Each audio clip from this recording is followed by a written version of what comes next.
Good morning, everyone. The November 7th, 2018 meeting of the City Council is called to order. This meeting has been properly noticed and posted in compliance with the open meeting law. These proceedings are being video recorded as well as presented live on KCLV Cable Channel 2 under closed caption for hearing impaired viewers. Please note, customers of CenturyLink and Cox Communication may view this program in high definition on Channel 1002. You may also watch this meeting live on Apple TV, Roku, and Amazon Fire TV on Go Vegas app.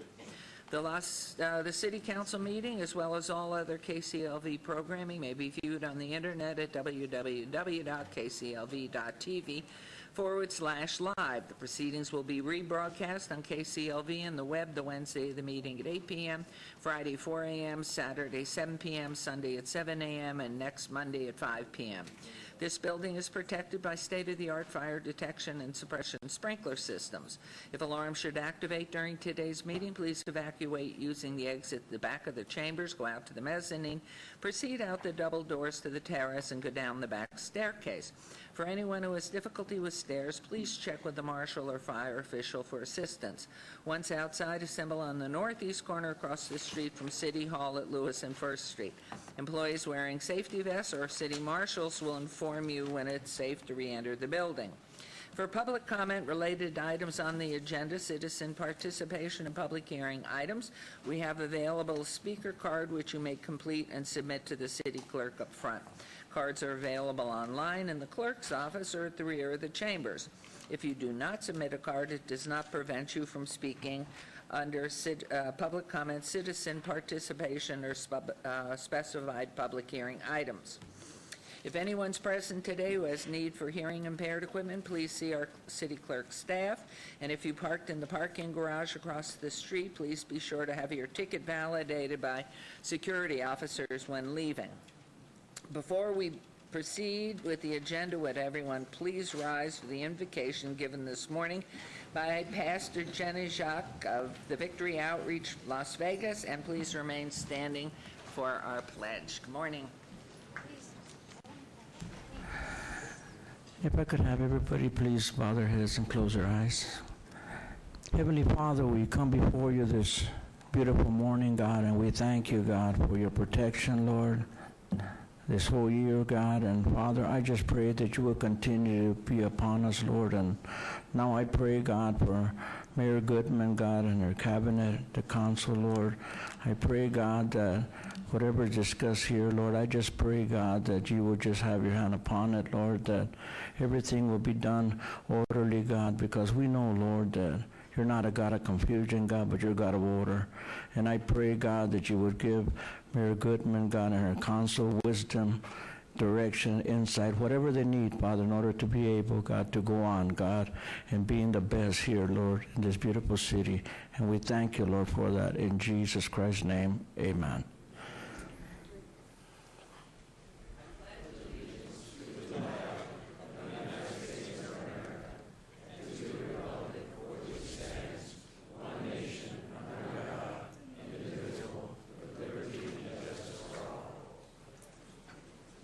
And we will now proceed down with you for the ceremonials.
I want you to know we do not coordinate on purpose. We don't call each other in the morning.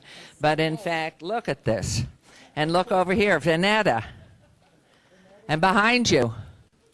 Also, we're getting ready for a Thanksgiving turkey. Fall colors. Fall colors. Where are the men? The men are slow. Another one, another match. There's a feeling. And the flowers, please note these flowers that never die. They've been living here now this is their 5th or 6th year. Fall colors. Men are a little slow. Sorry, guys. Look at this. 3 ladies here. So whether you're happy or you're sad, it's finally done. No more ads on television. Isn't that the positive? Oh, my gosh. I mean, to me, that's the best thing. The very best. But this country is healthy. We will survive each other because we are one people. And we are drinking coffee, and here come the guys. No, purple was Alzheimer. It was only to your office. Ward 5 got purple. Well, no, you're safe. No, you and I could go. All right, enough of me. Anyway, Councilman Anthony is on a vacation, so he is missing in action here. He's on a conference. Oh, you're covering him. Oh, it is a law enforcement. But there's a vacation, too. I know where he is. Okay, for our first ceremonial item, Councilwoman Michelle Fiore. Oh, wow. Citizen of the Month. Do you want mine? No, you can't. No? All right. Yeah.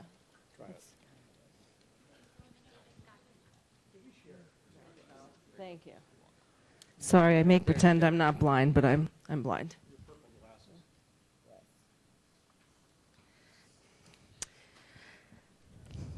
Hi, guys. So it's very exciting today. Our Citizen of the Month is Marlene Bruce. And I have to tell you, one of our residents in Ward 6 nominated Marlene Bruce for what she does, and she goes above and beyond for our community. Marlene Bruce started making 100 pillowcases a month for kids that are placed in the foster care system to give them a comfortable place to put their head on or a soft fabric to dry their tears on a bad day. Because I don't know if you guys have ever toured Child Haven and all the cottages, but when kids are, out of their home and misplaced, sometimes it's a little rough. So each one of these pillowcases makes each kid's life a little better. 100 pillowcases per month started when Tina Ryder from the DA's office crossed Marlene's path, hoping to provide something for the kids that are placed in the foster care system, and searched for ideas and decided on pillowcases. Marlene Bruce shared her vision with the Highgate Ladies Coffee Group. Some gave sheets to cut apart, some gave money. In their home Bible study group, a lady caught the vision for the kids. She had been a quilter and donated literally $1,000 plus of fabric for the cause right away. She continues to donate when she knows Marlene is running low. Some friends have bought new sheet sets or lightly used thrift store to keep this project going. Each case is a yard of material and takes approximately 30 minutes to make. Each pillowcase takes a yard and 30 minutes. And they are not inexpensive. Every pillowcase gets a "You Are Loved" tag. So each child has ownership of their case, and she will continue long as the material keeps coming. Now, 5 months has gone by, and 500 pillowcases have been delivered and passed out. That's 500 kids that have a little brighter spot in their life. She is now working on completing another 100 for month 6 and shopping for fabric for the 700th pillowcase for December. So can I please have Marlene Bruce come up?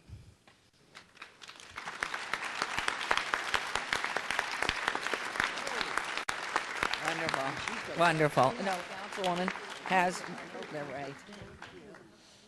Thank you so much. We're so proud of you. Thank you so much. What you do.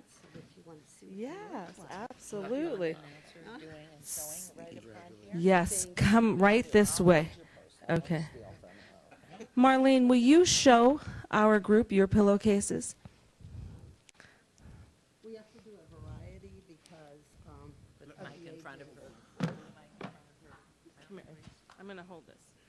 we do a variety for the different ages and both for boys and girls. And so we also heard that the children get to go from their cottage and pick out the case that they like. And then they take it to their room and put it on their pillows. So it's good to know that they get to choose. I didn't know how they were distributed because I've been anonymous the whole time. So somebody comes to my house and takes them, and so I'm going, I don't know if I want people to know I'm doing this. So Very special. thank you. Very, very special. And you want to give her her trophy? Just read it, or what, maybe it says, here's your, I'm sorry, we unwrapped everything. All right, let's see the skills of how well we wrap. We'll have a race. Okay. Are they reversible too? Yes. So this is her Citizen of the Month plaque, and Marlene's name will be on our Citizen of the Month right outside City Hall for the whole month. So I just want to reiterate how kind and how special what you do is, and what it means to children. So thank you so much. You are so deserving of this. You're welcome. Thank you. Thank you. Thank you. Oh, wait, I got a good luck, hold on, and I got a good luck match. I'll put in your pocket. Good. Good luck, thank you. Thanks. Oh, yes, picture. Picture.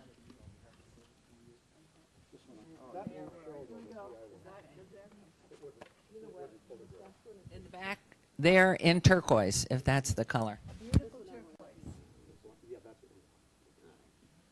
Councilman, look at Shane. Councilman. Quit talking, look at Shane. Please, guys.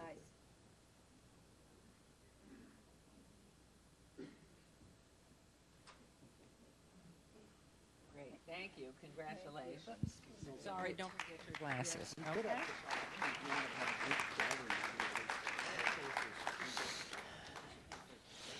For our next item, I'd like to ask our IT director, Mike Sherwood, hot off the plane from Israel, right? Are you on jet lag? And our finance director, Vanetta Appleyard, who got the call this morning from somebody, be in fall colors, to join us at the podium. Today we have a team of employees who've really demonstrated our values of being kind, committed, and smart. The sewer billing team, made up of employees from finance and information technologies, recently implemented new software that allows customers 24/7 access to your accounts. It allows customers to find account information, payment history, invoice history, schedule a payment, set up auto pay, and set up paperless billing. You can even pay by text. The new system adds convenience, reduces merchant fees for processing, and reduces costs for billing process. This team was service-oriented and was dedicated to launching a system to make things easier for all of us, our residents and our businesses. I'd like to introduce you to this team. So team members, when you hear your name, please come up and join us at the podium. John Catalino, Rebecca Schaefer, Janine Scacco, Adrienne Ramirez, Brandy Sobansky, Terry Cheshire, Mike Frederick, Chris Rich, Art Cowles, Rolanda Mata, and Jason Ellingson. So please join us. This is a great team, and we thank you all for your hard work.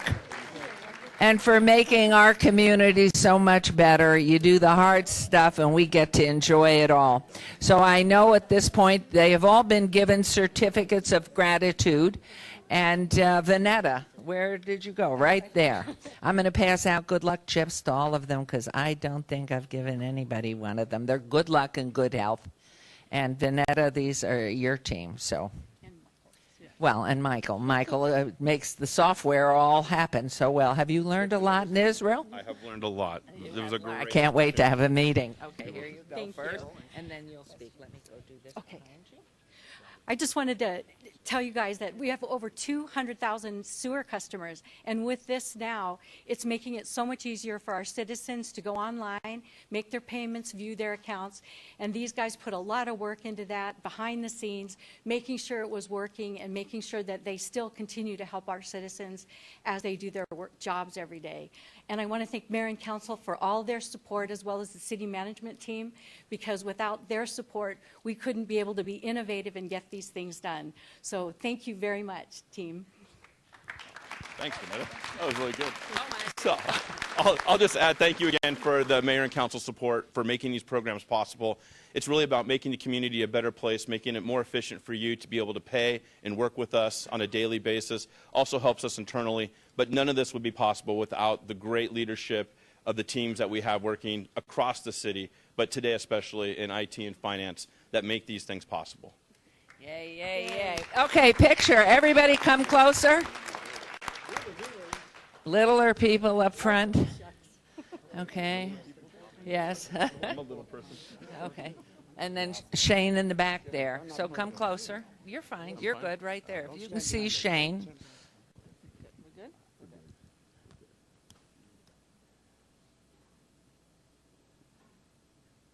He's a little slow there. Fix him. Fix Shane. He's a little slow today. He needs a faster IT. He's good. Thank you. And again, thank you all. Happy holidays. Thank you. Thanks. Yay. Thank you. Maybe IT can fix it so you can use those chips. Okay. And is this correct, Jace? Our final item? Boy, was this speedy. Okay, for our final ceremonial item today, Councilwoman Fury, you're back on. Do you have your eyeglasses this time? Good. Thank you. You know, today is just a great day because I love giving out awards and recognition to very special people. And I have to tell you, I'm excited to announce our Ward 6 citizen hero, Michael Blair, who is a bus operator for the RTC. Michael, can you come up here? There you are. Right? And I believe Cecil Fielder and Lilana, who work with Michael, are here too in the audience. I just have to tell you a little bit about this gentleman right here. On Monday, July 30th of this year, Michael Blair was driving fixed route 201. When Mr. Blair arrived at Tropicana and Jones Street, he noticed an elderly customer who seemed to be suffering from heat stress and dehydration. Operator Michael Blair worked expeditiously to get him onto the bus and out of the Las Vegas desert heat. It was 107 degrees that day. After boarding the distressed customer, Mr. Blair knew the customer needed water, and he went into his own lunchbox and gave the 92-year-old man his only bottle of water. Operator Blair made sure the customer was not in need of medical attention and was okay to travel before he proceeded en route. A customer took a picture of the interaction and posted it on Twitter, noting, "Not all heroes wear capes. He was extremely humble when accepting his gifts. He stated anyone would have done the same." And I think his picture might be up on the yes, there it is. Yes, so I just, again, just have to shake your hand, Mr. Blair, and thank you so much. This is a true example of human kindness, yes. Here's his Citizen Hero Award plaque, and I'll give the mic to the mayor. Okay. You know, it really is about each one of us every single day of our lives being kind and considerate to others. And I must say, Michael, you just really represent the best of us. And with Councilwoman, Mayor Pro Tem, and myself sitting on the RTC Commission, I know we just really see every day how important it is, especially for our drivers, to keep their eyes open, see other people who might be in distress. And you have just been exemplary in giving of your heart and kindness, to say nothing of your only water bottle. So we congratulate you, and you don't have to say anything, but would you like to say something? No. So how about another round of applause for Michael? Thank you. Thank you.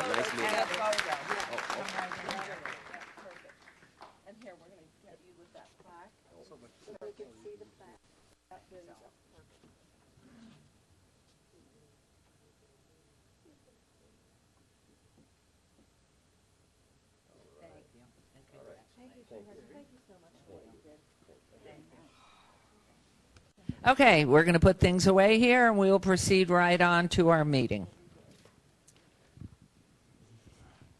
Whoops, I'm right behind you, sorry.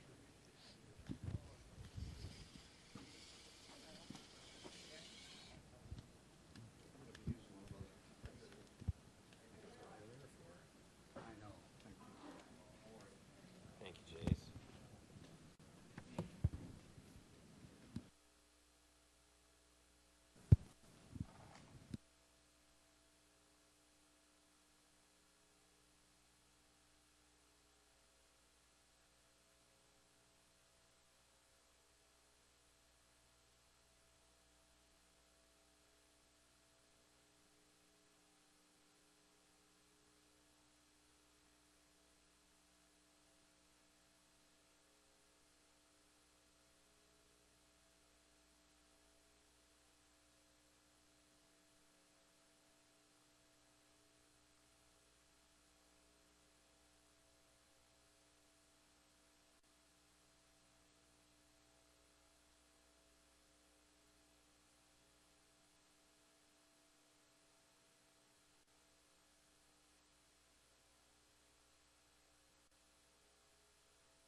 Okay, we are on agenda item number 8. Public comment during this portion of the agenda must be limited to matters on the agenda for action. The amount of time any single speaker is allowed, and maybe that a speaker is allowed, may be limited. All comments made will be cross-referenced to those specific items. If anyone submitted a speaker card or who wishes to speak under this portion of the agenda, please come to the podium, state your name for the record. This is your opportunity to address the council, but the council will not engage in any dialogue or response. So we will set the time at 1 minute. So good morning, and please, if you have an unusual name, would you spell it so our clerk can get the spelling correct? Good morning, Mayor and City Council. Not particularly unusual. Chandra Summers Armstrong, 1931 Fair Avenue, Las Vegas. I live near the corner of Martin Luther King and Washington, and I'm here today to talk to you about public transportation. You all gave this gentleman in the audience a wonderful accolade because he is a transit driver. But we also have riders. I'm going to share with you a email chain that I recently had with Mike Jansen of the Public Works Department that outlines an incident that happened to my son on October the 10th. And this incident happened because there's traffic and there is construction on Washington. And that construction has been going on for over 500 days. And we're going to have wonderful new storm drains, and we're going to have lovely paved streets. But what no one is considering, or it doesn't appear, is how public works projects affect transit riders and people who are transit dependent in our community. And I have had conversations with your staff, and I have this email chain I'd like you to read, and I'm going to be at the RTC tomorrow to speak on the same thing. But I think it's really important that the City of Las Vegas and the RTC, which I am an employee of, and I love my organization, but I think this is a breakdown. And I think this breakdown affects not just my family, but the people in the audience and those in our community who are transit dependent. We cannot do public works and improve roads if we inhibit our students and our constituents from being able to travel. We appreciate that, and Thank we you. will see you, Councilwoman Mayor Pro Tem, and I will see you tomorrow. Yes, ma'am. Is it tomorrow, Thank Thursday? you. Yes. We will see you tomorrow. Thank you for coming down and sharing your information. Madam Mayor? Thank you. Madam Mayor? Who is speaking? That'd be me, to your left. You know, I just want to say I concur 100% with Mrs. Armstrong regarding that. I rode the bus throughout college. I lived in D.C., and you got to be someplace at 4 o'clock, and you're trying to catch that 2:10 bus, and it drives by you, doesn't pick you up. That's just inexcusable. And I know we've had people at Levy Gardens there that have been there when it has not been construction, and the bus is just passing by. So we're working. Councilman, I adore you, Yep. and I appreciate you, but you're not supposed to be responding. Yes, I know that. So, because we could all get into it. However, come tomorrow morning, you're welcome to come to the RTC too and sit at the meeting and then respond. Thank you. Mayor, I just have a question, a point of clarification, if I may. I see lots of colorful shirts in the audience, and I imagine there's a question amongst the people out there if public comment on the item they're here for will be heard at the time of the item, or if they should comment now. And I just wanted to see if we could get your decision on that so they would have a better understanding. Okay. I'm going to be very democratic, since there was a blue sweep yesterday. Council people? All right, council people, are you all off your phones and paying attention to your mayor? Give the man at the end a punch. Okay. This is a vote we're going to take. Am I allowed to do this legal? The question is, Madam do they Mayor. want to hear it up front in public comment right now, or do they want it to be at the time of the agenda item? Your Honor, this is the time and place for public comment. There is no action by the City Council. Well, that It is I within know. your discretion to accept the public comment later in the item. They are certainly free to come forward and give public comment right now. Okay, but that's only a minute. Yes, please do, and this is all legal, because what I want to do is make sure that we hear from everybody appropriately and with kindness and courtesy, but knowing how full we are, this could keep us till late in the afternoon just through that. And if we hear it on the item, I think the item probably, could you raise your hands? How many of you are here on agenda item 50? That's the open space ordinance. Okay, so that's everybody. So my question is, and counting, I learned that in school. So with that in mind, what I would like to do, and therefore in opening it, we would set the time a minute, and we would give everybody that minute now, or I could ask you then to get in groups and make your responses, and we could do it at the item time for hearing. So I am asking my council, who most of whom have been on that particular item, not as it's written, but on the issue for 4 years now. So the pleasure is, would you just raise your hands? How many would like to hear it in public comment now and not at the time of agenda item 50, which is at my discretion? And then I'm going to ask how many would like to hear it at the agenda time. So Either or, there's a third way. was there a third way? There is. What is there a third? You're Michelle- so Michelle's annoying. What is the third way? Well, okay, I'm thinking that's good, but there are people who need more than 1 minute to explain either side, and so I think we should try to get them to stay, so they can speak at 50 when we come up. And the rest of people who want to chip in can take the 1 minute now. I don't care, either way, I'm here all day, so. All right, you're here all day. All right, how Yeah, many well, would we're gonna like need some people to comments be more than now that. up front? Please raise your hand if you want the 1 minute and not at the item. Right, everybody came now for their schedules. It seems like it'd be fine now. They can talk now anyway, right? At Okay, public but there comment. are going to be no responses. There will be 0 responses from council. So you'll just be heard and make your comment. We'll give you a minute. And then the others would be, it's all on agenda 50 open spaces. Then are we going to do? Then we will not open public comment at agenda item 50. Oh, yes. That's, So you would Wait, like it at 50? we got it. It's a- I would like the people to have. You have to that's turn what I was on your talking mic. about. Sorry. I would like the citizens to be able to choose if they want to do it now or they want to do it later. Well, it really is us that I'm concerned about, because these are people that probably all should be at work doing their work. So it'd probably be better for them all to be able to get to work and be heard now.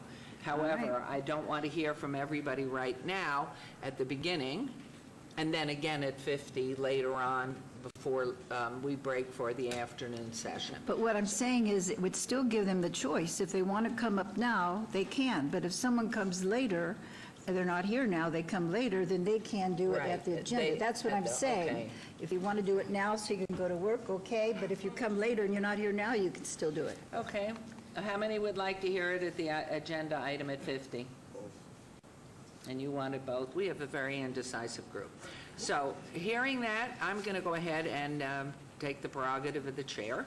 We will give you 1 minute, and we will be very strict on the minute. Those of you who wish to speak to any, and no response from us. So keep in mind, while they may be dying to talk to you and ask a question, this is the time for public comment, 1 minute each. We'll have our city clerk make sure that she says, that's it.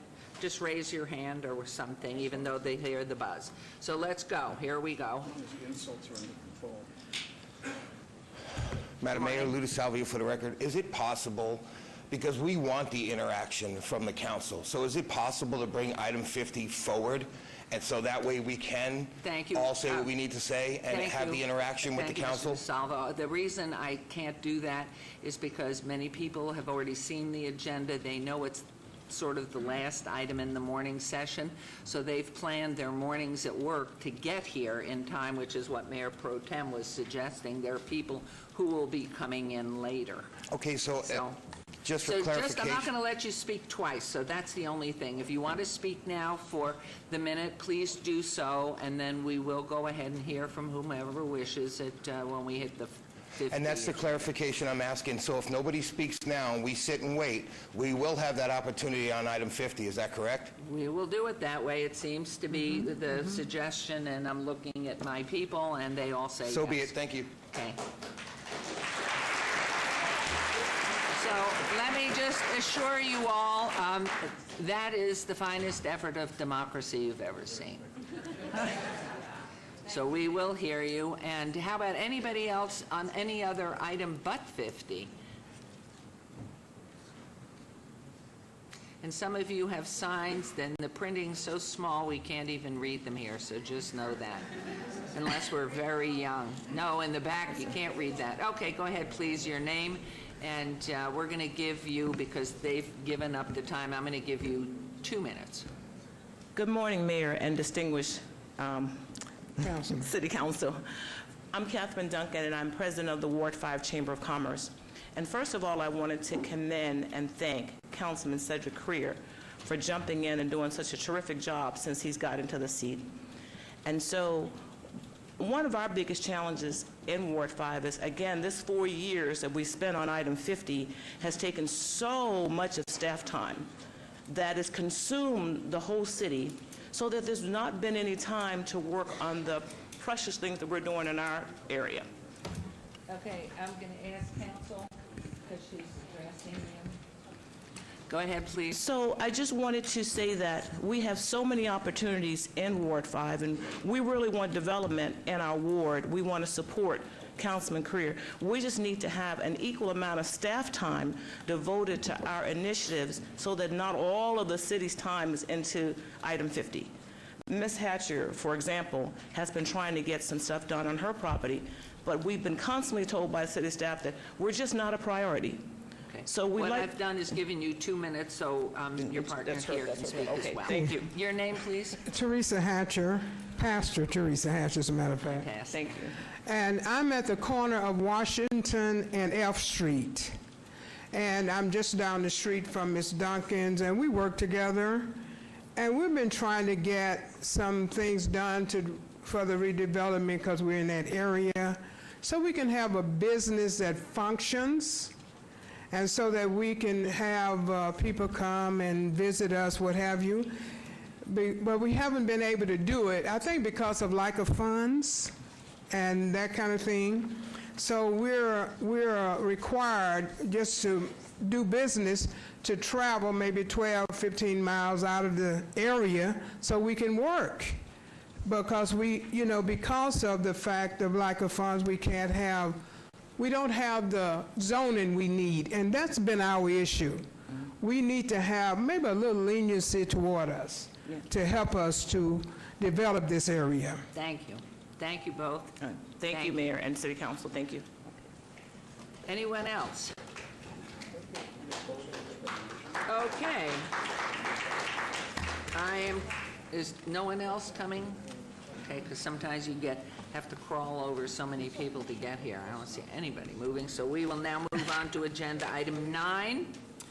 A business item for possible action. Any items from the morning session that the council staff and/or applicant wish to be stricken, tabled, withdrawn, or held in abeyance to a future meeting may be brought forward and acted upon at this time.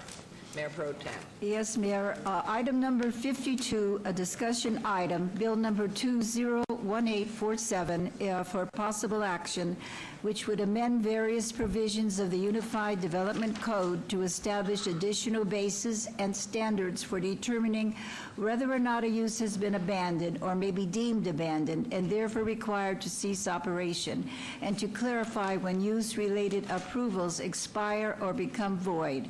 The request is abeyance to December 5th, 2018. It's requested by staff. And item number 57, a discussion item, Bill number 201843, establishes a business licensing category and corresponding regulations for fish spas, sponsored by Councilwoman Michelle Fiore, and it has been requested to strike it by Councilwoman Fiore. And I move to follow those actions. Okay, there's a motion. Please vote. The first one was item 52 to abate to December 5th, and then the second one was item 57 to strike. Could I just ask, Mayor, why did you strike it? Is there a reason? Is it going to come up later, or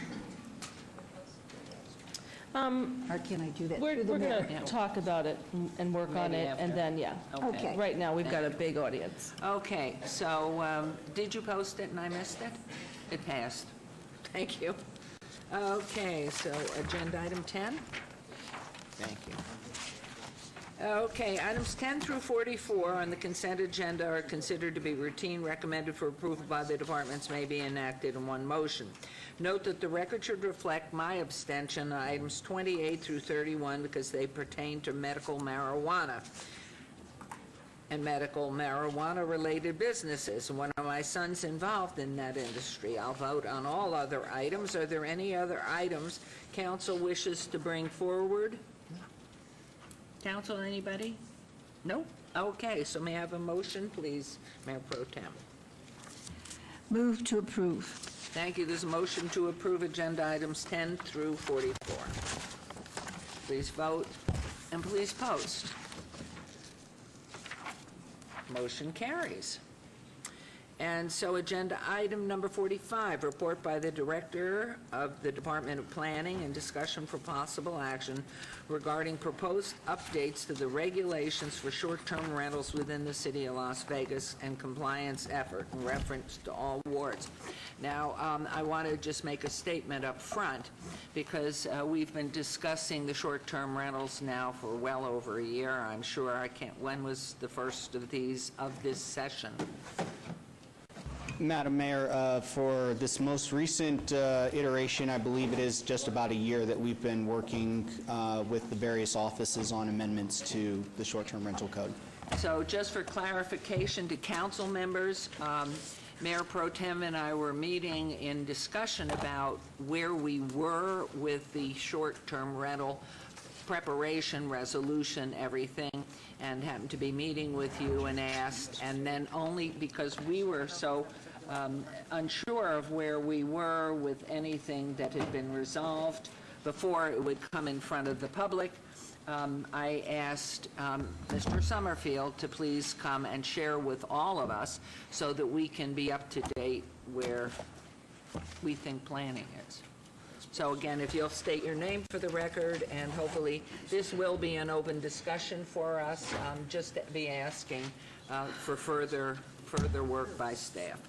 Okay, please. Good morning, Madam Mayor, members of the City Council. So again, Robert Summerfield, Director of Planning, for the record. So this is just a very brief status check, progress report on where we're at with amendments related to the short-term residential rental. I also have some information about where we're at with some of our, in July, we did an update on some compliance things. I have some additional information on that as well. So here, I know it's difficult to read, although hopefully on the large screens you can see, this map just kind of shows where all of the short-term rental activity that is in our system is occurring.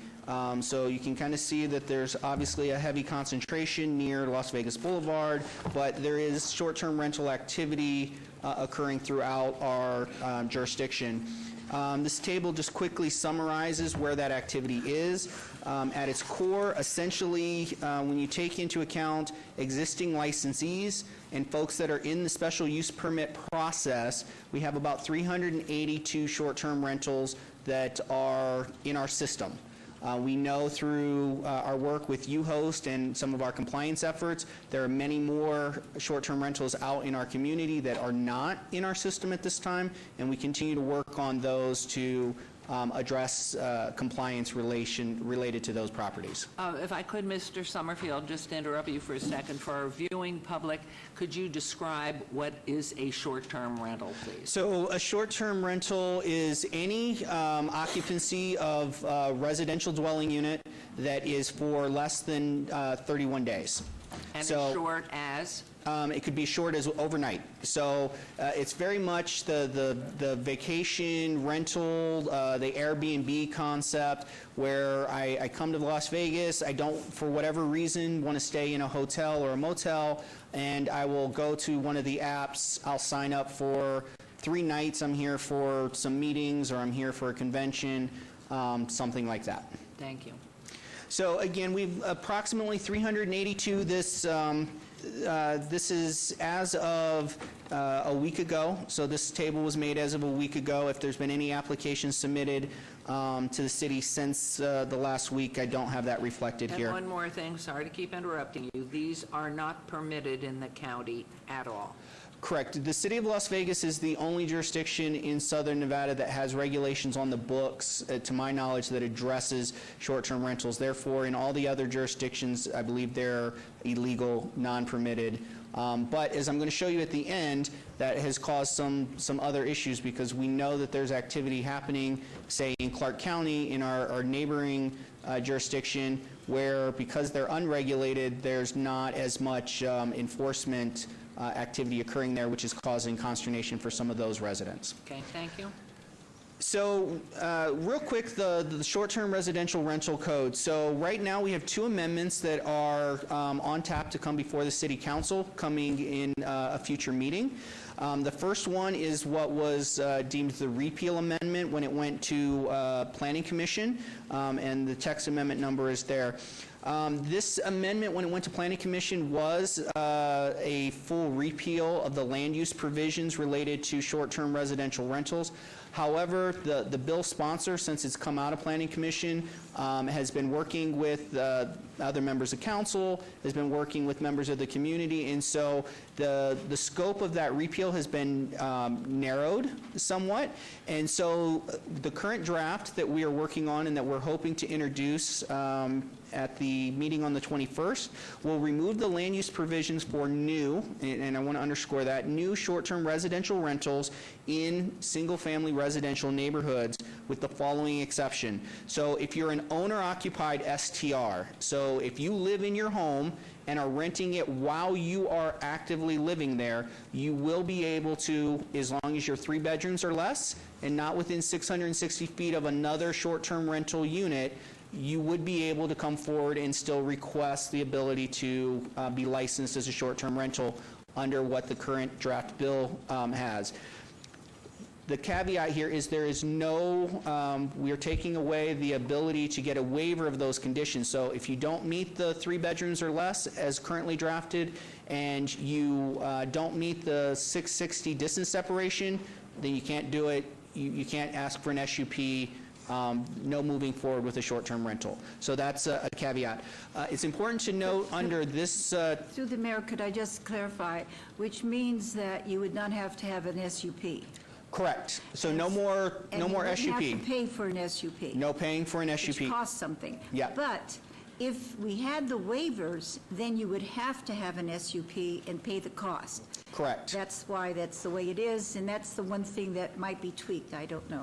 And again, if I might add to this, just so that anybody that's listening, that this is what the draft is. This is what Draft. we're trying to get through. It may continue to change. Correct. So I'm sure at the end of all this, we will ask you to continue to be working on this and hopefully getting to the point that we can vote on something. Exactly. I have staff, I know the city attorney's office is closely monitoring this discussion, so if there's additional direction that comes out of this, we will make sure that whatever is introduced is reflective of that direction. Thank you. And I only mentioned it because I know you will look at other things and tweak where is necessary, because some people, some people might want to leave in, some council members, the waivers. That gives them a chance to do it according to what's best for their ward. But they have to understand that the SUP then would be required and then would cost, I believe, a significant amount more for the applicant. Correct. There are application fees associated with an SUP. There's the notification process and the public hearings through the Planning Commission and City Council that we've been currently working through. Including the sign posting that has been a topic of concern for some wards. The other piece I just want to underscore on this amendment is there's no changes to our licensing requirements. So any existing licensee, anyone that would qualify as an owner-occupied and therefore meet the conditional requirements and be able to come forward for licensure as an owner-occupied short-term rental would still be required to follow all the rules that we have in place as of right now. So that means they'd be required to have an inspection of the property prior to issuance of a license. They're required to have the safety equipment that this council identified in working with our fire prevention group. So they have to have fire extinguishers on each level. They have to have the smoke and carbon monoxide detectors. They have to have all of that equipment. And then finally, another key piece to remember from our current licensing provisions is if you have 2 substantiated compliance violations within 24 months, we can revoke your license. So again, these are not meant to be or expected to be a disruption to the neighborhood. If you're operating outside of the parameters of the license, you're going to lose it, and you're not going to get that opportunity in the future. So, and that's existing code. That is not, there's no change there. On the second bill that we're working on and that went before Planning Commission, it more specifically addresses short-term rentals in multifamily residential. Under the way it's currently drafted, and again, as Mayor, you've highlighted, both of these bills are still subject to adjustment and tweaking and sponsor input on what that final version looks like before it's introduced. But as it went to Planning Commission, it provides an exclusion from the 660 feet distance separation for multi-residential developments seeking to entitle more than 1 unit on the same property. Essentially, that breaks down to the bill is originally written that distance separation didn't contemplate multifamily buildings. It didn't contemplate vertical development. It only contemplated essentially single-family neighborhoods. It was based on no more, 660 feet is essentially a block length. The concept there, in keeping with many of our other distance separations, was that we did not want to have more than 1 short-term rental per block, essentially.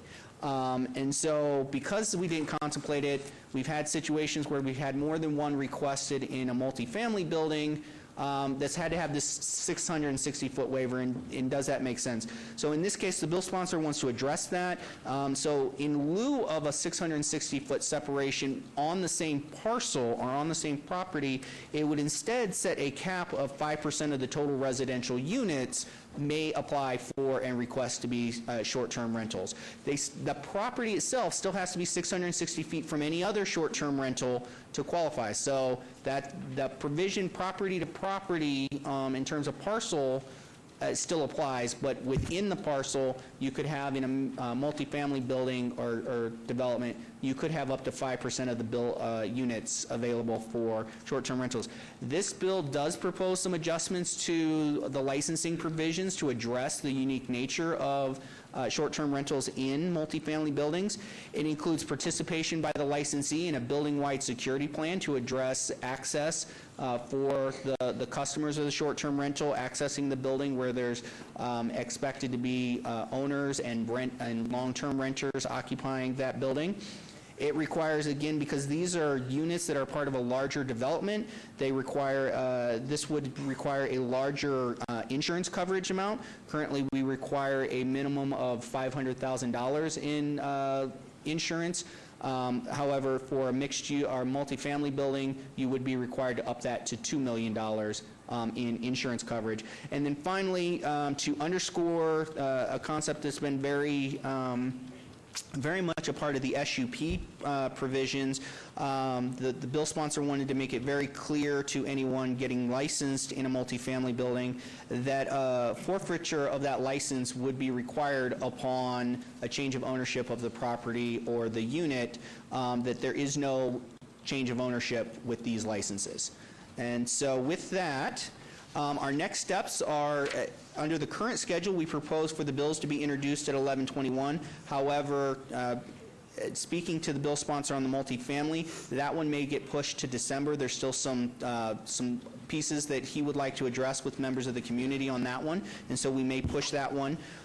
Those bills, when they are introduced, will be assigned either to the recommending committee, or I believe there's been discussion that those would be heard as a public hearing at a subsequent full city council meeting in the month of December. Barring any delays or abeyances, we would anticipate that those would be therefore eligible in the month of December for adoption, which at that point we would stop taking, at least as currently drafted, we would stop taking any new SUP applications once that bill became effective for any new SUPs. It is very important to note for not just this council, but anyone listening in the audience or on television, that all SUP applications that are currently in process must be given a hearing and must be acted upon based on the code that was in effect at the time the city accepted those applications. So we've a number of applications that are currently, as indicated on that table, that have been held in abeyance or tabled.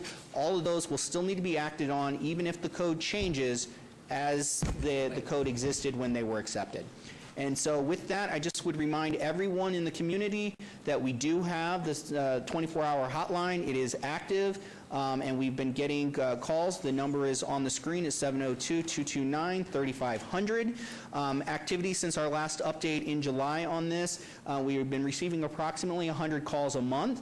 However, as you can see, the majority of those calls, more than 75%, are for short-term rental activity outside of the city of Las Vegas. Of those calls that have come in, many of them are for unlicensed short-term rentals. That's why they've gone to code enforcement. Only a small number of them have actually been related to any of our licensed operators, and compliance is addressing that through our business licensing. And with that, I'm prepared to answer any questions or hear any comments. Did you, before I ask council, did you then address, there are no short-term rentals allowed in county properties, period, be they islands or the larger unincorporated area?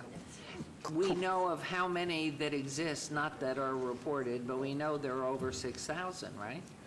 Correct. So, Madam Mayor, the county does not permit short-term rentals, at least not by their code, and we have identified through our compliance efforts, through the reports that we get and through third-party reporting on this, as well as some very diligent members of the community who've gone and done their own data mining on this subject. We do know that in unincorporated Clark County, which could include the islands that are surrounded by the city of Las Vegas, there are approximately 6,000, at any given time, there are approximately 6,000 short-term rentals active within Clark County. And one other thing I'd like to ask, and I guess it goes to the bill sponsors, but I know since this is draft and we're in discussion on it, and this was an information piece really only, there had been conversation about neighborhood parks that tend to be small, can we incorporate, I'm just asking, which can go back in private conversation to the sponsors of the bill, but and I'm thinking of Bob Baskin as a case that is surrounded on all sides by residential area, and we want to protect the residents. Could those neighborhood parks be included in this discussion to make sure that the 660 feet from a neighborhood park? Because it's neighborhood parks where, unfortunately, the less desirable go to take a child or do something. So I would highly recommend that the small neighborhood parks somehow get included if it's, if in fact it's approved by the sponsors of the bill, the neighborhood park the small neighborhood parks be included with the 660. If I might, Mayor, just add that maybe you should include all parks, because oftentimes children are abducted or things are done wrong to children in the larger parks where there's, I'd refer to the discussion, because I know when you go to Freedom Park, you go to Lorenzi, they're enormous parks. And so really, but the neighborhood parks that really parents will go ahead, and we see it at Bob Baskin, have the child leave the home and walk to the park and then come back. And that, I don't even think a parent could find a child at Freedom, because it's so enormous. Right. So, but I'm just saying, will you put that on your checklist to have a discussion with the sponsors? Yes, So, ma'am. Anything? Lois has got her light on all the time. Are you? Lois. Yes, are you talking to please. me or him? Your light's on, he wants to tell you. Please, Councilman Just want to say Soroka. thanks for bringing this forward. It's just the introduction to us and the council, and we discussed that yesterday in our prep session. So I know my constituents have a lot to contribute to this document, and we look forward to working through the document with you as we go forward. Thanks. And with that note, Mayor, I would just like to add, we would like to know, so we can let our residents know when this might be heard. December 9th is the day we're trying to get to, so we're not just before Christmas. Madam Mayor, so under the tentative schedule, what we have outlined is that it will be introduced at the November 21st meeting. There's no comment or action on that. My understanding from conversations with the mayor is that she would like it heard as a part of a council meeting and not referred to recommending. So my expectation would be that it would be heard at the December 5th city council meeting for the public hearing, for the members of the public to comment on the bill. And at this time, I do not know, because of the holiday coming up then later in the month, I believe there was some discussion of possibly having it eligible for adoption on the 5th, but I don't believe that's been finalized. So it could be after the public hearing discussion on the 5th, there could be the option to adopt it on the 5th, or it could be held to the December 19th city council meeting for eligible for adoption. So those are kind of the options at play. But as of now, it's expected to be introduced at the November 21st meeting with the public hearing on December 5th. Thank you. So any other comments? I'm not going to take this as a motion because it was a report only. Comments. And Councilman Coffin, please. Thank you, and I don't want to be the last person to comment. I just wanted to say that what I've seen over the last year and a half, almost year and a half since we passed the initial ordinance, it looks to me as if it's been a good experiment. We discussed this for quite a bit before we passed that legislation, which allowed 2 years before every so-called business licensed STR became eligible or had to get a special use permit. So that June deadline is approaching for those people who have been conforming to our business license statute. But this is a thing that needs to be regulated, and just saying it should be illegal is wrong, because you can't regulate what's illegal. And so I think the county's really mistaken, and their problem is our problem, because they're allowing this in the midst of a city in these county islands. So that's where a lot of these things are coming from. a neighbor across the street might be in the county, and he's a bad guy, but I can't, you can't, Lois can't do anything about him. So what I've come to observe, I'm just going to let my colleagues know, and anybody that's out here looking to apply, my position at this point has evolved a lot. And the thing I say in passage of this last year, was that I really, really now only believe, with a couple of exceptions, that owner-occupied is the only way to go. Because I said at the meeting, I sure want to be able to go out on Monday morning and look at my neighbor in the eye and poke him in the chest and say, your people, your guests were horrible. But if they are not there, if they're not working, if they're not living there, they don't know. And they're going to plead, well, it was my management company that should have responded. And that's, finger pointing will happen all the time. So I'm evolving to only owner-occupied, but with the councilwoman's bill, I'm going to plead with the councilwoman to maybe increase the number of rooms to be allowed if we have the ability to have just owner-occupied, because there you really have responsibility resting right on the person who you can talk to on the Monday morning. So, it's like a person needs more than one bedroom to live in their house. I traveled, my first trip overseas, I traveled dirt cheap, bed and breakfast all the way with people living there. So I really think at that point you don't need waivers, because I don't think you need a distance waiver. This creates enormous problems for us, Mayor. The idea that staff has to go out and measure to the inch, literally, how far something is away from something else, or across ditches, across streets, across freeways.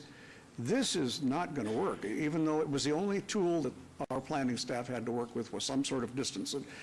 It doesn't work. I think if you have owner-occupied, you don't need a distance requirement. There are several operating on my block, none of them licensed. I wouldn't mind if those people continued to operate as long as they were licensed and living in the house. So that's a great experiment has started so far, and I say, that's really how it should be in single-family residential neighborhoods, because these are very profitable, and we have still, if we encourage this, we're just letting businesses come into the residences, and that's not right. Home office is good, but none of that other stuff. This is what I've learned in a year and a half. We have now the most, if you add up all the applications and the most approved and the most applied for, we've got the most in Ward 3 and in Ward 1. And it's going to get huge. So I think we have a serious problem. And I really want to make sure that we think owner-occupied. And the only other bill I have is the one on multifamily, where you've got an owner-occupied living right next to a rental in the same building. They can't escape them.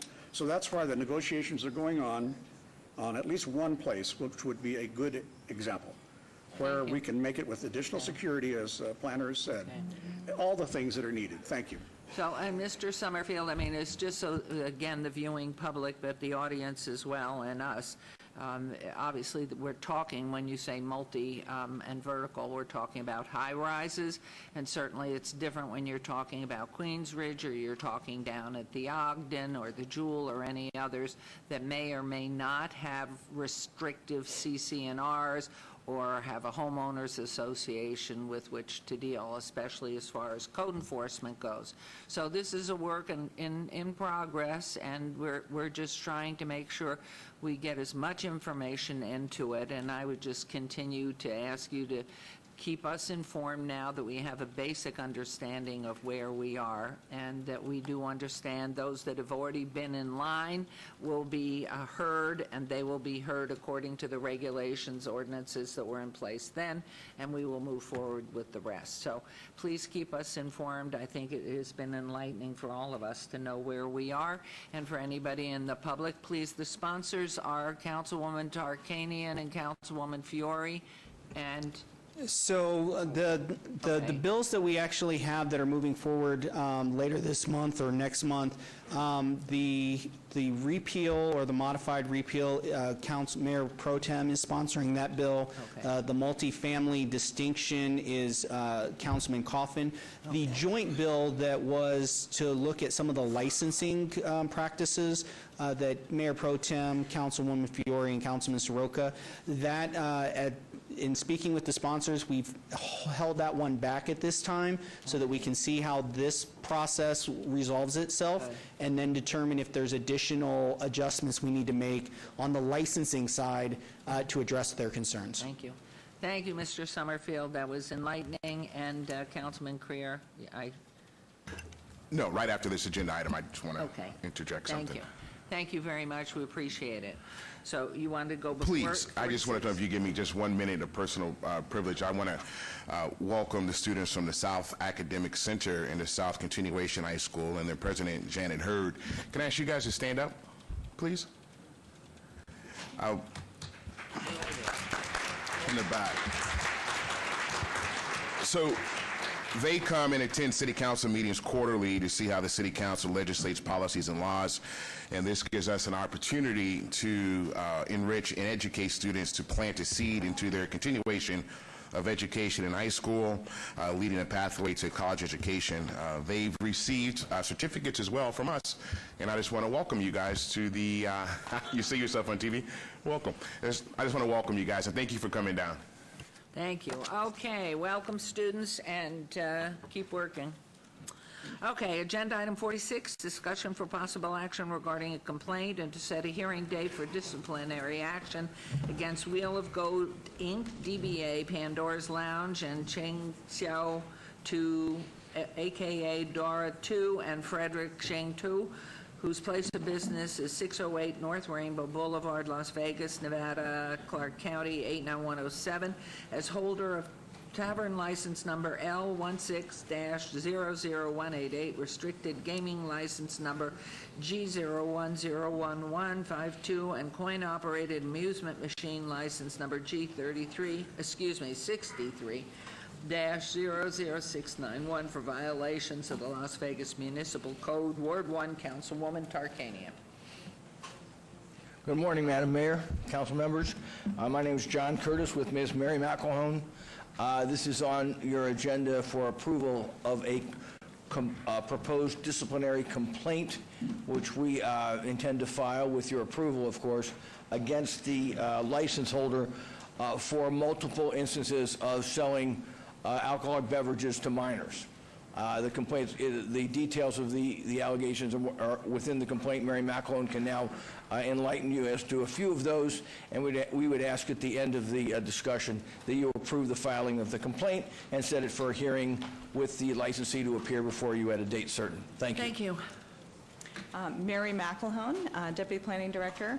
So on September 16, 2017, a little bit over a year ago, during an undercover metro operation, we had a bartender at this location sell liquor to an underage female. On September 21st, about a week later, we spoke to the owner, Dora Tu, and we educated her on this issue and the problem. She paid us a $500 fine. On March 10, 2018, roughly about 6 months later, Metro did another undercover operation at this location, and the bartender, again, sold liquor to an underage male patron. Not only that, but the male patron was actually allowed to leave the establishment with the open beer bottle in hand with liquor still in it. Today, we are asking that City Council approve the complaint and set a hearing date and time of December 19th at 11 a.m. Thank you very much. Okay, Councilwoman, Mayor Pro Tem, if you put on Yes, your mic. I know that in addition to the incidents that you mentioned here, that some time back we also had some additional problems there. Selling alcohol to youngsters, letting the open container go out, having more than one time it occur. After the first incident, they were warned. They would say they would take care of it, and obviously they didn't. And so I moved to approve for the hearing. Move to approve what? For the disciplinary hearing. Okay, thank you. There's a motion to approve the disciplinary hearing. Please vote. The motion would be to approve the filing of the complaint, which will then result in the setting of a specific hearing date. Thank you. Further defined, we will follow his lead. That's By- what we're approving. Thank you. And Councilman and Mayor Pro Tem vote. And please post. You know what, I didn't vote. I No, don't you have a didn't file vote. on here. Are you There it saying is. aye? I Councilman? said yes. Yes. Councilman Coffin says aye. Okay. And post, please? Thank you, Luann. Yes, please. And that Date to motion be carries. December 19th. December 19th. At a time certain, Your Honor? Yes, that'll be fine. Thank you. Thank you. Okay. Thank you. Thank you very much. Okay, we'll move on to agenda item number 47, discussion for possible action regarding activating, operating a temporary program by which fines for qualifying parking infractions may be paid by means of donations of children's toys in lieu of payment of money pursuant to LVMC 11.10.150 in reference to all wards. And hello. Good morning, Mayor, members of City Council. Bill Arndt, Director, Economic and Urban Development.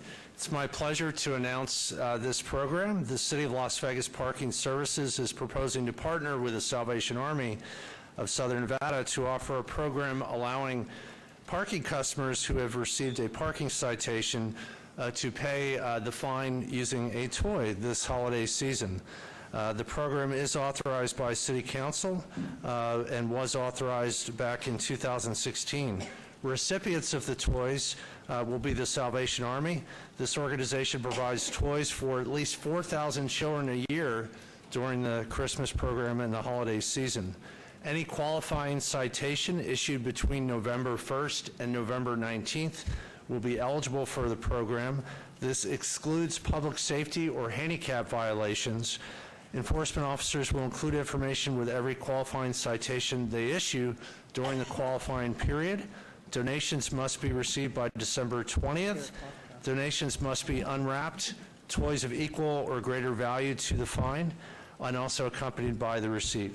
We're delighted to have this program. We're recommending approval. I would be glad to answer any questions you might have about the program. Any questions?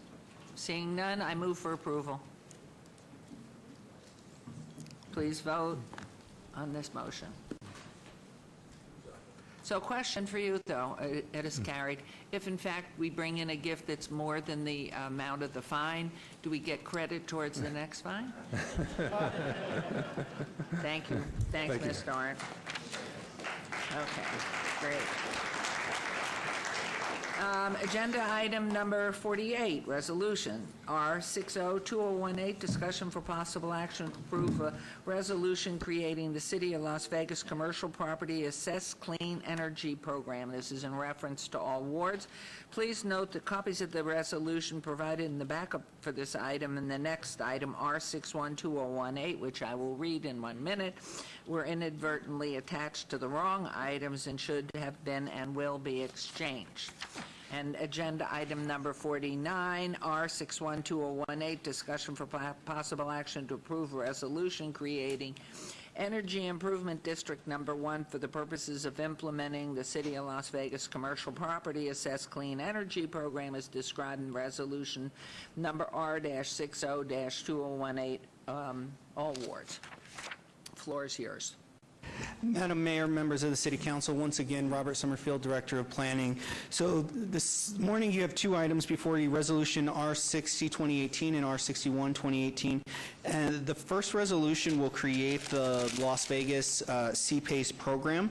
Under this program, the program administrator will develop programmatic implementation elements that are subject to the City Council approval and must be in conformance with NRS 271 and the requirements that are outlined in the resolution that's before you. The resolution provides for the general program administration. It establishes eligibility and project application requirements. It provides the project financing requirements and the terms for those programs, and any allowable fees that the program administrator might charge. It discusses project closing, the lien recordation process, and finally, the loan repayment procedures and delinquency terms. The second resolution that's before you establishes the district that program that the first resolution creates is applicable to. In this case, that area is the entire jurisdiction of the City of Las Vegas. So essentially, commercial residential properties could come forward anywhere in the city if they wanted to qualify under the program to do some energy efficiency work on their site. They would be able to, if they're in Ward 6, Ward 3, Ward 2, anywhere in the city.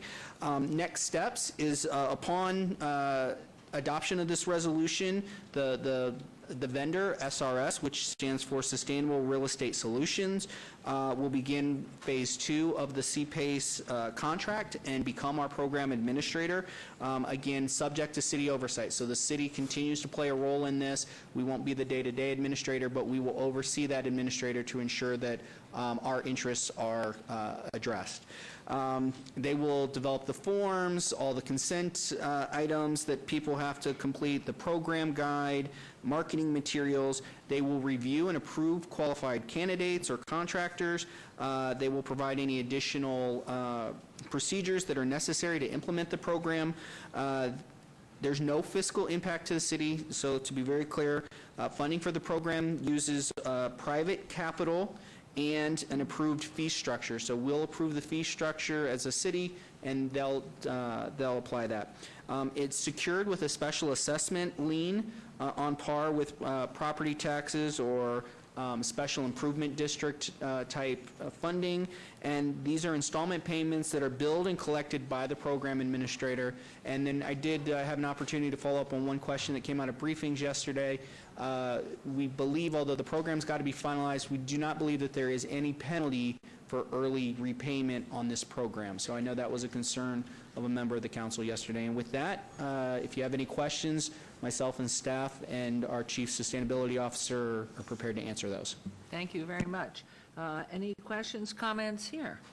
Okay, Mayor Pro Tem, how about we have a motion on number 48, please? Move to approve item number 48. Thank you very much. There's a motion to approve agenda item 48. Please vote and please post. That motion carries. And on agenda item 49, Mayor Pro Tem? Move to approve item number 49. And there's a motion to approve agenda item number 49. Please vote and please post. And you too. And that motion carries too. Well, you're all still here. It's wonderful. Here we are with agenda item 50. And you did it without coffee, tea, Bombay Sapphire, or anything. It's wonderful. Okay. So, recommending committee bills eligible for adoption at this meeting. And it's bill number 201824. And Councilwoman, Mayor Pro Tem, would you like to have the bill read? Yes. Yes, the answer, please. Please. Thank you, Your Honor. Bill number 2018-24, an ordinance to amend Las Vegas Municipal Code Title 19, the Unified Development Code, to adopt additional standards and requirements regarding the repurposing of certain golf courses and open spaces, consolidate those provisions with previously adopted public engagement provisions regarding such repurposing proposals, and provide for other related matters. And please note that there is a proposed First Amendment in your backup. Thank you very much. At this point, Councilman Creer has taken a moment, and I want to wait for him to come back because my comments, would you get him, please? Before we go into the discussion comments and I turn to Mayor Pro Tem on this item, unless Councilman Creer, are you out walking around? No. We'll just wait one moment, please.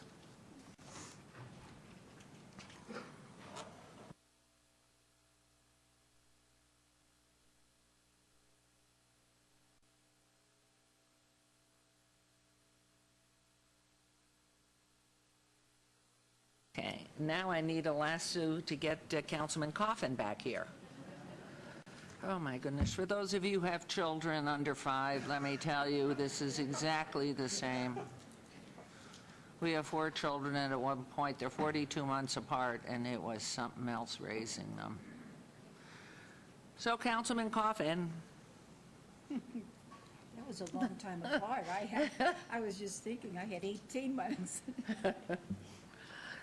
Yeah, and that's pretty good. Yeah. But anyway, congratulations. We'll take this time to congratulate all those who were successful in the election yesterday.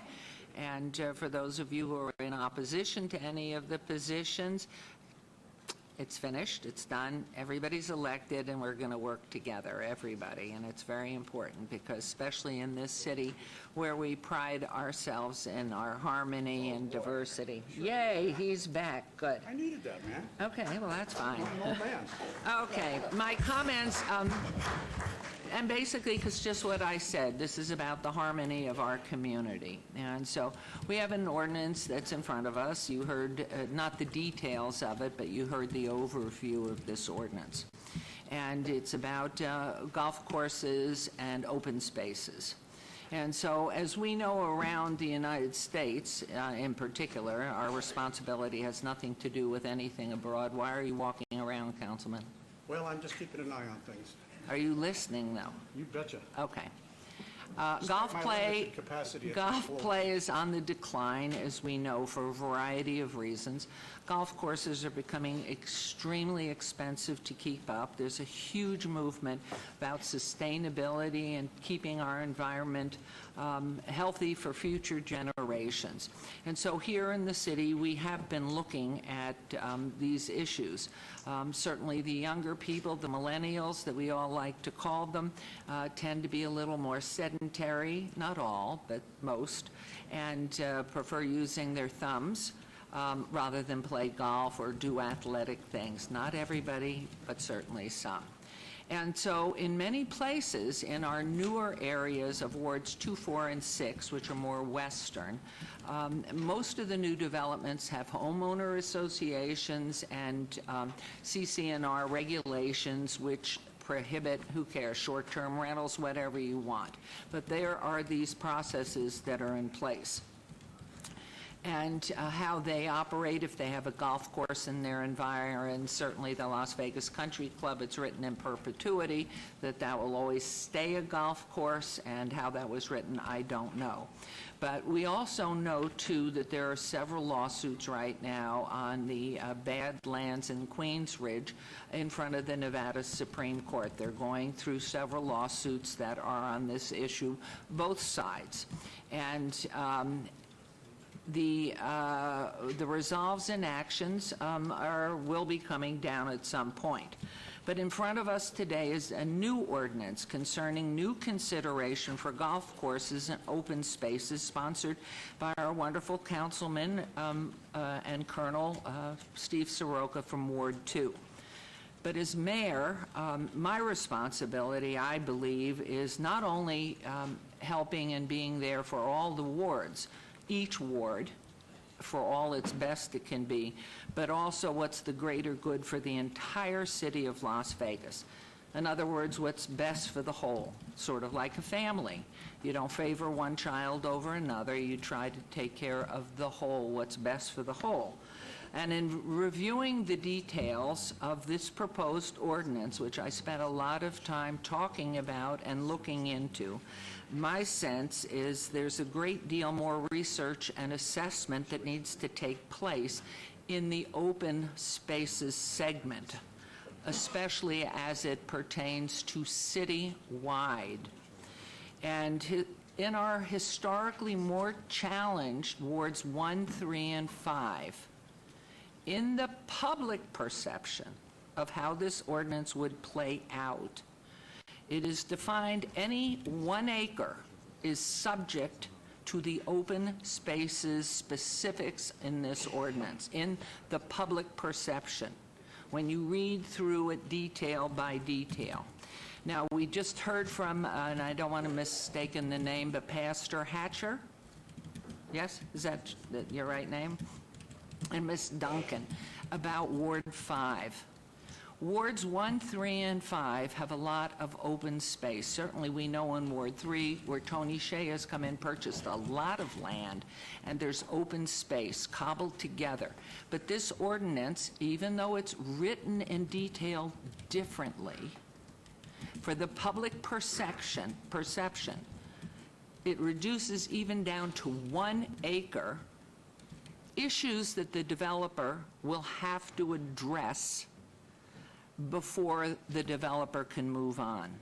I am all about redevelopment and development, but specifically because there is no control in wards 1, 3, and 5 at large about these open spaces that we desperately want to develop and make the city stronger.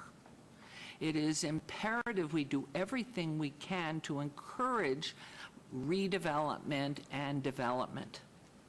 And so my concern and my request had been taking the golf courses and looking at that and trying to do the best we can as society changes is one issue. The open spaces is a different issue. They may join together at some point, but as far as the public perception and investors and developers go, they're going to look, as Pastor Hatcher just mentioned, they want development in Ward 5. I live in Ward 1.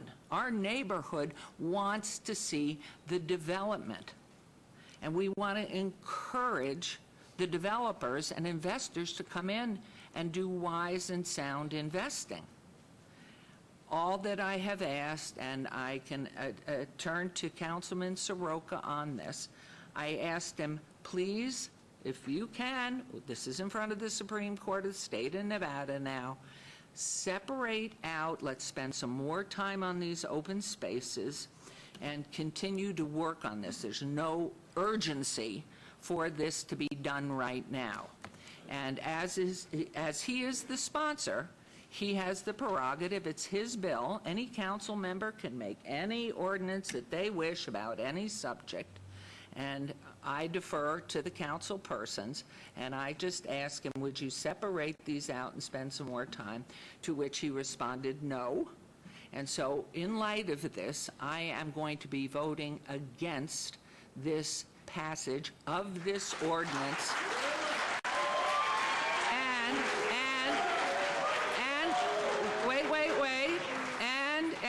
Please, and just for the respect, the issues we really do have with golf courses, and all of us, no matter where you live, you're a resident, and you deserve to have the protection of your investment or your property.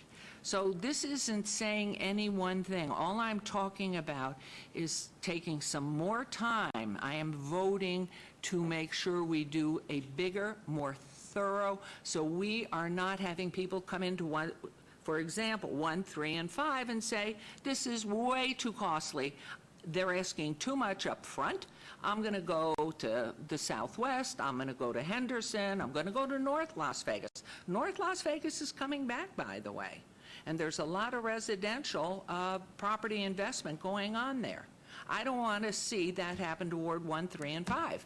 I want to see those challenged historic neighborhoods have the same excitement and energy coming into them, because we're the best. The city of Las Vegas is phenomenal. It doesn't mean 2, 4, and 6 shouldn't have that same opportunity. But where we are in 1, 3, and 5 historically is we don't have those pieces in place yet. So I wanted to explain to you all, this is really to take more time and do it right, yet keep the energy, excitement of investors coming. Now, you will hear any comments from this because it goes back to Mayor Pro Tem, because she had the bill read coming out of recommending. And I don't know, in recommending, was there a decision? No, it was forwarded on to the council without a recommendation. Okay, so at this point, at the request, but having heard my comment, please, see if you can get representatives to speak in groups, and so we are going to make this public comment time. Madam Mayor? Yes. Could I just clarify on the record? Yes. What you're saying is, even if there's an actuality where it wouldn't occur that the developer might be able to go ahead, the perception is it would turn off the developers. You're concerned about perception because we're working so hard in getting developers in our area. And what you're saying is you could approve half of this, Councilwoman Soroka's bill, and the other half, however, you would then refer to... You can't do it that way. You're right about exactly what I'm talking about, the public perception perception. The reality is this has to be re-agendized as a different ordinance or with the changes. So I'm just saying, the way it's written right now, I cannot support it. That's it. Well, couldn't he just take out open spaces and just have the other? I know he said no before, Well, he but said no, he wouldn't do it anyway. Mayor, if I could address that, Yes. I appreciate your comments. And before we go forward, it would be nice if I could address that briefly, but it'd also be nice if our staff, who was central in this, could address it as well. But what I didn't say no, what I said was golf courses are open space. So they are one and the same. So when we address open space, we're talking golf courses, and it's a planning term. It's not empty space, it's open space. So, and further, if the 1 acre lot in that case wouldn't require any further studies, Public Works is the determinant of that, and it would let that go forward. But if I could, I would like to have Robert Summerfield address this, because as you know, this was directed by council to be developed last September, because we don't have a process in place for this kind of development. And the council directed us to put this together. In over 15 months, there's been comments, there's been committees of developers, there's been committees of stakeholders that have addressed this very issue. And it's important to understand it is a planning document, not a public perception document. It is specifically defined planning processes that I've become very familiar with, and our expert staff has put this together as a citywide, comprehensive approach to the problem as you described. And any redevelopment is welcome, as long as it is smart redevelopment with respect and consideration for those that invested in the promise of the city that that land would remain open space into perpetuity. So this addresses only those pieces of property that we have promised them and that we're reconsidering that promise. So, Robert, could you talk to this issue of us developing it, how it came about, and some of the specifics that the mayor But before had? you go to that, please, thank you, Councilman, I'm going to turn to the king of development, our city manager, who was hired as the chief of development here.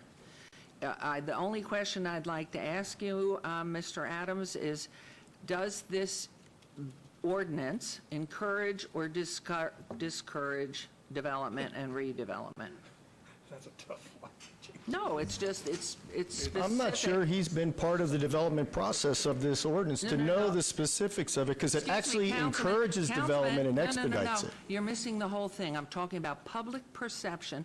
I'm specifically speaking towards 1, 3, and 5, where the public perception to the developer is going to be a discouraging piece. I am passionate about 1, 3, and 5 getting redevelopment and bringing this city back. It has nothing to do with everything you've said. You're absolutely correct. And the amount of time, effort, and energy that's been put into it, we want it comprehensively to work. And as a golf course becomes an independent piece bought by a developer, and it becomes an open space, you don't want to take a huge paintbrush and paint everything the same because of a specific. So my question to the guru of development and redevelopment, if you would announce your name. Your Honor, could I? No, please, let's hear from... I think I should, as a member of the council, be at least recognized. No, I've asked the question. Just wait, I'll let you speak right after, But you're asking him to please. make a Hobson's choice, Your Honor. No, I'm asking him There is no about one answer development. to that. Please. Can I take the fifth on this? Yes, you may. From your expert professional base. So, Councilman Soroka is correct in that I've not been there blow by blow in the evolution and development of this ordinance, although I did ask for and receive and read a copy of the latest draft. Listen. And I'm not going to really directly answer your question, Mayor. I'm going to leave that interpretation to the council. Excuse me, if you would, Councilman, he's talking. Could you please listen? Oh, I'm sorry, I was in the conversation. So I didn't, it's Scott Adams, City Manager. As I appreciate what this ordinance does, and I think I've imparted this in a previous meeting to a number of folks, including council members, that I've had some experience in my career in areas that more regulate development. I mean, I've had a great deal of experience in the state of Florida and other places where there's a greater burden put on a developer on the front end of development than we generally place. And as I appreciate this ordinance, it takes things that we would normally expect from a developer as a condition of approval as part of the entitlement that happens after that approval, and moves some of those items to the front end of a development process prior to the actual approval by City Council of an entitlement.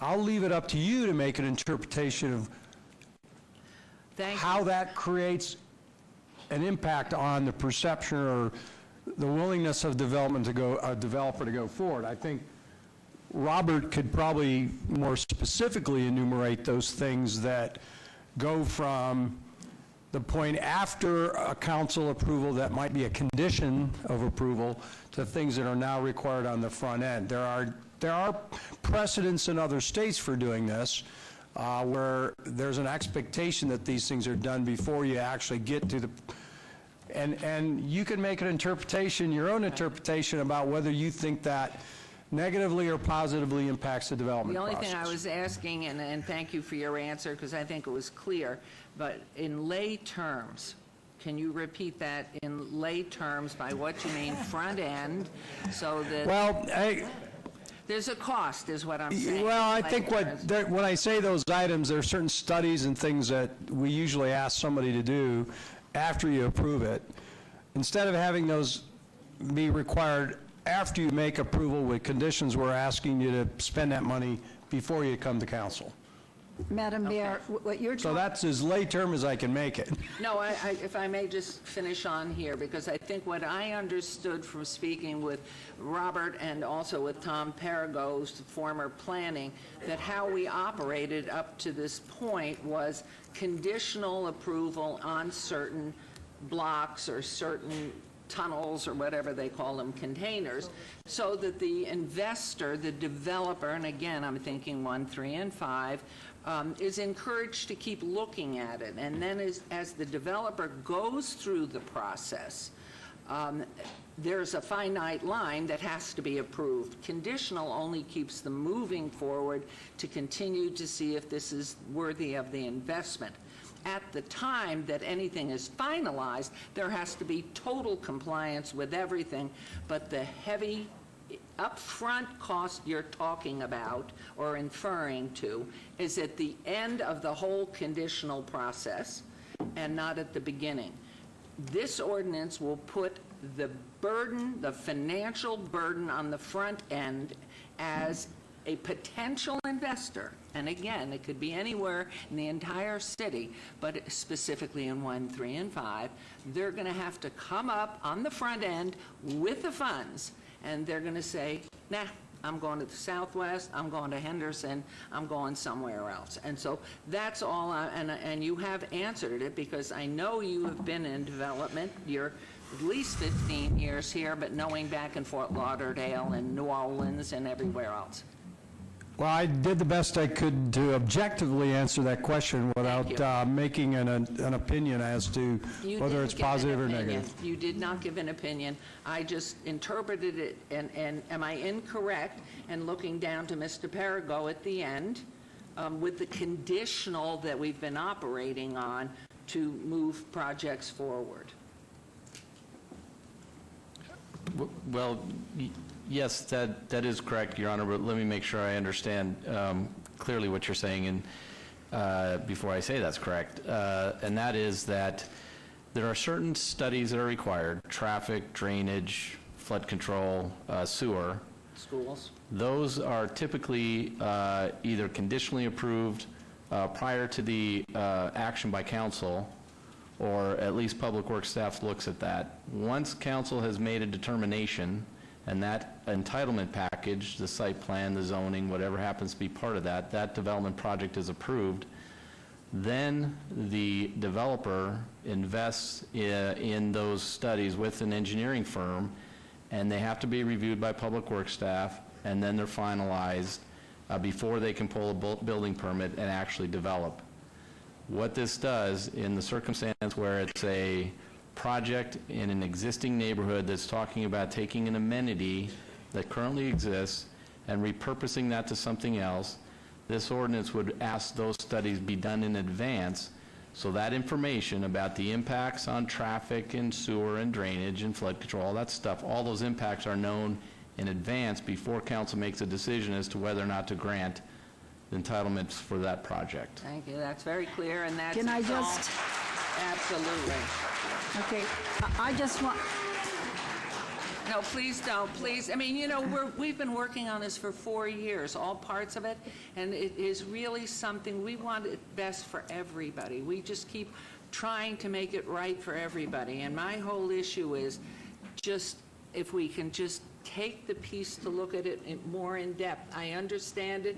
You've confirmed it in what I understood in my explorations. And so the open spaces piece, as it affects wards 1, 3, and 5, to me, is where I really am. So, if we don't develop these inner city wards, these challenged wards, with encumbrances of having to have investors do it up front, which is what you said, and it's just asking for time, spend some more time on this. I understand where we are, and I understand, and all I'm saying, I'm one person up here of 6 today, and so I just can't approve it today in this ordinance. That's all I'm saying, and I tried to share the reasons, wanted to get expert comments, and that's all I've done. So everybody else is free to vote how they see it. I'm passionate about fixing the historical center of town. So at this point, Your Honor. Councilwoman Mayor Pro Tem was in line first, then you'll be next. I'd like to get something on the record here. I've had times where we've had development, and I did not have a traffic study because I said I was told that came later after our vote. I did not have a school study. That came later after our vote. And I objected to that because how can I make a good vote if I don't know those things? So it comes later. But you say that it's temporary, and so if it doesn't fit in, but nobody told me that. I will tell you, and it is not on the record on some of those developments that I had. Nobody said it's temporary and unless, you know, something happens and the traffic isn't right or this isn't right. I just want it on the record. If you're saying temporary, that's a lot different. Conditional. Excuse me? Conditional, I think. Oh, was the excuse me, word. conditional. It's conditional upon a traffic study turning out all right. But I've had many residents question, why, because, you know, in the older wards too, you have traffic, why we make these votes before having a traffic study. And I want to just make sure that it's on the record that if we have those votes, it's conditional in all cases. Is that correct? I think you can say all cases, but I'm going to defer to Mr. Summerfield. And you've been asked to make a report, so I didn't want to preempt that, and you're standing here so long, but if you would respond to Mayor Pro Tem. Of course, Mayor. For the record on this item, Robert Summerfield, Director of Planning. So, Madam Mayor Pro Tem, so on a site development review that you would approve, one of the standard conditions that Public Works includes is that they must receive approval of the traffic study. Again, all of these are conditional on the intensity of the development because there are thresholds at which certain levels of studies are required for all categories, drainage, sewer, traffic. Robert, do you understand, excuse me yes, for interrupting, you're asking me to vote on it before I know any of Correct. this So stuff. when you make your motion to approve a site development review, you're approving it with the as-approved conditions, and that's a part of the standard conditions, is that they have to satisfy the traffic study requirements if it's required. I'm so happy, 13 and a half years on the council, I finally learned that. That's very wonderful. That's good. Thank you very much. And by the way, Robert, your last report on the STRs was excellent. Yes, Councilman, please. Thank you, Mayor. The problem we faced here today is that without the public meetings, without the provisions of these that this bill encompasses, we don't know what the conditions should be. Our offices don't know because no public meetings have not been held in a formal structure. I don't like the idea that we set the table here for the discussion on this thing, and I don't even know if we're going to have a vote today, Your Honor, but I'm saying I don't think we should set the table as a zero-sum game. You're either up for developers and down for developers. That's not correct. We are first representing the citizens, and the developers can come and go as they please with their money, as there is big, big money, the biggest in Nevada behind this project up there, not in Ward 3. So, you know, we have to deal with rich people and middle-class people and poor people. And we try to treat them all the same. And for some reason or another, everything we've done here has not turned one developer away. The developers in this town have been for this bill. They say it doesn't hurt them. It won't hurt their future prospects. So I don't think that we should frame the debate in such a fashion as it's either or not. That just doesn't work out, you know, with the voters, with the people that we're trying to protect, the ones we really want to protect, the ones that live near these things. Okay, Mr. Summerfield, your report per the request of Councilman Soroka. And I apologize, Madam Mayor, if I could ask Councilman Soroka just to repeat what he wanted me to speak on, because there's been a little delay, and I want to make sure that I hit what he requested. Well, the Mayor and Robert, you know, we sat down in my office 15 months ago, and we looked at the lay of the land in our city, across the entire city, and said, hey, we don't have any processes in place to address this first-of-a-kind request in the city of Las Vegas for the city to walk back on its promise of maintaining open space, and then to have a process's purpose is to take controversial, very complicated issues and move them forward. And you were in the room along with Tom Perrigo and Robert and Peter Lowenstein. Could you walk through how the concept of taking the national best practices of success and then how we vetted them and how we came forward to how this applies to all of the city of Las Vegas? It's comprehensive. Thank you. So, Madam Mayor, through you, so the process began, as Councilman Soroka said, approximately 14 months ago. A resolution was brought before this body that outlined some best practice information that we had gleaned from other communities that have faced this issue in Florida and South Carolina. Actually, here in northern Nevada, they've had this as an issue, and in California are some of the more predominant locations that have faced this. At that time, the council wanted a deeper dive into what was in the resolution, and so they asked staff to prepare ordinances for their consideration to address the two components that were outlined in that resolution. The first component was a public engagement process. One of the things that we've learned through the best management or best practice review is that in order for these repurposings to occur as, I think you've talked on it a couple times, as conversationally as possible without some of the acrimony that some communities have seen, that public engagement is a key component of that. Having the developer of the property come forward to the community, engage the community, and the community have some participation in what that new development may look like as it's being put into an area that's already previously developed. So that was one of the key pieces. That actually, we worked through the councilman's office, worked with constituents. We had a policy advisory panel that included representatives from a number of organizations that help provide advice to the department staff, as well as stakeholder meetings with HOAs, property owners, that based on those maps that we've all seen, we pulled all of those property owners, we sent them notices requesting that they attend and participate in those meetings as that discussion. So this council's already passed a amended version of that policy engagement program, and so that's already passed. That's already in code. That's already a requirement.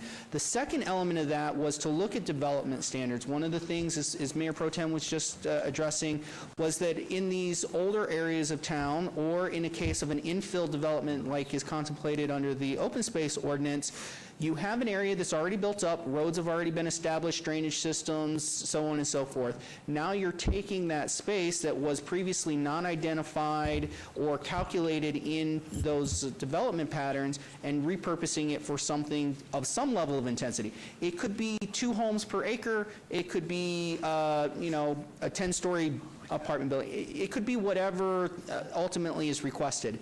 So part of the development standards conversation was, as we looked in those other communities, in the communities that are similarly situated to us, meaning they don't require those studies up front as a part of the entitlement application, they did, in these unique circumstances of a repurposing, say, okay, for our elected body to make their decision, we feel they need to have this information up front instead of it coming later in the process, as has already been described.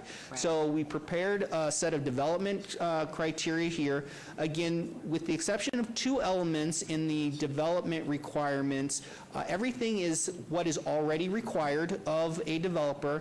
It's just requiring it forward in the process instead of later. There are 2 elements, again, for staff, I just want to make clear, there is the environmental worksheet, which is basically just a narrative saying how you're going to address any impacts on environmental issues. Specifically, many of these open spaces, because they've been in the community for a long time, have wildlife, may have other things going on. So you just complete a worksheet. It's a narrative. It's not an involved process.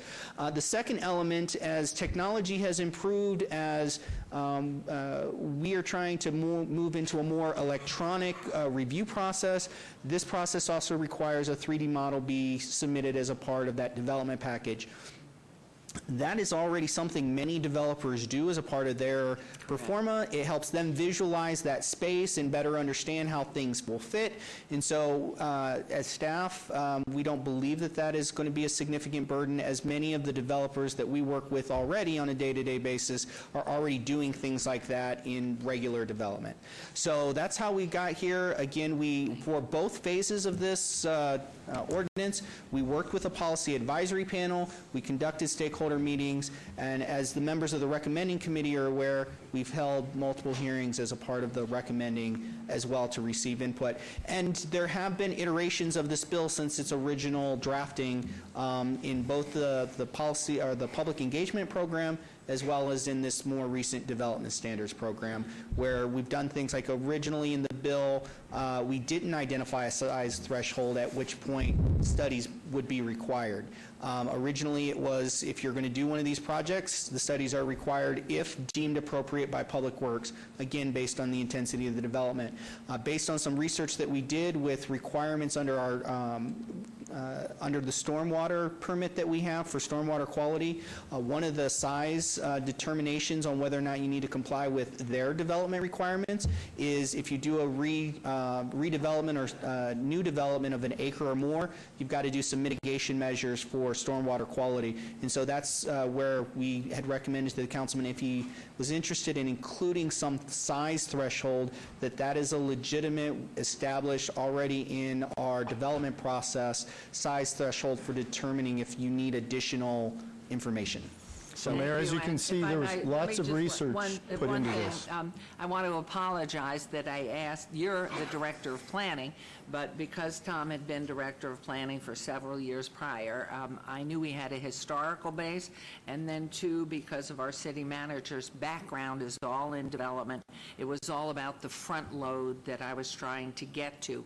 That was not there. We had been operating under the conditional piece always, and it's only become because of the golf course issues with which we're dealing now. And so again, I want to apologize to you for going to other people before you responded, but that was my reasoning, one, and so the public would know, because Tom Perigo had been the head of planning and had been working under the conditional approval agendas up to this point, as were you, and then our city manager, his background is in development. development. So, and I apologize. So, thank you. Your report, it confirms everything that I have said. So, And Mayor, thank you. yeah, thank you. And basically, we're saying nobody's trying to stop development. Just have a little additional consideration when you're building in somebody's backyard, so we know in advance how it'll impact our residents. But what you heard was the conceptual piece there from Robert. The legal language was put into place by Val Steed, one of our city attorneys, and I'd like him to address elements of the document from a legal standpoint, and he's sat in our 3 recommending committee hearings, and this is the second time it's been addressed at City Council, so we've heard a lot of the concerns of people, and I'd like him to address, piggyback on what Robert said, and how the development of the language, and to address what he's heard in the past. Thank you, Councilman.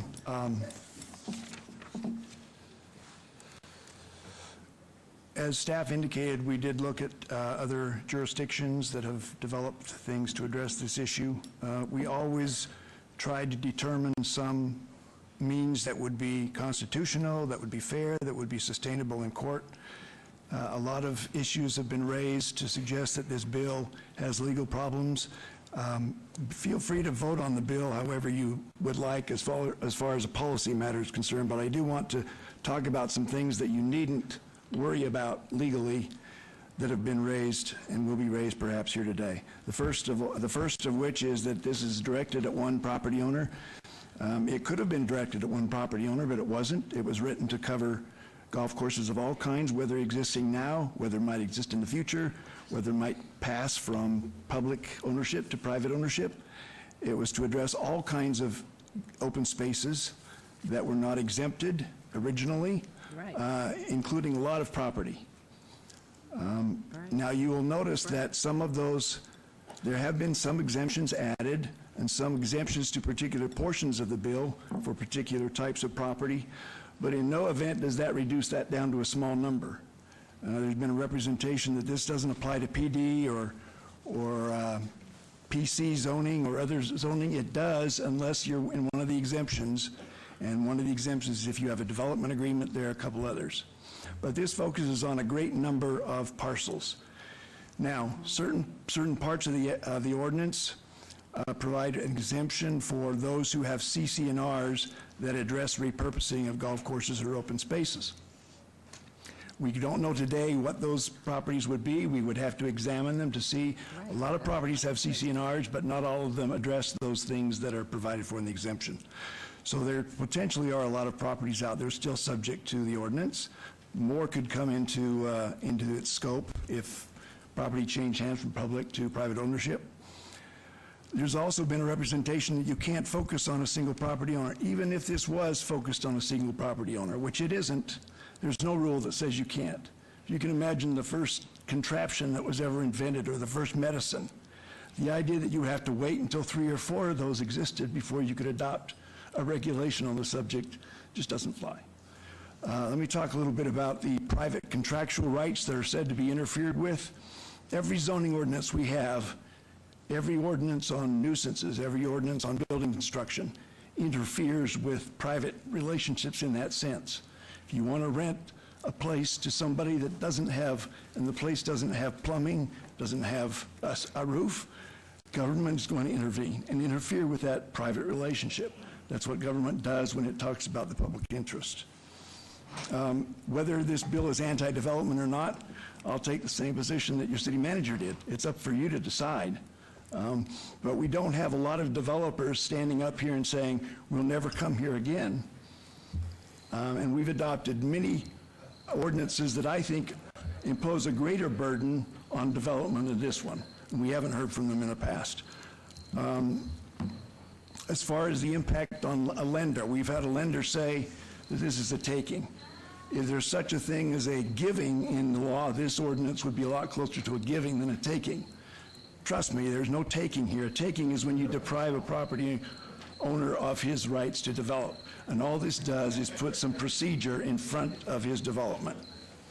Val, if I could, there's seems to be a discourteous action taking on, Mayor. Could we ask that to stop before we continue? Yeah, whoever has the cricket, could you please silent your little pet cricket? When it speaks, Your Honor. Thank you, Mayor. Thanks. Thanks. I know all of you are anxious for me to finish, so I will do that.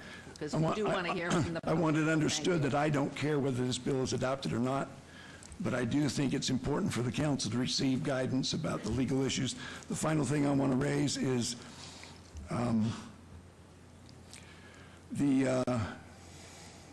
lost my train of thought here. The retroactivity provision. The only way that this becomes retroactive, and everybody has their own definition of what that means. There's a potential for a property that has a golf course or open space that either has been or will be withdrawn, and they have to propose a closure maintenance plan. That's no different than our ordinances that prohibit nuisances. That's no different than our ordinance that requires people who have mortgages to let us know when their mortgage goes in default so that we can make sure that they secure their property. We do that all the time. You'll hear that we don't, but we do. Of clarification, would this require a golf course, an owner of a failed golf course, to restore it to pristine golf course conditions when it was operating as a fully functional business? Yeah, the ordinance recognizes that that's not going to happen, so it asks the owner of such a property to come in and develop a closure maintenance plan that takes into account current conditions. Thank you very much, Thank you. because in fact, what you've done is discuss it as it does apply to golf courses. And again, I just reiterate, I'm talking open spaces, which in a particular sense right now, we may have a golf course that will be considered or is considered an open space. Let's hear Mayor, from just to Councilman- clarify that, golf courses are open space by definition in planning, so they're one and the same, they're Right, just a that's different fine. recreational That's use fine. of the open space. I'm not questioning any of that. I'm just saying I'm talking about how this takes a big brush and paints everything, which at this point, I want more research, and so that's my vote. Councilwoman, and then we're going to go to the public. You've all been very patient. So thank you, Mayor, and thank you for, I'm hearing everyone's testimony up here. I just want to make it crystal clear that golf courses may be open space, but open space is not golf courses. And between 135 and my Ward 6, we have open space, and we're down to like an acre. When you create an ordinance that literally paints the whole city of Las Vegas because you have one problem child in one specific ward, that is not okay. Understand that I've talked about this ordinance. Our mayor has asked for time because it's just not clear. I sit on the recommending committee. It's been to recommending 3 times. Once I was in Singapore, and the other 2 times, everything the developers have come and asked for, and that has been in exchange, that is not on any of these amendments on this open space that we're hearing today. So there's a lot of work that needs to happen on this and rushing it through. And then the biggest thing is this city is in several lawsuits, as our mayor has stated before. And as we continually make ordinances, we're creating more lawsuits that the taxpayers of the city of Las Vegas are paying for. We're over $1 million outside the door just on a few of these lawsuits. And let me tell you, Ward 6, okay, I have a golf course in my community, and our golf course, our Silverstone golf course, you know, I'm going to read an email from our Silverstone Ranch Community Association, because understand, we have 1,572 Silverstone members. Some members of Silverstone are for it, some are not for it. And this is where my Silverstone Ranch Community Association sits on this, okay? From Tom Mason, there may be a few Silverstone residents who plan to attend, but please note that these individuals that are there do not represent the SRCA, which is Silverstone Ranch Community Association Board of Directors. The board has not taken a formal position while this ordinance evolves and has not formally polled all the members for sentiment.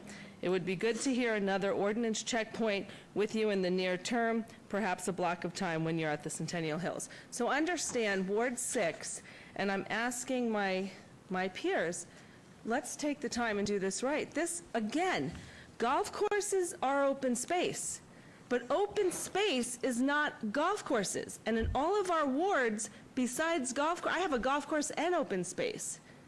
It's Very, very important. And, you know, and then some of the other damaging language that's in here about putting developers in jail and fining them. I mean, it's really, I have to tell you, quite a disturbing ordinance, and I cannot support this at all in this form. Please. Okay, all right, please, let's be respectful. We're going to open up public comment now. So for any of you that are in large groups, I would highly ask, I'm just trying to figure out a way to do it, that for every 5 people, find a spokesperson. That would be helpful. And we are going to start, I will give every person, we're going to start with 2 minutes. If in fact it becomes, and you get another 4 people to give you their 2 minutes, we can go beyond it. So what we'd like to do is not reiterate, not repeat something that's already on the table, but then again, to say your name very clearly. The gentleman was first, even though it's the day of always the lady. But since he was first, we'll start with the gentleman, and then you'll be second, and you'll be third. So please, and we'll set the time at 2 minutes, please. And if your name is unusual, if you would spell it for our city clerk, please. Welcome, Hi. and thank you for coming. I'm David Mason. I live in a community next to an open space which is trying to be converted now, but I've only been there 11 years, but I've been in town 56. Oh, and could you tell us now, this is germane to whether it's I live in Queensridge Towers. Okay, that would be very helpful to us if you live, who knows, in Ward 5, 3, 1, wherever you are. This, now I'm just going to ask, that's fine. Thank you, please continue. And I would say in the last 40 years, I've been more of a developer than just a resident of a neighborhood. When you talk about the broad brush being everywhere from an acre to an unlimited number of acres, if you take a look downtown and see what can be built on an acre, you'll realize why an acre of land can put a very large development on. So I'm in agreement that it covers all kinds of development, whether it's on an acre or 200 acres. The other thing is as a developer, anybody that's worth their salt does their homework before they come here. I've always been bothered a little bit by the council approving things without having traffic reports, school reports, all of that information, because, and it said, but then the staff will review that and make a decision. Well, that doesn't give the people making the decision, the real decision, the information they need. And I can tell you, as a developer, I've developed a lot. I'm doing it right now in the city and in the county. And in all of those, I have to do what I have to do to have a successful development. Forget whether it's what the city wants or doesn't. You need to have the roads work. You need to have the parking. You need to have all of those elements. So I don't think you're scaring one developer away by saying, why don't you give us those up front? Thank you. Thank you very much. Yes, ma'am. My name is Terry Strong. I'm a resident of Silverstone Ranch. And Madam Mayor, you stated earlier that you were going to recuse yourself from voting on any of the things on the agenda today having to do with the marijuana business. Correct. And yet you are going to vote on this ordinance, which another son of yours, or maybe the same son, is representing and possibly has a financial interest in. The developer who has bought and is wanting to develop Silverstone Ranch. Your words in your opening statement could have been straight out of Ross's mouth in our court hearings that we've had about the state of the golf industry and how profitable it is or not. And I would ask that you recuse yourself from this vote, seeing as how if your family is involved in the marijuana business, they are also involved in the business of representing the developers of a golf course. So I will turn that to council on that, please. Ross represents the original buyer. He is still involved in our legal activities because we still have an open case in front of Federal Judge Boulware. And I believe that if we're having family conflict here, that Ross is involved in our business at Silverstone, as he is, as your other son may be in the marijuana business. Thank you, I appreciate that. I have 4 children who are all in their 40s now. They're involved in lots of things, and maybe I do have to recuse myself. So let me go to legal and ask, and then you'll have to subpoena my son to find out what his involvement is, because he is an attorney, and unfortunately or fortunately, I don't know who his clients are, and that's an attorney-client privilege, so I'm going to turn to counsel on this. Thank you for considering that. Madam Mayor, I mean, just as you have just spoken, it doesn't seem like are you aware of your son's representation in whatever it is having to do with the golf course? That he is currently involved in any of this? Absolutely not. So, at most... No. Wait. Please, in fact, I defer to you on this. Unless it can be confirmed. The only thing I can confirm is somebody from the neighborhood had mentioned to me, which I did ask my son, I'm going to say 3-4 years ago, that he was involved in some golf course something, and that's all I can assure you. So, quite frankly, at this point in time, I think at best a disclosure... It does not prejudice me one way. A disclosure at most of what you may possibly know. It doesn't sound like it's definitive. Thank you. So Thank you. we can be aware of that. Thank you. Next, please, sir. Hi, my name is Patrick Curran. I'm a resident of Queensridge currently. Yeah. Hello, Mayor Goodman. Former student of mine, so maybe that creates something special too. Hi, Patrick. Good to see you. Soon to be a resident of downtown Las Vegas, and I love the development that's going on down here. Welcome. I am in support of this ordinance. I don't think it's unreasonable to ask for a strategic plan from a developer to consider how things are going to work out ahead of time.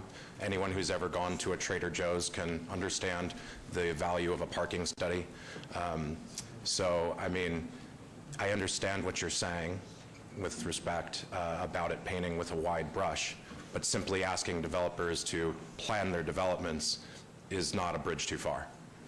And that's all I have to say. Thank you. Welcome back. Oh, and Councilwoman Fiore, Mayor John Ingram of Murrieta speaks very highly of you. He's a friend of mine. I've recently moved back from there, and would request that I get on your Christmas card list. Great. Hi, Patrick. Dave Arpin, 7635 Maggie, Ward 6. I ask that you please support this bill. This bill forces investors, developers to seek your permission to build rather than beg your forgiveness afterwards with variances and retroactive problems after the fact. We are homeowners, and we're not against jobs, we're not against building, and we're not against development. But we do have a problem with the taking of property through some very nefarious ways at below market values for the development, which basically robs the homeowner. You've talked about not wanting to rush this bill through. How about passing the bill so as not to rush the development through beforehand? Thank you, we ask you. Thank you very much.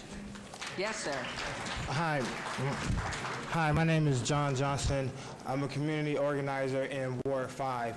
I wanted to come up here and actually speak on something that Michelle Fiore has said, and that's why, I wanted to come and speak today because, like she said, golf courses are open spaces, but there's a lot of open space that's not golf courses. And specifically in Ward 5, there is a lot of open spaces. There are a lot of vacancies. And we hope, working with the new councilman, that we can come in and develop that stuff. So I'm very curious how that would affect our development in Ward 5. Secondly, like she said, it seems like you guys are putting this ordinance together for one problem child that's going to affect everybody in Las Vegas, as well as the money situation. A lot of people don't know is that when the city gets sued, the city doesn't have insurance. you know, they pay everything out of pocket. So therefore, the more lawsuits that is piled up, you have to pay your attorney fees, you have to pay legal fees. Then if you lose your case, you have to pay the settlement. You know, so like she said, if we pass this, what stops them from making another lawsuit? It seems like this Badland whole thing is just like one drawn out, you know, horror story or something. It's like it's a never ending battle. And, you know, it seems like this is just going to continue to pile on the fight, and you guys are not getting anywhere. So, you know, I would really urge you guys, especially Councilman Queer, you know, maybe not to approve it, maybe look, you know, at how we can make it better. But I just see this as being a problem, not a solution. Thank you very much. Please. Yes, ma'am. Kathleen Olander. I live in Ward 6 next to Silverstone Ranch. And I just want to reiterate, I've worked in development projects. I think that this open space ordinance is necessary because it's going to put forward a level playing field. So especially in the infill areas, I don't think it's going to stop development in 1, 3, and 5, but what it's going to do is provide a environment so that all these studies can be done first. Mayor Goodman, you've been an educator. Councilwoman Fiore, you're a grandmother as well. And how would you feel if your grandchildren were in an area that's infilled when the studies were done as an afterthought? The schools are overcrowded because we didn't do the homework first. So I just implore that you change your mind, because in Las Vegas going forward, it will affect our quality of life if we infill without doing the studies first. Thank you. Thank you. Yes, sir. Stanley Washington, a community organizer and diversity advocate primarily in Ward 5, but I do dip into other parts of the county as well. October 25th this year means 25 years for me in this town. I don't think anybody up there has been there on there 25 years there. And so as I move forward, we're knowing a little bit about something about what's going on in Ward 5 there. I just want to go ahead and say that Councilman Carrere, this item came to our normal Tuesday meetings, came there before. I think it deserves an opportunity to come back before. There is an interest here in finding out more about this here. I believe you're going to be invited, if you haven't already been invited, to our next Tuesday meeting. You were invited to this last one, but the election prevented that from taking place. We're very serious about this. We need to learn more about this. In this building on November 27th, the governor's office, along with the Federal Reserve Bank of San Francisco, is holding an Opportunity Zone meeting.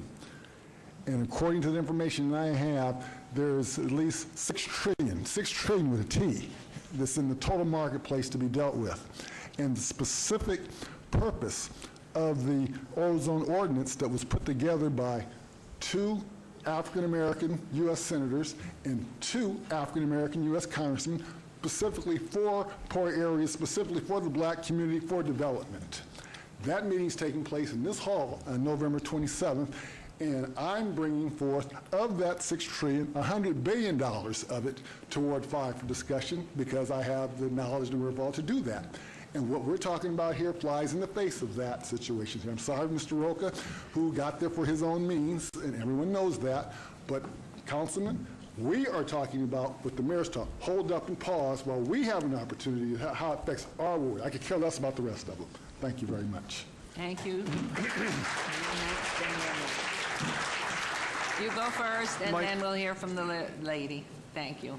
Please. My name is Terry Holden. I live at Queens Ridge Towers. I am in favor of Bill 2018-24.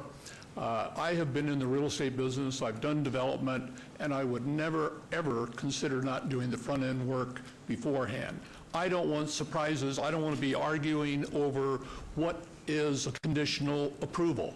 Did I qualify or not? So a developer is a damn fool for not doing the work up front, or lazy, or whatever. The other thing, have any of you been through Queens Ridge recently, in the last month? It is horrible. Trees are cut down, vegetation's dying, There's the ugliest red signs right in front of people's homes. No consideration is being given to the homeowners. We're talking about developers. We're not chasing them away, but we're crucifying the homeowners, the families. Kids could be looked at having, they move into a home, they love their home, and they end up being bused to a different school. There's so much that's just wrong with this whole process. Thank you. And golf course specific. And golf course specific. So, your words are well taken for anybody who lives on a golf course that either is going to be repurposed or whatever. So again, too, I think there's a sense here trying to do always the right thing. But thank you for your comments. It comes from your heart. We can tell. Well, Mayor, I heard you many times tell the developer to keep watering the course. And I think after you said it the last time, he threw it right in your face, cut the water off, decimated the community. That doesn't bode well, and was foolish. Thank you. Yes, ma'am. Good morning, Mayor Goodman and council people. My name is Patricia Salvador. I bought my home in the first development of Summerlin 24 years ago. It's the Pueblos, very close to this golf course that we're speaking about. When I bought there, it was a planned community. And they said there were going to be 6 golf courses, open public spaces, shopping centers, churches. Everything was going to be planned as a planned community. I bought there because that was my retirement home, my forever, everlasting home. And now, 24 years later, what was promised to me when I bought my home to retire in, and believe me, there's a lot of people that were older than me that's no longer here, but that's no excuse for what was promised and what we paid for to be taken away. I agree with you, Mayor Goodman, that Las Vegas is like a lot of children, and everybody's saying, I want. And some people want development, some don't. I agree with that. I have no problem with development, but you know what? I don't want my retirement home to be a busy, busy street. As I get older, I don't want to be driving and worry about a whole bunch of people being late to work, a whole bunch of people trying to get their kids to school, get kids home. Overdevelopment for seniors, as you may well know in a few short years, is not kind. The hardest things for seniors is to be taken away with their driving privileges to get to the doctors, to get their shopping done. If we overdevelop Summerlin area, it's going to be a problem for many seniors. I'm not quite there yet, but my husband is. He's 82. He's a young man. I really want to keep seniors on the road safely. Thank you, and so do we. Thank you. Okay, thank you. I think you are next. I think I'm next. Thank you. Hi, my name is Rick Cost. I'm at 9813 Queen Charlotte. That is in Queens Ridge. A couple points. I think if we'd had this ordinance in place when Queens Ridge was bought, there wouldn't be this fight because it would still be green. We wouldn't have a hostile situation because certain actions were done on both parts. You wouldn't have the lawsuits because all these issues would have been handled before, would have been addressed before. This solves the lawsuit issue. May I interrupt you? You get your 2 minutes, but I want to turn to Mr. Perigo, please, on this. According to your statement was, had this ordinance as it's written been in place, just repeat your statement if you want to. I want to hear truth. Basically what I said is I think that we would have not been in this spot. We would have been as adversarial, and it would have been a logical sequence of decisions that people would have gone along with. Would it have been different had this been in place, yes or no? Your Honor, I can't say if it would have been different or not, but most of the steps that are required in this ordinance were followed through that process because there was a requirement for a development agreement, which requires all those studies in advance. So what he's saying is really those pieces were already in the process at the time. There's a uniqueness to the issue with which you're referring. Well, And so this ordinance wouldn't have, from what I'm interpreting there, those pieces were already in place. It's just different right now because But it's they would have been moved front-ended up with front. cost. It would have been moved up front, and the point of even maintaining the golf course, which immediately polarized both sides. Well, that Both is sides true. got adversarial rather quickly and lost even the point of the development because of that particular point. You had a series of points that became after the fact. If you'd have rolled these up front and have been able to address and negotiate together, we probably wouldn't have 7, 8, 9 lawsuits. I'm not saying there would be any, but you would have resolved some of these things before it got to that environment where neither side wanted to listen or pay attention. You're absolutely right. In fact, the issue 4.5 years or 4 years ago was that the private sector get together, both together, and work out resolution, but lawyers got involved immediately. But the question that I specifically asked is what you're bringing up. Had we had this particular ordinance in place, would it have made any difference to where we got? And the answer was, Your Honor. Well, again, Your Honor, I can't say how that would have changed the course of history, but the requirements in this ordinance were met. If this ordinance were in place, that process would have been the same up front because those studies were required in advance and they were part of that entitlement package. so I just wanted you to have the facts. Well, Thank you. the only reason I said when you first approved the first apartment thing, all those things weren't in place yet. They came after the fact, not before. When you did that first 453 units or whatever it was, all those other parts weren't in place. Right, there were conditions that were being met as had been processed before that. So I just wanted you to have the actual facts. What happens with the developer, and he doesn't think it's conditional, he thinks that's a go. And all he's got to do is, here's my step ladder. It's a go. It's not conditional. Again, But too, while the issues at the golf course, this specific golf course and perhaps other golf courses, yes, absolutely. That's why we're trying to fix this so we don't have recurring problems. But again, too, this is all about it's not specific to one. It shouldn't be specific to one or two. It should be golf courses, perhaps, because of the change of society and the interest, and how do you keep them up and keep the investor and the resident having the priority of what he envisioned for his future looking out the windows. How do you protect that? So all I was saying is my piece is the open spaces piece to take it out. It should be so the same I just for open wanted you space. to know, according to what I heard, just again reiterated, that had this been in place, we would still be where we are because the conditions were there.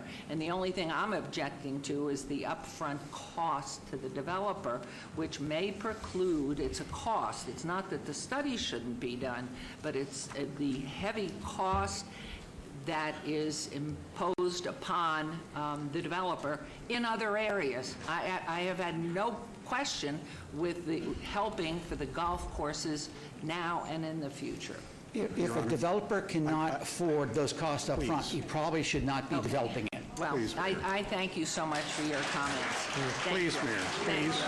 you. Yes, sir. Who is next? Yes, please. I'd like Please. I'd like to ask something of the witness, if I may. Thank you, Mayor. The issue is, and I'll ask you because you have an impression.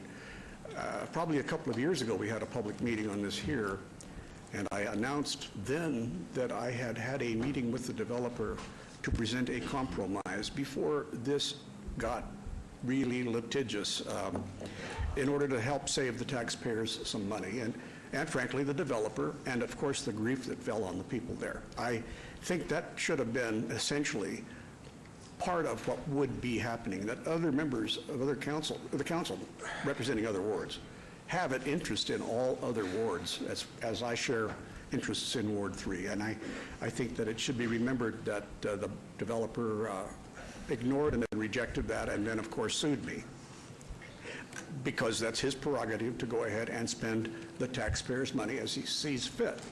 But he's the richest guy in the state of Nevada. That's kind of Mayor, easy for him. Where we, I think the issue is here, obviously, we all know that there are real issues that we have been working for to encourage the sides to come together from day one, 3.5 years ago. So the issue, but is broader than that, and that's what the issue of the ordinance is in its breadth. We understand the Badlands, and we've all encouraged trying to pull the sides together. We got really close. We almost had it. But the reality, it's not only Badlands. This issue is about everything in the city. So that's all, and I appreciate your coming down, and you said it so nicely, and it was really helpful, and hopefully the water will be turned on. One day will be magnificent. Thank you. Thank you. I think you're next. I believe I'm next. Good morning. My name is Ron Iverson. I reside at 9324 Verlaine Court in Queensridge. And I'm here today in favor of the ordinance, and I'm a little bit chagrined that it's golf course and open space, because I agree with Councilman Fiore that golf courses are certainly included in this, but this is more than just about golf courses. It's about open space in all of our communities. I'm in favor of the proposed open space ordinance. First, the proposed ordinance is both good for a developer, the residents, and city officials. It ensures city expectations and development requirements are clearly defined for developers up front and not made up along the way in terms of interpretation. It ensures that residents are made aware of development activity and given the opportunity to engage, ask questions, surface concerns, and determine whether or not that development is good for their individual community. And then finally, it ensures that city officials have all the right information before they are asked to make critical decisions on the improvement within our city. Second, the proposed ordinance is not overly burdensome as some would have you believe. In fact, if you read what's gone on in South Carolina, in Florida, in Texas, in California, this is really a light version of the requirements that are established there. In fact, staff has selected the best practices of a national wave of like ordinance to bring the very best to Las Vegas. And this ordinance just asks for that due diligence be done before you're asked to make your decision. And so I would urge you to value their research as well as the recommendation. Finally, before voting today, I would ask you to reflect on the motto of this council that's on this sheet of paper in your agenda. All your pictures are on here, and so I believe you all support it, and it says, building community to make life better. And how better to uphold and to fulfill that pledge than to adopt this ordinance that protects community rights, ensures clear and timely process, while encouraging thoughtful and smart development in our community. And for those reasons, I would urge you to vote yes for this ordinance. Thank you very much. Sir. Thank you. Yes. Hi, my name is Pat Spilaccia, 8177 Bay Colony. I live in Silverstone Ranch. I'm the homeowner that was here in February of 2017 when you guys passed the 420 on the 17 acres at Queensridge. I came in that morning for a specific reason. That was to give the mayor an opportunity to recuse herself, because of the fact I did inform you that your son is still representing, and today is still representing, Ron Richards, who was a named defendant in the Silverstone Ranch golf course. His plaintiff benefits greatly by any development of any golf course. This is what these people do for a living. They're in 12 golf courses. Not one, 12. Second of all, when you're looking at some of these ordinances and you're talking about open spaces, how many of these open spaces are actually classified as vacant and not actually classified as open space? Because a lot of the stuff you're going to find in wards 1, 3, and 5, specifically in 5, you're going to find that a lot of those are vacant spots, not open spaces. It doesn't govern open spaces. It actually governs, it doesn't govern vacant. It actually governs open spaces. When the city gets a proposal from a developer goes out and buys a piece of vacant land. He doesn't buy a golf course, close it, and then try to develop it. A real developer goes out to Sky Canyon, buys a piece of land, puts all these people to work. An actual developer These people are scavengers. They're going in and buying small pieces of property. They're asking for exemptions. They're screwing all the homeowners that live there and invested into these neighborhoods. I'm sorry, but that's just the plain and simple language of it. Everybody has an investment, and they did the investment based on this city council's actions. You guys okayed these projects.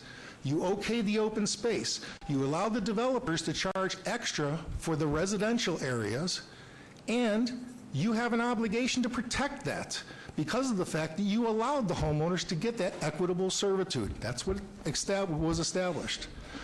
In Silverstone Ranch, 624 acres. I know I'm over my limit. Silverstone Ranch is 624 acres. 272 of that is golf course. Pulte was allowed under the previous Mayor Goodman to build 1,873 units. They built 1,526. They're only entitled to 1,026. Not 1,520, I'm sorry, 1,056. Please take your 2 minutes, finish up. That's 352 acres times RPD 3, hard zoning for Silverstone Ranch. City bent us over. Mr. Spilotro, just to be crystal clear, thank you for your time. Also, our legal has addressed the issue with the mayor's son, so thank you, and that issue's not. And if you, thank you. Have a great day, Mr. Spilotro. Thank you.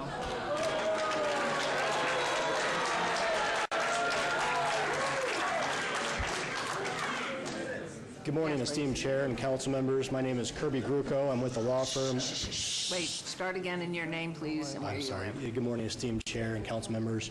My name is Kirby Gruco. I'm with the law firm Leach, Kern, Gruco, Anderson, Song. We represent approximately 700 to 800 homeowners associations in the state of Nevada. Our specific concern arises from paragraph F4 in the ordinance that talks about the exclusion for CC&Rs. While that might be appropriate while the developer and declarant's in control of the association and they're allowed to do what development they need to do, it would not be appropriate, in our opinion, to allow a volunteer board to take over the city's role in overseeing the governing documents and the applications that are submitted to the association. The way the city code has always worked is the CC&Rs work in harmony with the ordinance. So our concern is that this potentially could be read to say that the CC&Rs trump and supersede the ordinance, trump and supersede at least paragraph F. Paragraph F deals with existing channels and washes, could put the association's volunteer board in a situation where it's making decisions and development plans involving what should be public flood control planning purposes that are overseen by the city.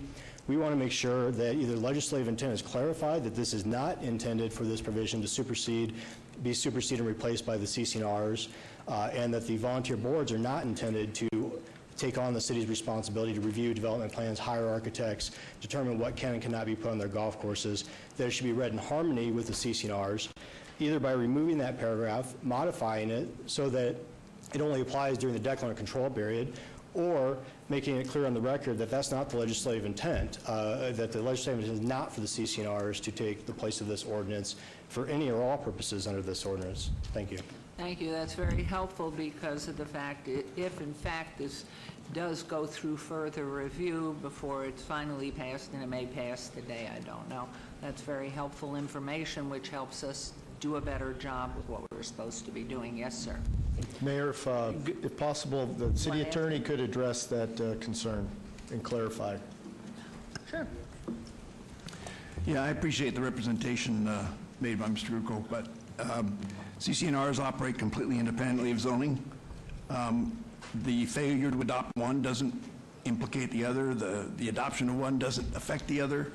There's nothing in, if he wants legislative intent, there's no intent in this ordinance to turn government responsibility over to a homeowners association. The city would be powerless to do that anyway. Thank you. Thank you. Just, Yes, sir. my name is Greg Kerr. I'm the attorney with the law firm of Wolf, Ripken, Shapiro, Shulman, and Rapkin. We represent Piccoli Ranch Community Association, also represented by Mr. Gruco's firm as well. We represent about 800 different homeowner associations here in Clark County and throughout the state. Many of them have golf courses and open space. One of the concern we have is, just to echo what Kirby was saying, was the F4 subsection. stating that, we believe that it could be read that it's an exception to the requirements in the ordinance, leaving the association as the entity in charge of making the decisions that the city council or planning, whoever it may be, would otherwise be making. We don't want to place that responsibility on volunteer board members who are homeowners, who have lives outside of their HOA service, who don't have the expertise that the county or the city has or the developers have. I know Councilwoman Fiore mentioned earlier, basically made a statement stating that more regulation means more litigation. And as an attorney, ironically, it's my job to keep my clients out of litigation. And if my client associations are in charge of or charged with the responsibility of making determinations as to what a developer can and can't do with some open space, a park, a golf course, whatever the case may be, that's certainly going to open the association and its owners up to liability and judgment. So we would ask that whatever the disposition of this ordinance becomes or is, that it would at least strike that particular subsection. Thank you very much for your And Mayor, input. again, Yes? Val could address that one more time if that's Well, why don't helpful. you just take that under consideration later? Your points are well taken. And I It's think more he addressed it and informational. clarified that that So was not the intent of that the No, city he's just saying for policies changing apply in going all forward. cases. So let's move on. Let's hear from the public. That's the City purpose policies now. apply. Thank you for your input. Yes, ma'am. Mary Ann Goodsell. I am currently a board member of the Peccole Ranch Homeowners Association. We have nearly 3,000 units that we work with, and I've been serving there for the past 7 years. I'm just representing our board at this time. We've had a chance to review this ordinance that you're proposing, and our concern is of specific of subsection 4, and the wording, the languages the two attorneys mentioned makes us, as a homeowners association board, very vulnerable because the language is not clear. Our main concern is that this may allow the developers to be to exempt themselves specifically to following the zoning laws, the CCNRs, because it's not especially clear as to what the final ruling would be, and that would leave us as a board of directors in a very vulnerable position.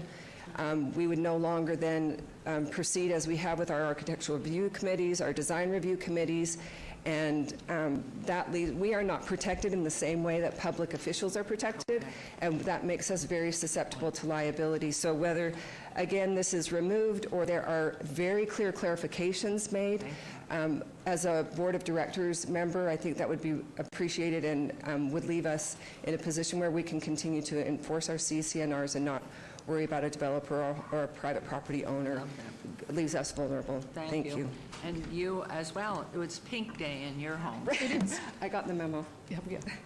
My name is Jan Porter. I'm the general manager for Peccole Ranch Community Association, and I thank you for hearing this issue today, and especially for the clarification, which I am assuming will be on record to say that the HOAs, CCNRs, are not responsible for this, and so it will go as we all expect it to under federal, state, county, and city laws first and save our boards. So thank you so much for this consideration, and thank you for putting it on the record. Thank you. Thank you very much. Yes, ma'am. Hi, good morning. My name's Elaine Winger-Reisner, and I reside at 9811 Orient Express Court. And although I do serve on the board of the HOA for Queensridge Community, I'm here to speak to you as a resident of Queensridge. And I would like to submit 92 names, 92 signatures I have. This represents 1 signature per household. Had we thought to get 2, I think you could almost double that number of people in support of the open space ordinance. I would just like to put on the record that Henderson has adopted an open space ordinance, and it started this process after the city of Las Vegas, and it's already adopted the ordinance. It's in effect. And Mayor, you mentioned sound and wise investing, and I support sound and wise redevelopment and development. And speaking to public perceptions, I would like to ask the City Council to consider the cost to our city if and when this city is perceived as being so pro-redevelopment or so pro-development, it's at the expense of neighborhoods. Never. Okay, thank you. Yes, ma'am. Hi, I'm Eva Thomas at 652 Revelle Court. I also am in favor of the ordinance bill 218-24, and I have 90 signatures here of people that were not able to come today that also support the ordinance. So I'd like to give that to you. Thank you. And I would just like to make the comment that the environment and open space has to be protected from overdevelopment. And that's it. Thank you. Thank you. Thank you. Yes, ma'am. I'm Paula Qualiata, 9621 Orient Express. I am for Mr. Soroka's ordinance. But today, I have become very concerned in listening to certain words that I hear from different people on the council. For instance, upfront costs for developers. This is what we're going to focus on, upfront costs for developers.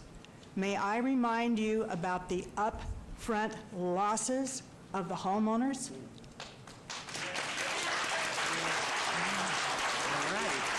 Do you have any idea what the last 3 years of going into a development where it's a fire sale for every home? Do you have any idea what real estate agents tell people who need to move out because of health reasons? They tell them, I can't help you because nobody knows what's going to happen in here.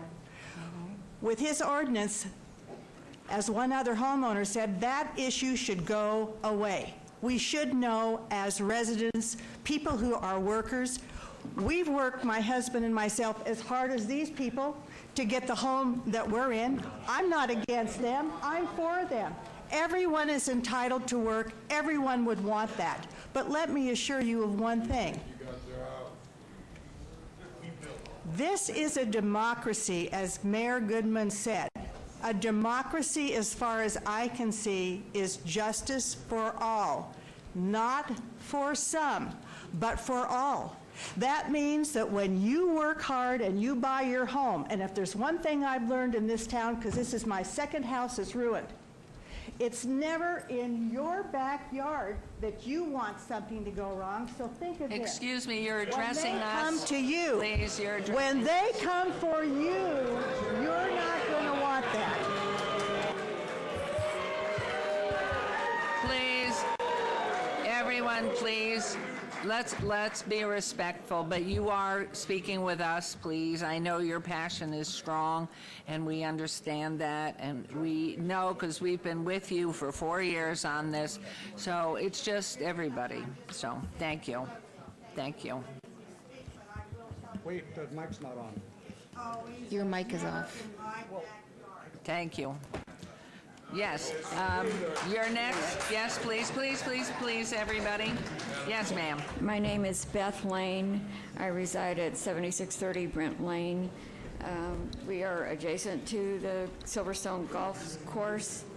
You want to pull the microphone closer to your mouth, if you would, please. Thank you. We're adjacent to the Silverstone Golf Course.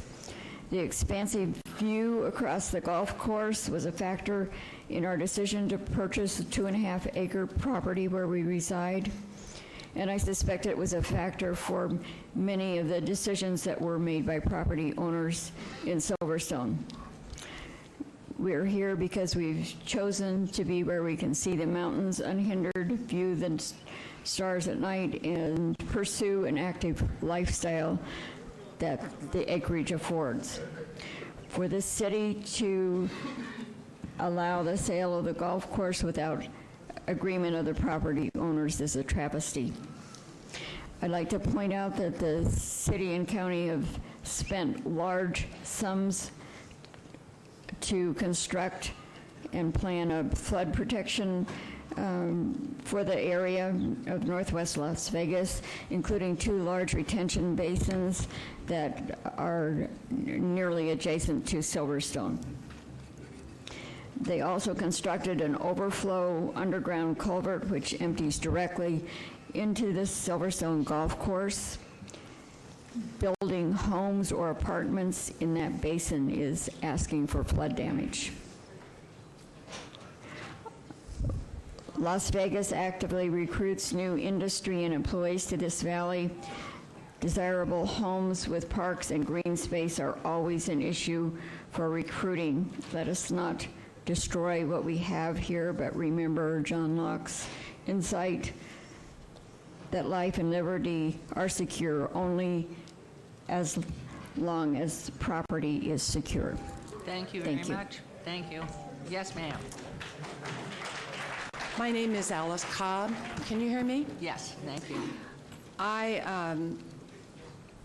I serve on the board at Queensridge, 1 Queensridge Place, but I'm here as an individual who has been coming here for 4 years on the same subject. And I think that should broadly inform all of us that we need to come to some conclusions on this subject. Somewhere around the second year, the thought was tabled here that we needed to develop a global plan, one that addressed the issues more broadly for more neighborhoods and for more developers than just the Badlands. 4 years is too long. We are spending too much money, and we're not getting any smarter than we are today. I agree that it took a while to kind of vet through a lot of these things. And in fact, the council is now 50% changed than when this conversation first started. So I would recommend strongly that we have the courage of our convictions and start somewhere. Let's support the tabled ordinance and move forward. Thank you, ma'am. Let's be kind, please. Hello. Hi. Can you hear me okay? Yes, you're fine. Okay, my name is Jerry Engel. I live at 700 Ponchot Train in Queensridge. And I took a break earlier. I hadn't planned to talk today, but I took a break earlier and I spoke to a gentleman who is in a bright yellow shirt. We see lots of them in the audience. And the shirt says, "Collateral damage, Las Vegas residents support jobs." And I said, "What are you doing here?" He says, "We're here to fight for jobs." I said, "So what's that got to do with this ordinance?"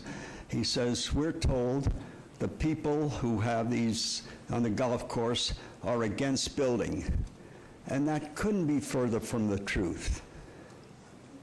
I mean, just think if we had this ordinance in place, she said 4 years ago, there would have been thousands of people working on that course now, because we are not fighting the development on the course.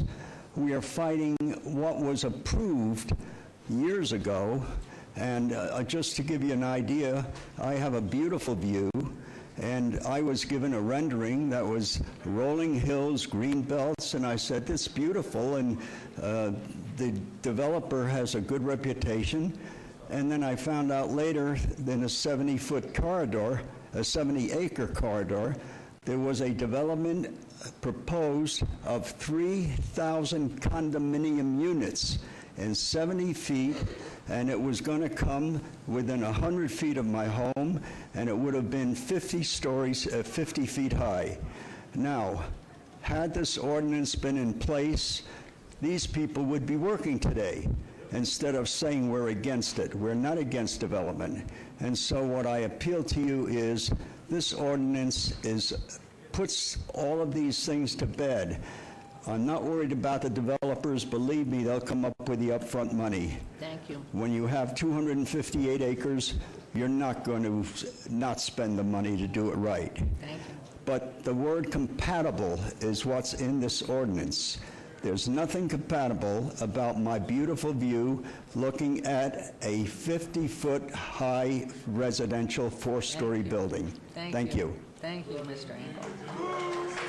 Yes, please, everybody, please. Yes. My name is Dale Reisner, 9811 Orient Express, Las Vegas, Nevada. I just wanted to encourage all the council member and women and the mayor to vote in favor of this ordinance today. I know there's been focus group meetings. There's been a lot of procedures and processes that have gone through and versions and new versions of this ordinance. My wife actually attended some focus meetings, and I think Many. Your wife, you married very well. Thank you. She attended many. Yeah, but I think the process has come a long way. Best practices, from what I've heard, have been incorporated into this ordinance from a lot of prior learning, and we have to start somewhere, and I think today is the time. And this ordinance, we've been through a lot as one neighborhood, but hopefully it will help neighborhoods in Councilman Creer's his ward and Fiore's ward. When people have an expectation of what was required, and the residents have an expectation of what they will receive, and it's documented, it's most likely to happen, and I think you'll have a good outcome. So please vote in favor of this today so that we can move our lives forward. Thank you. Good afternoon. Okay, are we there? My name is Larry Sadoff, and I live at 1 Queensridge Place. And obviously there I have a vested interest. But I would say to you... Wait, where do you live? 1 Queensridge Place, the Towers. Okay, thank And you. obviously I have a vested interest. But I would say to you, as I listened to the people speak, and I thought about this a lot, one word pops out to me over and over again: fair. Fair. This ordinance is fair. And I would ask you, the City Council, to do what is fair. I should not have an undue influence because I'm a resident. The developer should not have an undue influence because he or she is development.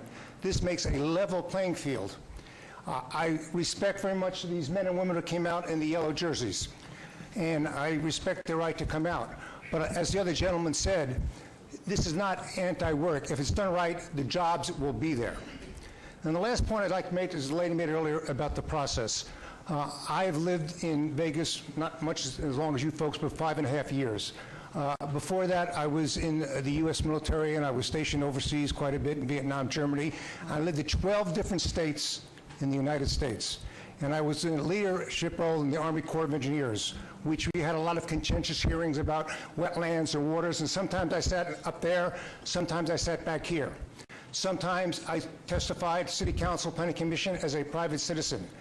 But frankly, I've been involved in this for 4 years, and I've never seen such a contentious and drawn-out process. I remember sitting in a Planning Commission meeting, which Councilman Creer was on Planning Commission, lasted until almost 2 o'clock in the morning. So I'd say, I think you have enough information to make the right decision, and I would ask you to consider it, do what's fair, and make the right decision. Thank you very much. Thank you for your service. Yes, sir. Mayor Goodman and City Council, you guys are all elected to protect the people. Your name, and please, sir. I'm sorry, my name is Barth White. I live on 929 Collin Tree, Queensridge. Thank you. All of you are here to protect the people and the people's rights. And before you make a decision or voice an opinion, I think you should hear all the pros and cons of anything that's going to affect the people. Mrs. Goodman, you've already made an opinion to go with construction, which I think is incorrect. You should hear all the pros and cons because it is going to affect people and the way of their lives and their investments. Now, the little dog and pony show behind me are a bunch of people that are coming and get a job for a year, and then they're going to go. We have to put up with everything that is left behind. Be kind. So we appreciate if you put a little concern and hold your opinion back until you know all the facts. We've been doing this for 4 years and asking, please, I'm everyone. sorry, I can't hear her. We've been doing this for 4 years on council. Granted, we have new council persons.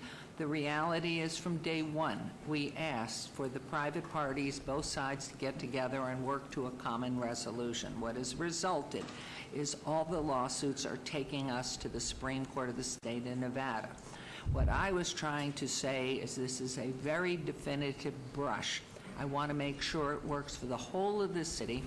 Most of the people are here because of Queensridge or the Badlands and because of Silverstone. So we are very concerned. We want residents to have the enjoyment of what they buy. But this is a much bigger ordinance, and that's all I'm saying. It's in favor of nothing and no one except equity and making sure we have gone very thoroughly through it, which we have not yet done, in my opinion. I am one person. So thank you. We appreciate that you care. Thank you. You next, sir. Who's next?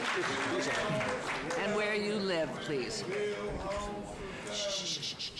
Howard Perlman. I'm an architect. My office is at 450 Fremont Street. No, I'm good, thanks. And I happen to live in Green Valley. You live in Green Valley and I'm you're sorry. coming here to city council? Yeah. Okay. Well, because the ordinance is important to me. We do a lot of work for a lot of developers all over the country, but most of our work is right here in Las Vegas.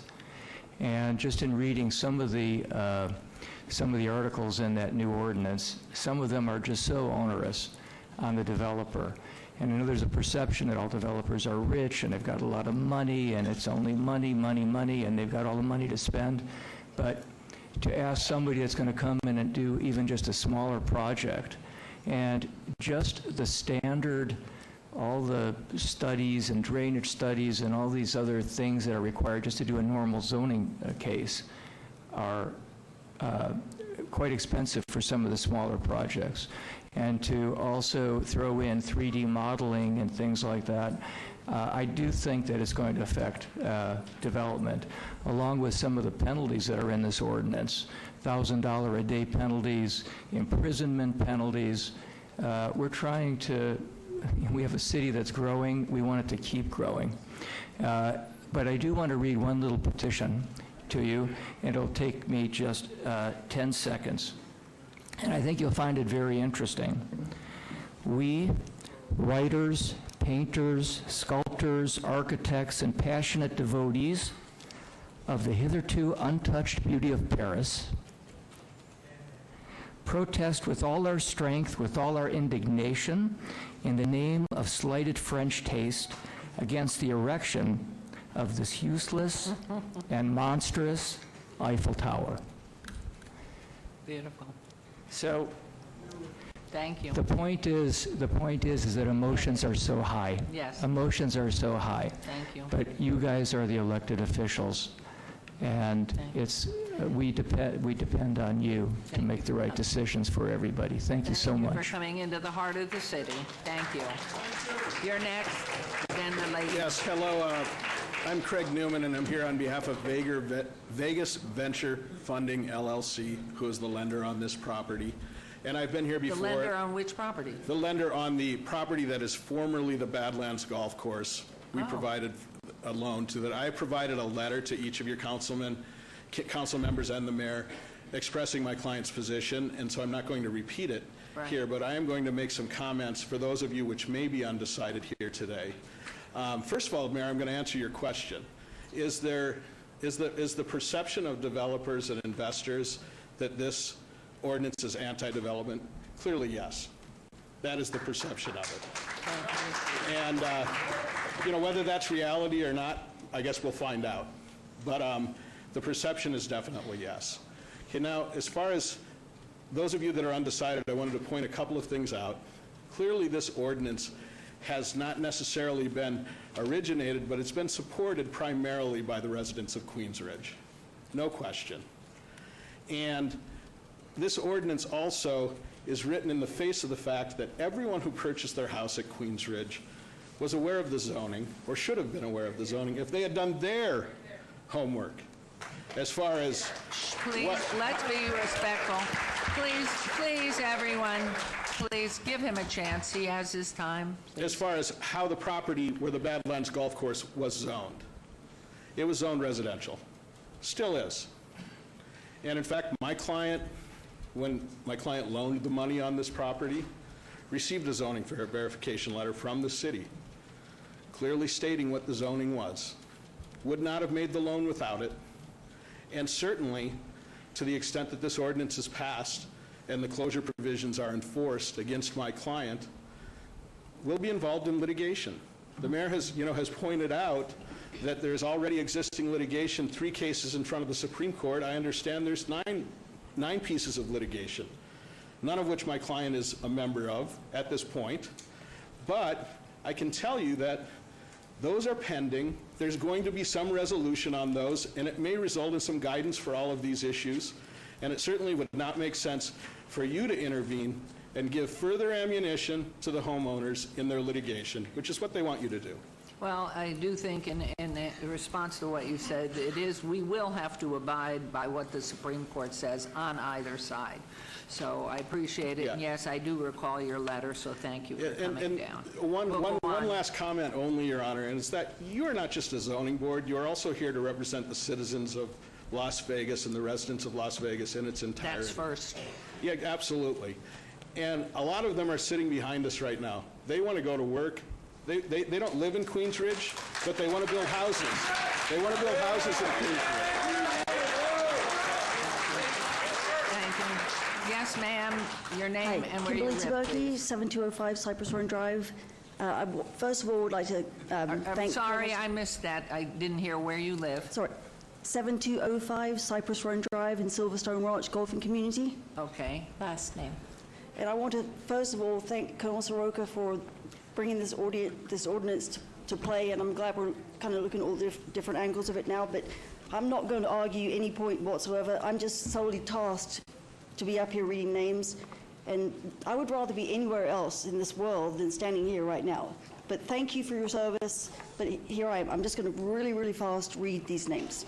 Okay, just in the past 24 hours. Just how many are there? You don't have to read their names. If you'll give your list to our city clerk, we'll make sure their name is a matter of record. Yes, so it's William Pfluger, Tom Lynn Ells, Robert and Vivian Gonzalez, Mike and Carolyn Mosdeen, Brian and Louise Wells, Tom Stenson, Harry and Lori Kelman, Al Chess, Dan Dittrich, David and Gail Smith, Dan and Jean Dufresne, Bob Thomas, Jean and Debbie Long, Robert and Herbine Donovan, Vince and Dale Gardner, Mandy Wilkins, Ron Kosa, Harriet and Steve Hellstein, John and Michelle Bradford, Arturo and Evelyn Lucio, Nancy Weiss, Anne Christine Bob Shelton, Carol and Richard Campbell, Pete Figa, Rick and Roxy Shields, Gail Van Leeuwen, Ruth Rogers, Leslie Albers and William Turner. I asked you just to give it to the clerk. You don't have to read it. Their name will be included in the record. Thank you very much. Your Honor. Your Honor. And I just urge that the City Council consider passing this ordinance today. Thank you very much. Thank you. Mayor, Okay, sir's next. Mayor, if I could, to ask our people in the audience to be respectful of the time. It is very unnerving to stand up here. When you have your time, they will be respectful of you. Ask that you do that as members of the audience. And if need be, Mayor, if this continues, maybe, as you've said in the past, we'll just have to escort some people out. It's very inappropriate and discourteous to this body. Okay, let's go on, sir. I think you were next, and ma'am, and then...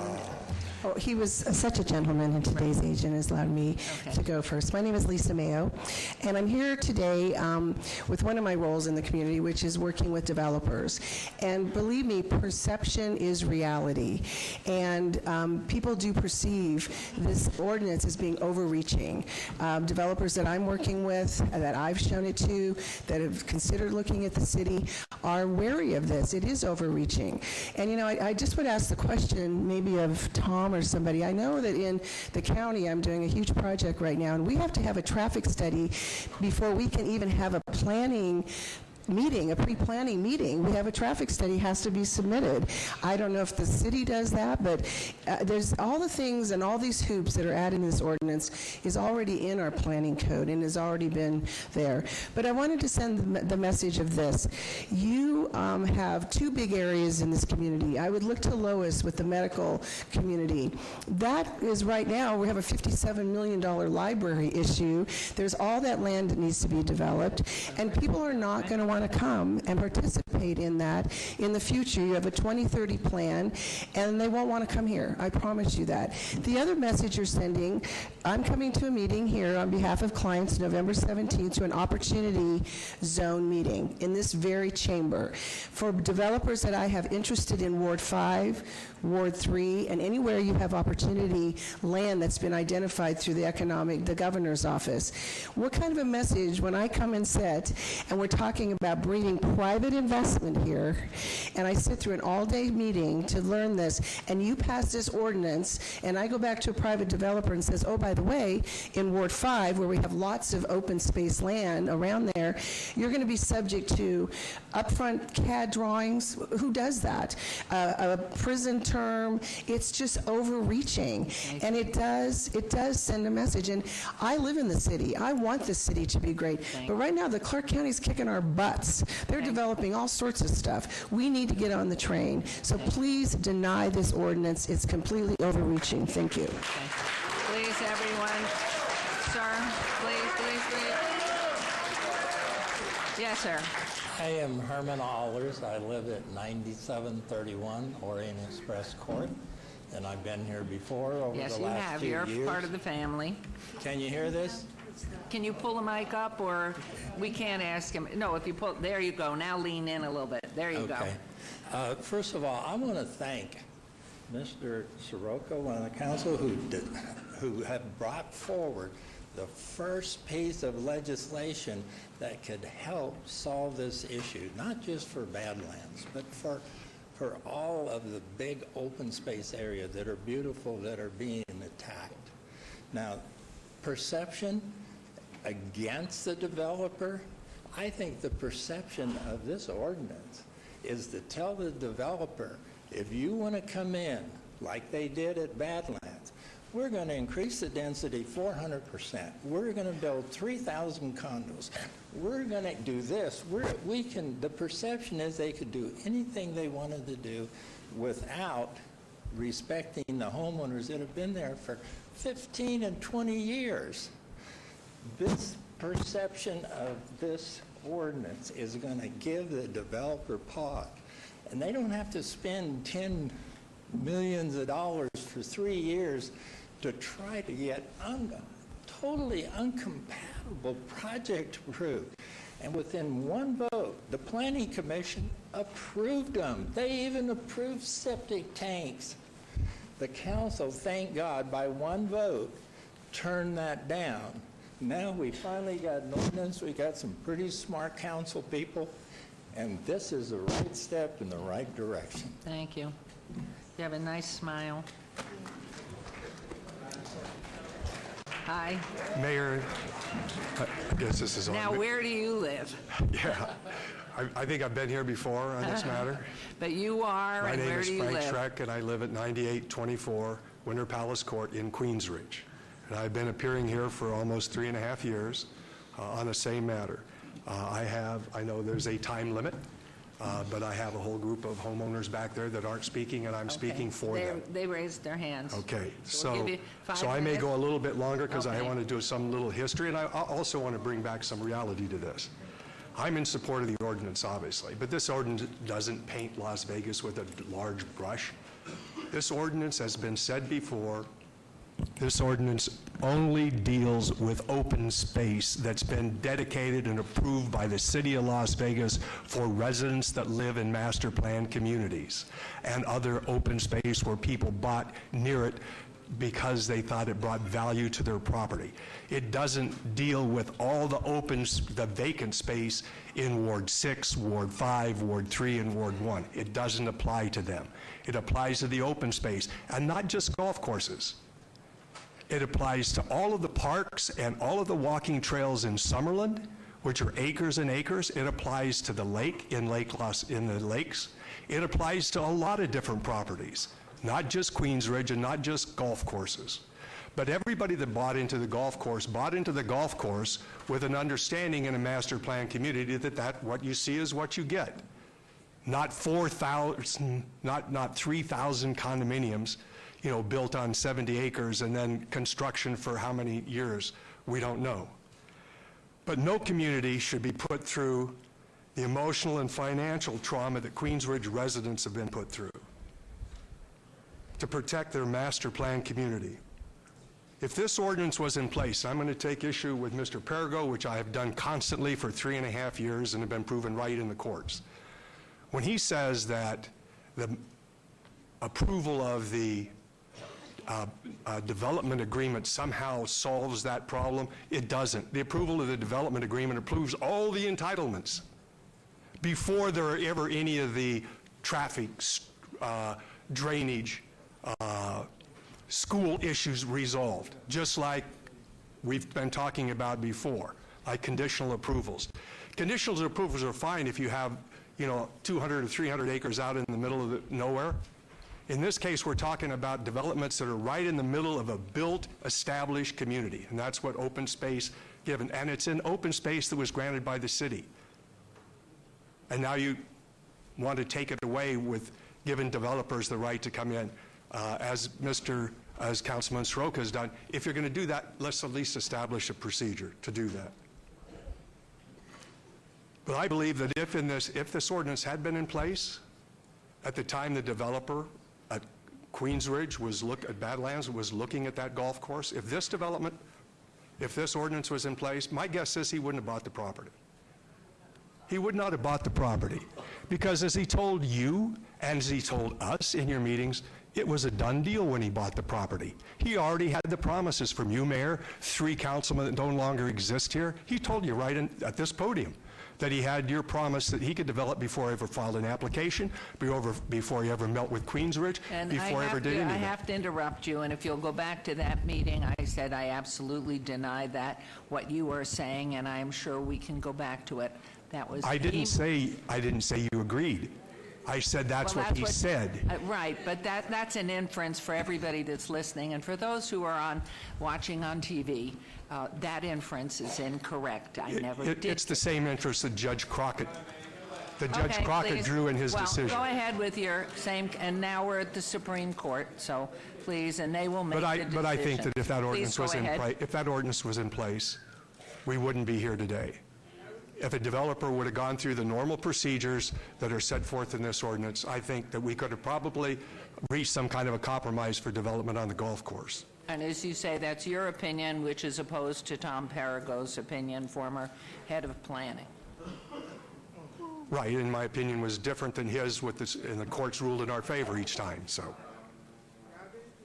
when I started appearing before this council in September of 2015, it was because there was an ordinance, there was an amendment to the city's general plan that was proposed, supposedly by staff, that no one knew about, and we accidentally found out about, that would have eliminated the residential density protection on every single master plan community in the city of Las Vegas that was over 40 acres.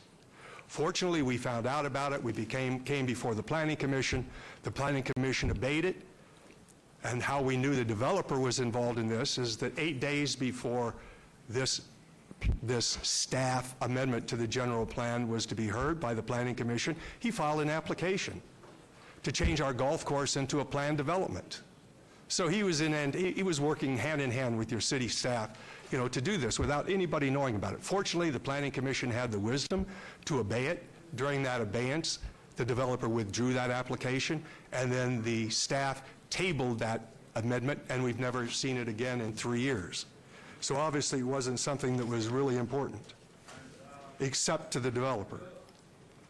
We began this process understanding and knowing that our master plan community, the Peccole Ranch Master Development Plan, was approved by this city council in 1990, and there was specifically no residential allowed on the golf course.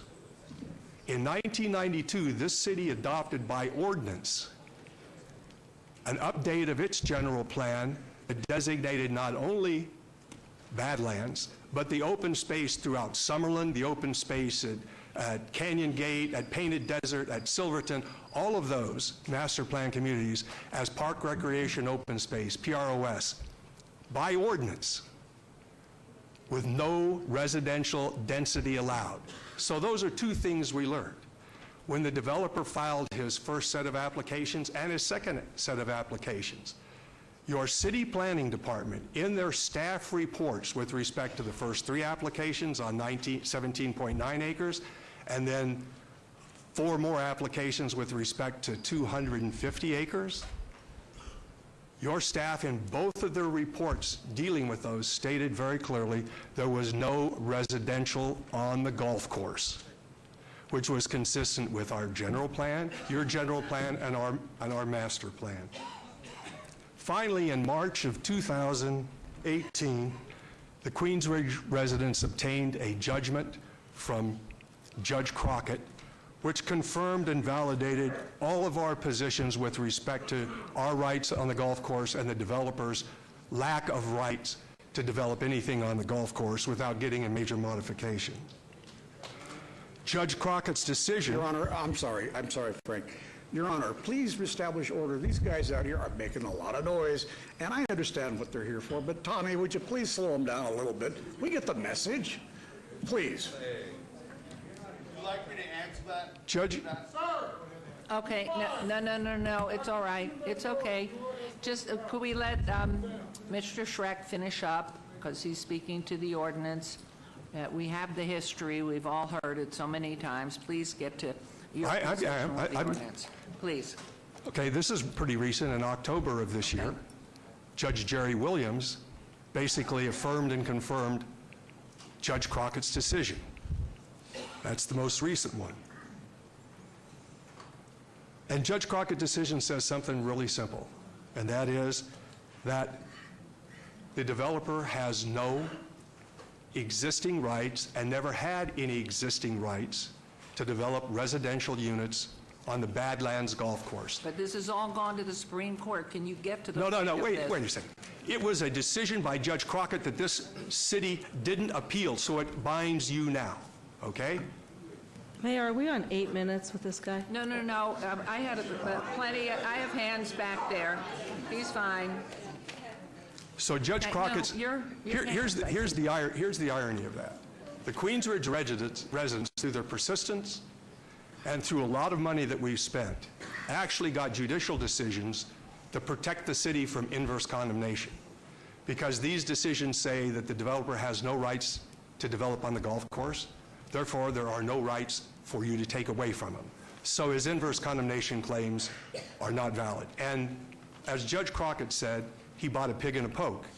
And as the attorney that was up here discussing, the lender on this, well, if he would have done his due diligence, because we did, and Crockett confirmed it, is that he has been loaned and is secured by a pig in a poke. Now, what has happened to Queensridge in the last 3 years?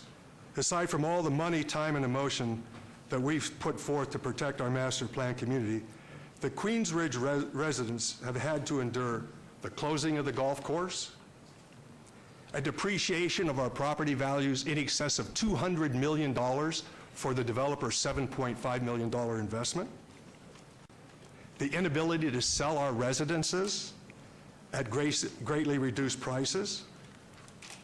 And if the closing the golf course wasn't enough for this developer, I'd like to have this on your overview. Can you make it bigger? Can you zoom in? What do you want us to see? It's the golf course with the no dumping sign. It's still all Can the public see it? the rest of it. Yeah, Yep. Yeah, that's, thank you. Okay, I see it now. This is a sign entering from the south side where I enter. It's right as I come into my community. And then there's 3 more signs about 70 yards apart going down that way and also on the other side. And the same is true when you come in on the north entrance, from Alta into our community. Now, if that wasn't bad enough, and the golf course didn't look like it was a deserted area, the developer then saw fit to cut down all the trees that blocked the view as you were driving up our way so you could have a perfect view of the desolated area that he's created from this golf course, that we have to look at it every day. And if you don't think that is a discouragement to residents, a discouragement to guests, and a discouragement to potential buyers within our community, then you're absolutely wrong. So I'll just end by saying that There's no way in the world that any community in the city of Las Vegas should be put to such stress, such economic deprivation, and such emotional trial as Queens Ridge residents have been put through for the last 3.5 years, based upon a decision that came out of your staff that was not upheld in court.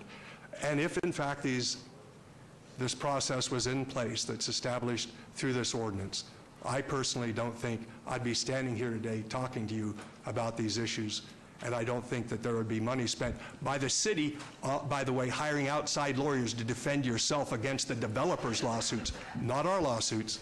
Every one of those that you're spending $1 million on that Councilwoman Ferrari likes to talk about, those are all spent defending outside lawsuits filed by outside attorneys filed by the developer against the city and individual members of the council. Thank you. Thank you. Madam Mayor, through you, could I ask one question? Frank, Mr. Schreck, could I ask one question, please?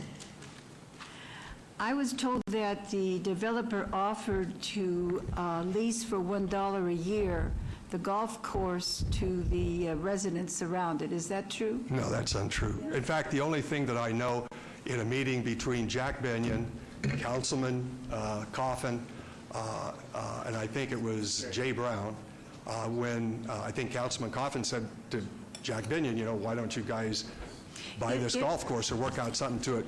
Jay said, yeah, it'll be, and we're just talking about the 180 acres of the old 2 golf courses, not the 70 acres where they wanted the high density. He said, yeah, we'll sell it for $1 million an acre.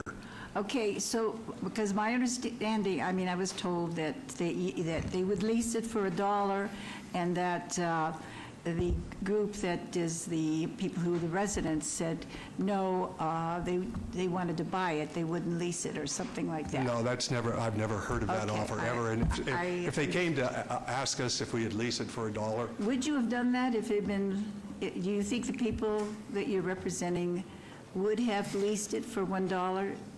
Well, I'm here as a homeowner. Yes. I've been doing this for free for my community. Yes, so I'm representing only in the general sense. Right. Would you lease it for $1, Mr. Mayor, Schreck? this isn't about Badlands, this is about the open Yeah. So space answer the Mayor ordinance. Pro Tem's So this question. is Would a you lease it for little bit $1? off track. Would Mayor. we lease it for This is $1? about- I don't know. I just... No, I'd like to think about it Let's because you have stay property on taxes. What use can you do? He's That's destroyed exactly the what he golf said course. then. The golf course is decimated, destroyed. So what do you get if you lease it You for $1? destroyed it, Frank. Thank you. Let's please, all right, I saw Mr. Gronauer here. Can I just please. address what he just said? You don't need to ask Excuse me him 1 second, or please. me. Mr. Gronauer, is it all right? Yes, yes. And Your I- name, I've got please, and where do something I you wanna say, live? But I only want to address what... Your name, please, and where you live. Vicki DeHart at 9103 Alta Drive. You don't need to believe him or believe me about that conversation. Ask Brad Jerbick. Thank you. Okay, where is Brad? All right. You don't need that answer to act on this ordinance. I encourage you to move on. I know, but I was interested. Thank you so much. I have to ask Brad personally. You know what? Can we get Brad down here? No, well, I don't know, but let's go ahead and let's go through the public comment time, please. Yes, thank you. Good afternoon, Your Honor, members of the council. My name's Bob Gronauer. I'm here representing a couple of master plan communities, Sky Canyon, which is being developed by Gary Goat in the Olympia Group that you know. Also Lennar Homes, who is building the east side of Sky Canyon, and our firm also represents Summerlin. I am here watching this ordinance on behalf of my clients, and we've worked with your staff over the last several months on this. The only reason why I'm here is because I was listening to Mr. Schreck in his statements, and I believe respectfully he might have misspoke or made a misstatement that I need to make sure we clarify on the record for everybody in this room to understand. The ordinance that's before you today exempts out master plan communities. For example, Summerlin and Sky Canyon, the clients that we represent, are exempted from this ordinance and do not have to comply with this ordinance because they're master plan communities under development agreements. I need to make that clear for everybody here because Mr. Schreck has stated something different, and I want to make sure I could walk away and just still watch this ordinance as it goes through with that understanding. Okay, thank you very much. Okay, next, please. Do you want to have an answer to that? Yes, please. Mr. Steed, the question for Mr. Gronauer for you. You want to repeat the question? Yeah, I just want to clarify, Yes, in the ordinance, oh, there is sorry. an exemption for, it doesn't say master plan communities, it says communities under a development agreement. So any community that is subject to a development agreement that has been approved under the section that's recited in the ordinance is exempt from it. Okay, and That's why I therefore, wanted for confirmation. Councilwoman Fiore wanted to ask. Thank you. I just have to clarify. As you said before, like a doctor making medicine, so this ordinance, because of the exemptions of our other developers in the city of Las Vegas, this ordinance is basically, please clarify, for the Badlands, for Johan Lowy. This literally is written, the Johan Lowy ordinance. Is that correct? You know it's not. Well, good. Can I have Scott come down and, or Brad Jerbick, because this ordinance only applies to the Badlands? You can either believe me or not. I don't believe you. I would like to have Your Brad Honor, Jerbick Your or Honor, Scott here. please, don't let our employees get all beat up by people who have a real... You know what, interest in this. You can't let our listen, people- I'm about to read your email to the public. You better calm down. Well, go ahead. Okay, I say let's hear them. let's move on. So sorry. Thank you, Mayor and Councilman. My name is Frank Pankratz, 9103 Alta Drive. Wait, I couldn't hear. I'm so sorry. Would you do it again? Sure. My name is Frank Pankratz, 9103 Alta Drive. I've been in the development business for 40-plus years, not only locally, but throughout the country. I headed up parts or all of Del Webb's operations and Pulte Holmes' operations across the country. And I'm here to answer the mayor's question and make a few other comments. This ordinance most certainly would put a hinder and discourage and prevent developers taking more risks than they already do. Development is a huge, very, very, very risky business. It's risky for developers, it's risky for investors, it's risky for lenders, it's risky for title companies, and we don't need any more of this layering on of bureaucratic processes. This ordinance is totally about the land on which the Badlands is on. We received from the city the list of the properties that it would affect, and we heard at earlier meetings that the city staff hadn't had time to really plot out and lay out what these parcels all are. We did. And as you go through, the properties that are listed on the list that we got from the city are either owned by the city, so you all and your successors down the road have the control of those properties because they're either controlled by the cities or they're already in the jurisdiction of homeowners associations. And so I'd like to, this has been submitted previously, and I'd like to resubmit this, and at the bottom line, after you take away the properties that are owned by the city, that are controlled by HOAs, the bottom line, there's one parcel in here that's affected by this. I hear repeatedly Mr. Schreck and the opposition coming before you talking about the big conspiracy that we had early on with the city and the city staff. We had neighborhood meetings, and we planned more neighborhood meetings, just the way we do things in the development business. And who filed the lawsuit first within a month of us beginning the process? Mr. Schreck and his opposition. And they represented to the homeowners that not one home could be built on this property. And yet at the same time, the city, before we bought the property, provided us letters stating that the property was zoned RPD 7.49 dwelling units per acre. So we stand before you or sit in the audience as we hear repeatedly, meeting after meeting, Planning Commission and City Council, women and children are going to drown because you can't do this drainage. Well, we dealt with it. Our engineers dealt with it. The city experts dealt with it when we built Tivoli Village downstream from this 250 acres. FEMA dealt with it, and they would have to do the same thing. We provided a master conceptual drainage study to the city. We reviewed it with the city. We all recognized that further work and detail had to be done through the design process. We provided a traffic study to the city. and the city approves a traffic study for the 250 acres, and yet you hear these people repeatedly, meeting after meeting, oh, it's going to, no, the traffic isn't going to work. This is technical stuff. The city's professional staff and professionals deal with, and they wouldn't approve it if it didn't work and the proper mitigation wasn't in there. The sewer capacity, we got a letter from the city saying there's sufficient sewer capacity for what our plans were. And so it continues to be discouraging with the misrepresentation and the rhetoric you hear meeting after meeting after meeting. We wanted to do something great for the community. The golf course was like probably almost 2,000 golf courses have closed across the country in the last 12, 15 years. We wanted to do something beautiful for the neighborhood, as we had with One Queensridge Place, as we had with Tivoli Village. And the way we do things, we built 40, 50 of the custom homes in Queensridge. We own a number of properties on that golf course and wanted to do something good for our properties, and by osmosis, it would have helped these neighbors' properties and values. What happened? We didn't delay the process. It was Mr. Schreck and his opposition that delayed the process and created the consternation in the community that you've seen and that we've seen into our properties. And so we're here because at the beginning of the process, the opposition were told that not one home could be built on this process. You asked me to meet with Shauna Hughes and try and negotiate. Well, we couldn't negotiate because Shauna, as well as the opposition, heard from some representatives of the opposition that not one home could be built on this process, so they had no interest in even talking to us. Brad Jerbick, your city attorney, Tom Perigo, your then city planning director, worked tirelessly for months, hours and hours and hours, meeting with neighbors to try and bring some consensus. But they had no interest in working with Mr. Jerbick or Mr.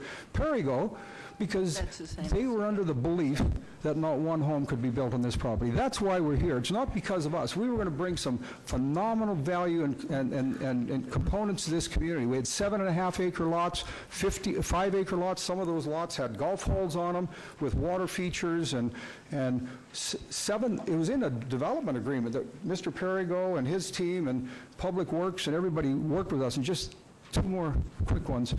Worked with us diligently for 1.5 years to develop this development agreement. And when we brought it before you, and it kept bringing it before you because of different abeyances, you heard from the opposition the delays, delay, because there's been changes made. Those changes that we made to that development agreement that staff had worked diligently and agreed upon, the changes were because the neighbors came and said, oh, I want this, I want that. We incorporated them, so they stood in front of you and said, we need more delay because of the changes that were made. It was their changes. So this whole thing has been farcical and a shame. Thank you very much. And your comment on, and if I might, your comment on the ordinance. Pardon me? Your comment on the case ordinance before us. Absolutely. We can't support it. I can't support it. With my years of experience, this puts a nail where it doesn't have to be, because you've already got a process. You'll remember when Mr. Soroka brought before you an ordinance, before this ordinance, proposing a moratorium. And thank God for the city of Las Vegas, you kiboshed it. But at that time, you asked Mr. Robert Summerfield, has our process ever failed us?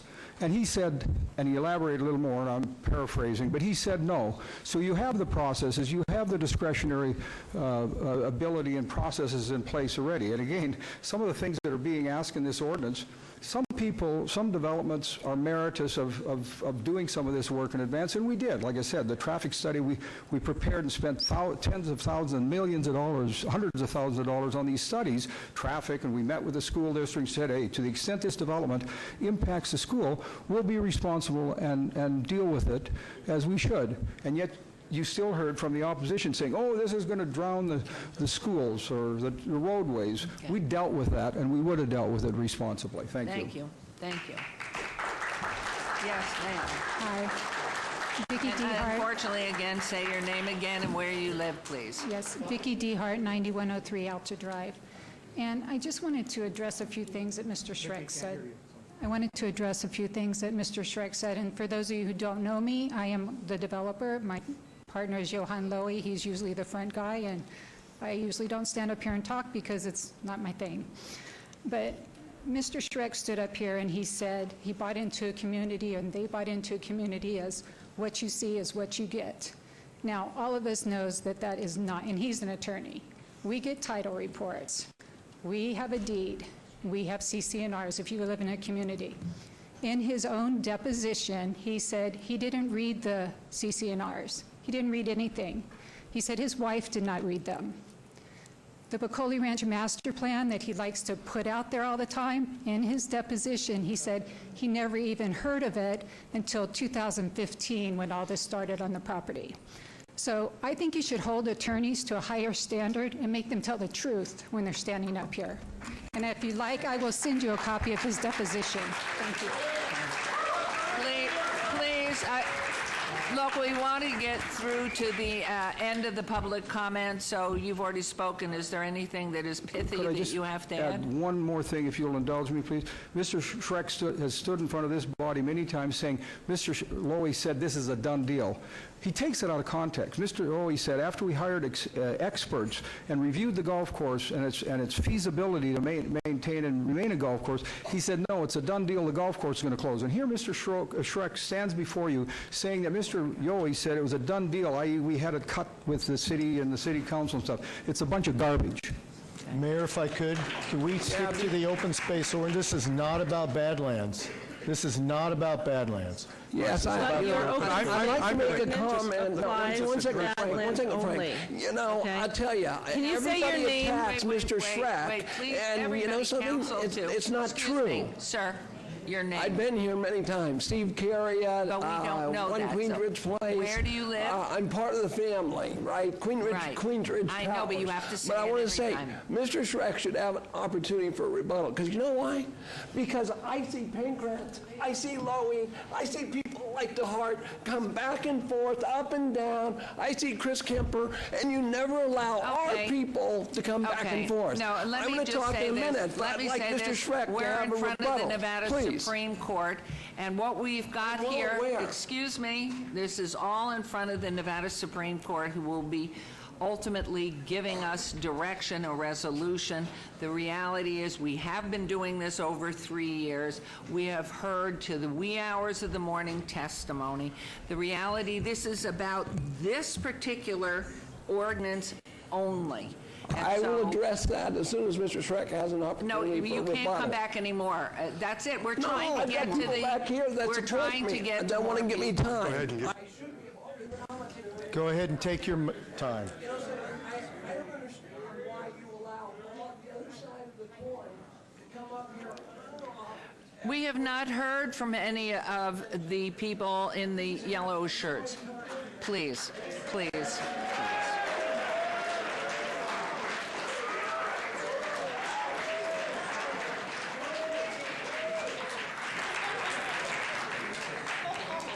I Okay, just Mr. want to address a No, couple of and things that I have been... did say you come back because I A couple of things just that have want been you to said about me answer. personally, But okay? please. That's the only reason.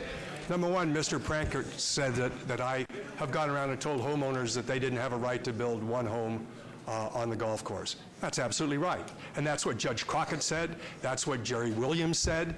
They can't build one unless they get a major modification of our master plan approved by the city council, and then amend your general plan where it has PROS, no residential, to allow the zoning. That's what we've always said. So they do not have a right at this point in time, nor at any point in time, except for that period that you granted the 430 that Crockett threw out, to build anything on the golf course, and that's what I've said, continually. Okay, So, thank you. Thank Mayor, you. if we And could then stick the to other- the ordinance on these comments, I think that would be most I appropriate. think he's addressing your community here, so I just wanted to give him an opportunity to make a response, and all of this is up at the Nevada Supreme Court, where it will rest and decision will be made, which will be the guidelines going forward. So, thank you very much. I need to correct the record here. I'm sorry. Please, Your Honor. Your Honor, if I could just correct the record here. It's not all in the Supreme Court. At least two of us are being sued individually to deprive us of our right to vote on this issue. We are being sued individually in federal court by the developer. Mayor. And it's a pretty bold move, never been done before, and I think we should just consider the possibility that there's litigation all over the place. That's why I have to kind of be restrained in my comments.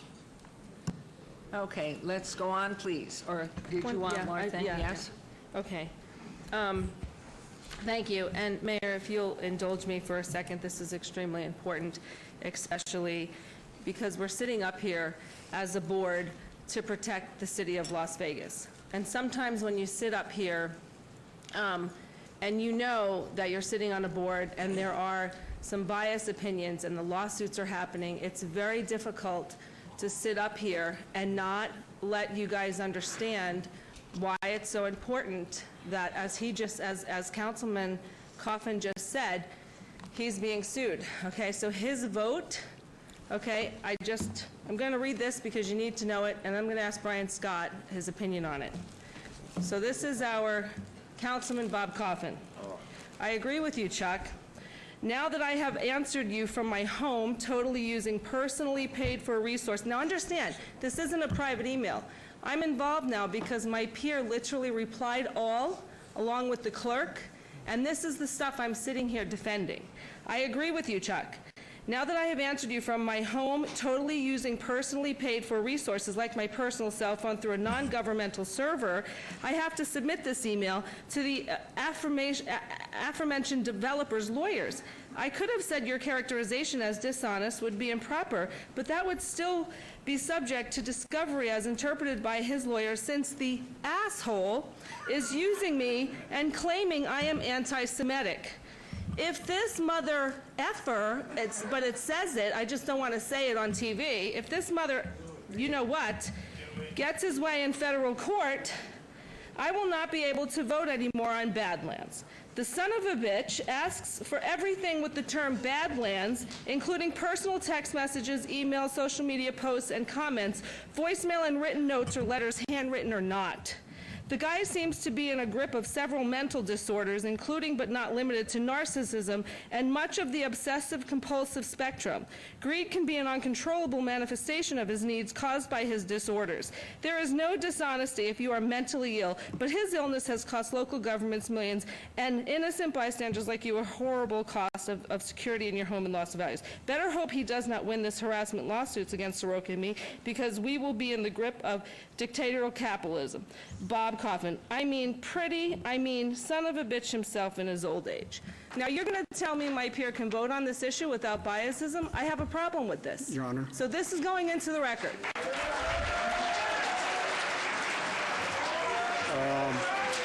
Okay, everyone, please. All right, enough, everybody. Enough, everyone. We are going to move forward on this ordinance, and so I am going to, please go forward. Queens Ridge, ladies and gentlemen.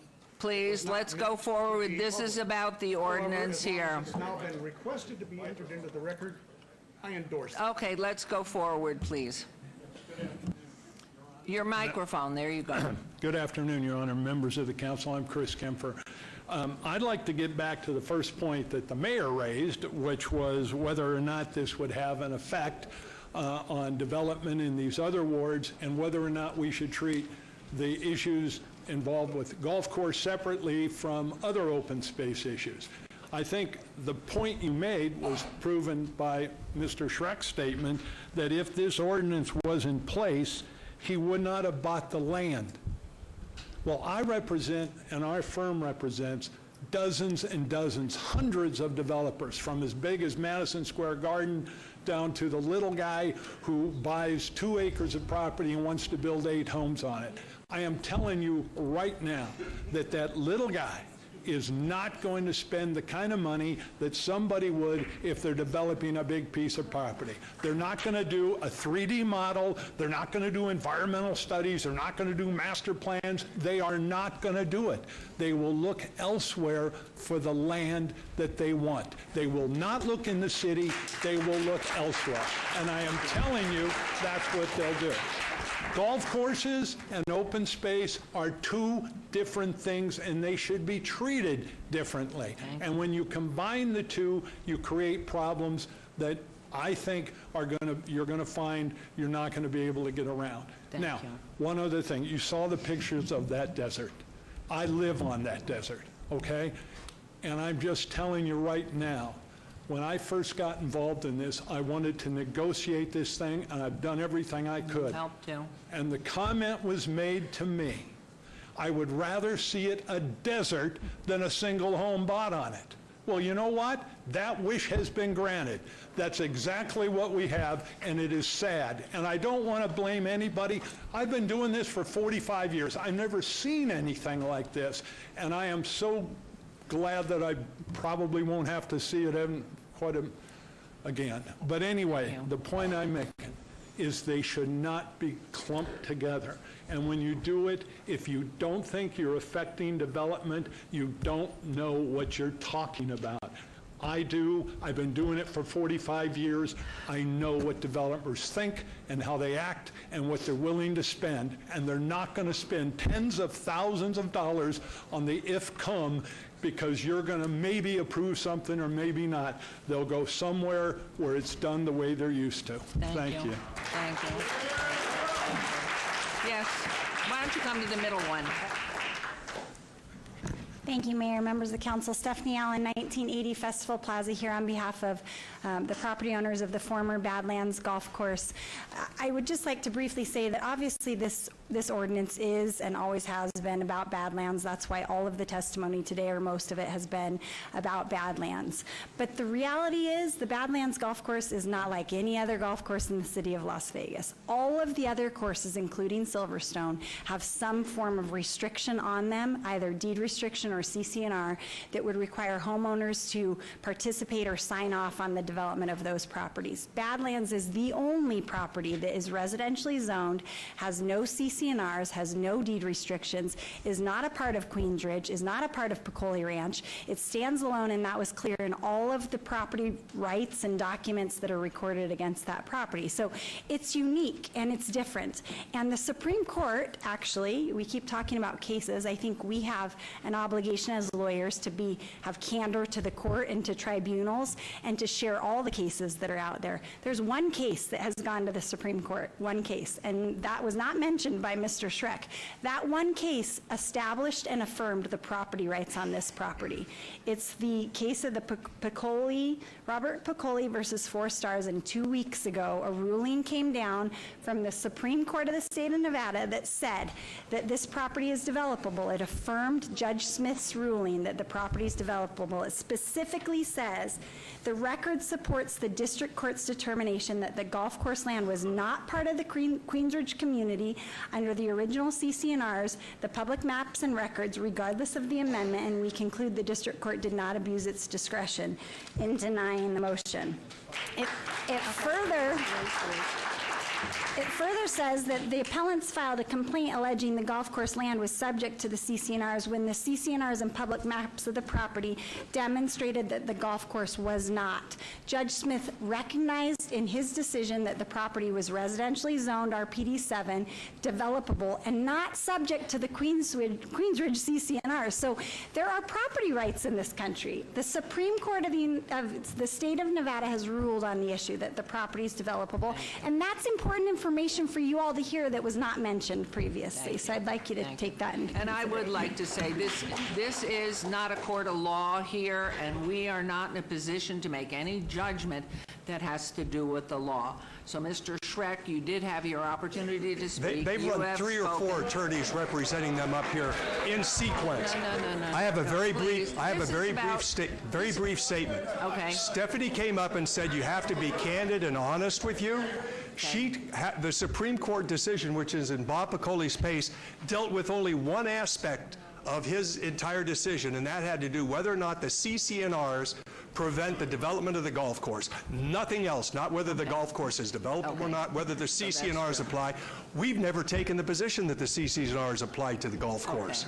So it's consistent with everything we said. But contrary to what Stephanie said, the Supreme Court never recognized the fact of some of the findings of fact in that case that dealt with all kinds of issues that weren't before that court. Well, we're still in front of the Nevada Supreme Court, so we'll keep hearing.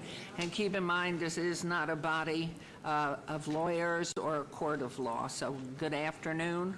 Good afternoon. Bob Piccoli. I live in Queensridge. I am an attorney. You heard the reference made to the case that I have in the Supreme Court. And I would like to say that the Supreme Court on a petition for rehearing has ordered the other side, which are the people sitting here, to respond, which means it has merit. So it's not what was just represented to you, because it's not final. The other part I'd like to say is I am a Piccoli of the Piccoli family. We've been developing properties that started with my grandfather in Las Vegas in the late 20s. I came out of law school in '63. I've been involved in development with the Piccoli family for over 50 years. He's only got 45. But I have been before every city council that had existed since my coming into practice. I've been in the Clark County Commission. I have been in the Henderson Council. I've been in Boulder City's Council on development. And I sit here and listen to these people who have all the reason for arguing for Mr. Lowy. But I would point out that this ordinance is necessary to stop all of this bull. When you sit there and talk about having traffic studies, having school approvals, that has always been. And I hadn't seen it change until this time. What happened is when you came in as a developer, you had your traffic studies, you had your school approvals. We actually built schools down on East Charleston so we could develop a center. Now, I don't hear any of that. What I do hear is under what you have now, Mr. Perrigo stand up and say, well, I hear you got problems with traffic study. That can be mitigated. I had never heard that term in development ever. And he said, oh, that can be mitigated. The lady from the school district came in and read a letter into your record saying the school district did not approve the development of this development. And I'm sitting there, I hear come out of the planning, well, that can be mitigated. Mitigated? Yeah, that's great. You know, how do you mitigate something that should be required and approved before you even walk in and ask for any applications for development? The other part, too, is we've had the offer from Mr. Lowy's group saying that, well, their ingress and egress will come through the water company. And, oh, that's great. Everybody stand there, planning's approved it. We find out the water company has never allowed an easement to anybody other than the water company. So what are you going to do? You're going to do what you continue to do now, which is pass him and then check the conditions later? No, that is not good business, and any good developer will not agree with that. A good developer will say to you, okay, here it all is. I'll put it to you right now so you can approve it, and so I don't lose all the money trying to get approvals and conditions approved later when it can be done all up front, and it makes no difference whether it's open space, golf course, or whatever. It's just the way you do it, and you do it right. And all you got to do is pass an ordinance that says, do it right. And that's all I can say, and I know what I'm talking about developing. Okay, thank you. Now, I have some cards here. I don't know if we've heard from Gregory Kerr. And have we heard from Ron Curry, the Lakes Association president? Then I have some other cards here. I've got a couple on agenda item 70, but Chandra Armstrong and Warren Williams.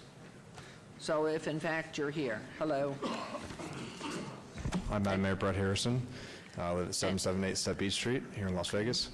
We've heard so much talk today about the specifics of the Badlands development, whether it be traffic reports or ingress and egress, as Mr. Piccoli just mentioned, or all of Mr. Schreck's presentation. All that I ask is that you do not infect the entire city for the entire city history with this ordinance and this matter. I think by voting this ordinance in today, you're taking this issue and extending it on with unknown circumstances and unknown properties to unknown developers, unknown people, unknown residents, all in the future. And I think, as we've already discussed, a lot of the issues that the ordinance is trying to affect were already taking place in the Badlands when it comes to all the studies and such. So by doing this, I think we're just infecting this from here on out forever. Thank you. Thank you. Thank you. Okay, anyone else? Yes. Tommy White.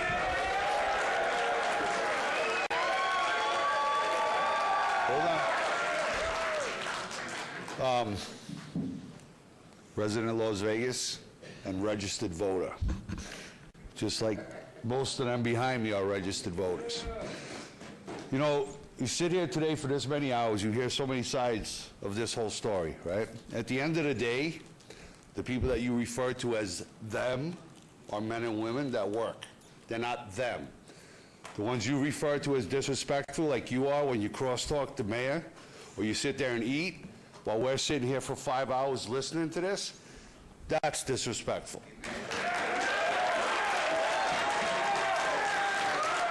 Now, I've been coming to city council meetings as far back as Jan Jones, right? And I have never seen one get so out of order as these get. They crosstalk you, Mayor. They crosstalk the women on this council, which is just totally disrespectful. But I'm not here for that today. I'll come back for that one. We cannot support this ordinance. We have so many other projects that we are looking at down the line. I spoke to Councilman Greer about some of the projects that I'm meeting about next Wednesday, which could affect his neighborhoods, which, if this ordinance passes, will not be done in his neighborhoods. And it will not be done. We met over the medical district with some of our investors. They will not come to that area. You know, for us, this is just not a golf course. I mean, you know, we're not everybody in here is a member of Local 872, right? So when developments are done and communities are built, these are the people that serve you coffee. These are the people that drive buses. They're not all just construction workers like the one homeowner said is going to work 1 year, okay? So we don't want to feel like we're just people that want to work in a community for 1 year, okay? We build our communities. These men and women back here, they want to work. You are going to slow down development should you pass this ordinance. So therefore, I should stand up here just like some of the other people did. It took everybody's time. We could stay here until about 8 o'clock at night, right? Because I saw that happen so many times. But if I took everybody's minute right here, we'd be here for maybe another 2 hours. But we're not going to do that. All we want to do is tell you, we're not going to support this ordinance. We're going to, even when this is over, should this ordinance pass, we're going to do what we have to do to make sure that we're not going to support the ordinance that gets passed by the city. Thank you.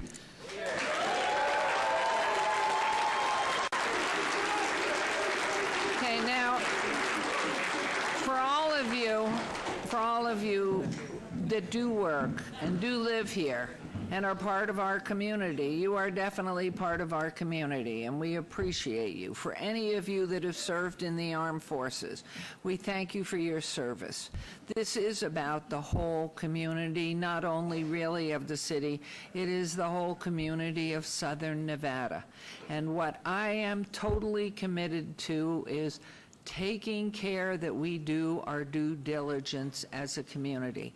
There's obviously enough dialogue that has been submitted today. There's no rush to have to put this in place today so that more thorough examination can take place. That's all I've been asking for. And if you want to separate it out and do the Badlands or golf courses separately, that's all I am asking for. We appreciate that our economy has come back and that we have jobs and we have great aspirations for all wards here, especially as we've been seeing great interest in the 1, 3, and 5 more historical neighborhoods. And so what we're trying to do, it is not trying to be one-sided or another. It is trying to take care of the whole. And so my concern is, and my appreciation for all of you, no matter which side of the Badlands issue we're about, and the Badlands, as we've said 50 times today, we've all been sitting here for over 3 years on this issue. My concern is to continue the development and the interest in building our city and not bleed interest in it. And there is no question, having asked staff, that doing things up front, pushing this up front, will cost the developer to do it up front. And it is not saying that everything shouldn't be done to the last letter to make sure it's right as it goes forward. The Badlands is a unique entity, and it's been unique from the time this began for us. I trust our staff for being thorough in their investigation. I trust our legal team for knowing what the law is, because not a one of us up here is a lawyer. We're not in a position, and we did know right from the beginning, as threats of litigation began, that is only as far as the Badlands, that we were going to end up in the Nevada Supreme Court. And we've been listening all this time. So the most important thing is that we are cautious, that we are deliberate, that we make sure we're not rushing to any judgment. And that has been my plea. So I thank you all of you that now can go out in traffic because everybody can see you. I'd like one of your shirts, so when I go walking in the dark in my neighborhood, which is dark, I would have one. So with that, we are going to move ahead. I'm going to hear the last individual, and hopefully, is there anyone else that hasn't been heard? Then I'm going to turn this over to Councilman Soroka, whose sponsor of this ordinance, and let our council vote if we're all here. So I thank you all and appreciate it. And ma'am, your name and where you live. Sure. My name is Dee Saul. I live at 7005 Via Campanile Avenue. Shout out to the wonderful Labor Local 872. I also come from a union family. But let me tell you one thing. I'm really, really disturbed as a homeowner and somebody who has worked in this community and provided services. What bothers me about sitting through these last couple of hours is that our city is bailing out on promises that were made to homeowners. No one's disputing the right to work. I'm all for an honest day of work and getting paid. But these homeowners were made promises, and they made investments. And we were speaking about recusals of Councilman Kaufman, and I would probably urge that, you know what, money talks, bullshit walks, okay? But what really bothers me is these people also, they made an investment. They were given a bond from this council. You made promises. And now we're sitting there thinking, well, we can't honor it. I am really upset about the tone of this whole proceeding. But moreover, I mean, it just seems to me as a constituent that money is talking here. And these investors who, like, I hate to say, are like workers, and they worked and they made an investment and promises were made, are now having you guys sit here and make a decision of reneging on your promises. I know that Councilwoman Fiore made some promises to Silverstone. My friends supported you in basically your election bid, and you made promises of fighting for them. That was a promise. I think you should, like, fight for them. But I do. feel like So if right you're now going to the address investors me, are so- winning here. So, ma'am, if you're going to address me Okay. and tell me that I made a promise, I did make a promise, and guess what? We kept it. There's no building on Silverstone. We need 75% of signatures from Silverstone. So until that happens, nothing happens on Silverstone, okay? So, yeah, I keep promises, ma'am. Thank you. You know, Okay, so if you Silver- would, ma'am. it's condemned land. Okay, thank you. If you'll wind up, please, so we have a couple more people here. Yeah, I am actually for this. So, I mean, I would implore you guys all to honor the promises you made to these constituents, because, yeah, you're here for the rest of us too, you know. And so if you're going to go for the big developer over the little guy, I mean, today, these guys are in this boat. But you know what? I hate to say it, you guys may be next, because if they turn their backs on them, it comes down a train. And next, please. My name is Isaac Vega. I am not a lawyer. What I am is a hardworking union member for the last 20 years. And I also put in 40 hours or more when it comes to the election cycle, volunteering to get the correct woman or man there to get us jobs. Mayor Goodman, I'll give you all my shirts off my back. This is for you. Thank you. Yes, ma'am. Thank you. Well, when I tell you my neighborhood is dark, it is really dark, and I walk a lot, so thank you for your shirt. Yes, ma'am. Good afternoon, Your Honor, council members. Elizabeth Ghanem-Ham, 1215 South Port Apache, here on behalf of the developer. I first wanted to just make sure that what Ms. Allen was referring to as the Supreme Court order actually gets into the records. I don't think she asked that that be placed there. So if we could place that in the record, that would be great. Really, all I want to say, it's been said, I'm going to just say that this ordinance is really in response to the Queens Ridge residents asking the city to now create a law that saves them from their either failure or mistake of reading their own deeds and their own CC&Rs, what they acknowledged in writing, that told them exactly that this property was developable.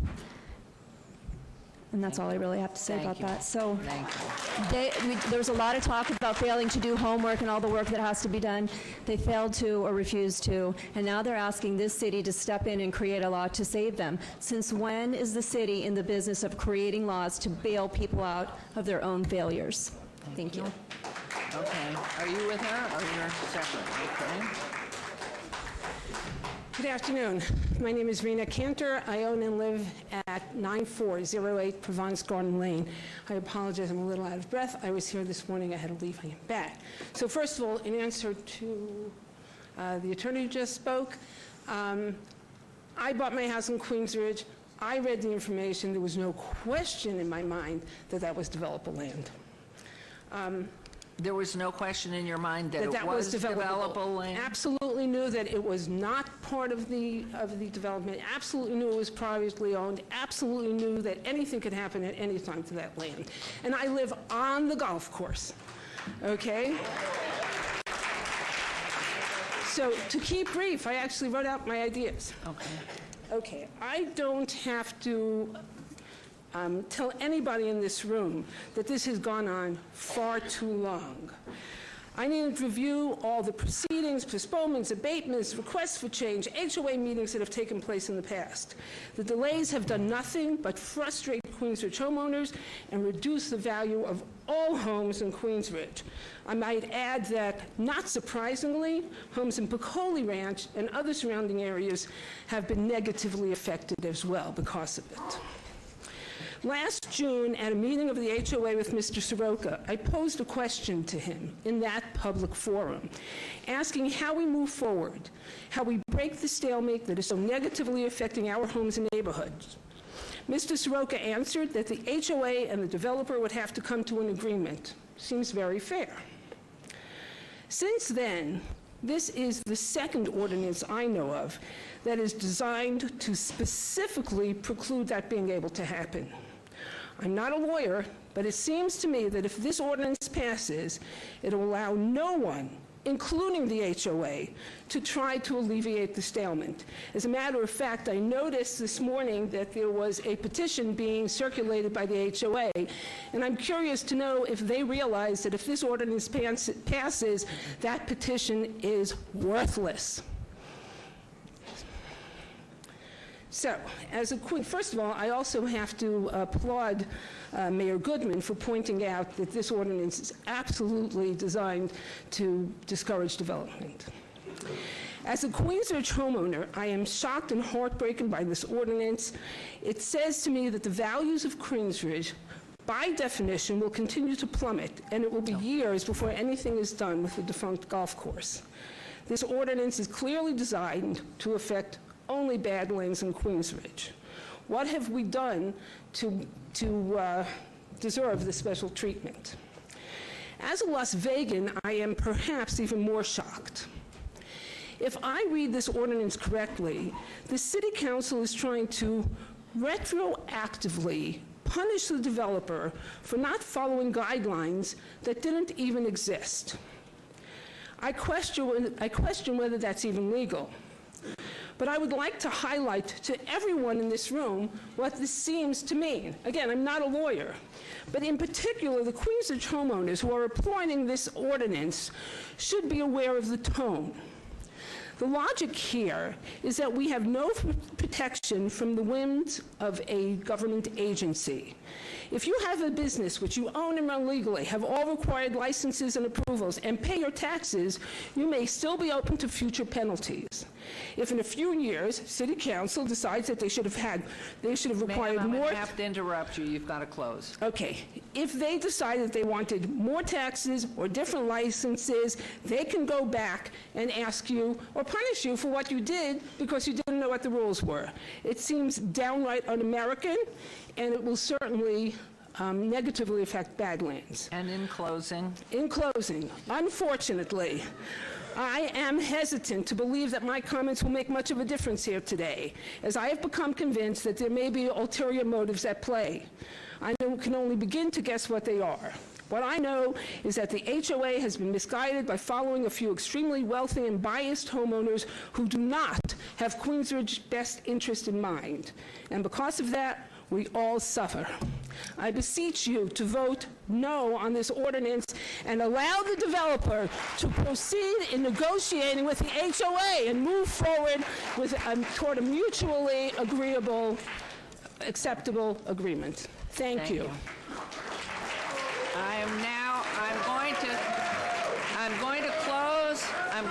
I'm going to close the public hearing now and turn this over to Councilman for one more second. Hi.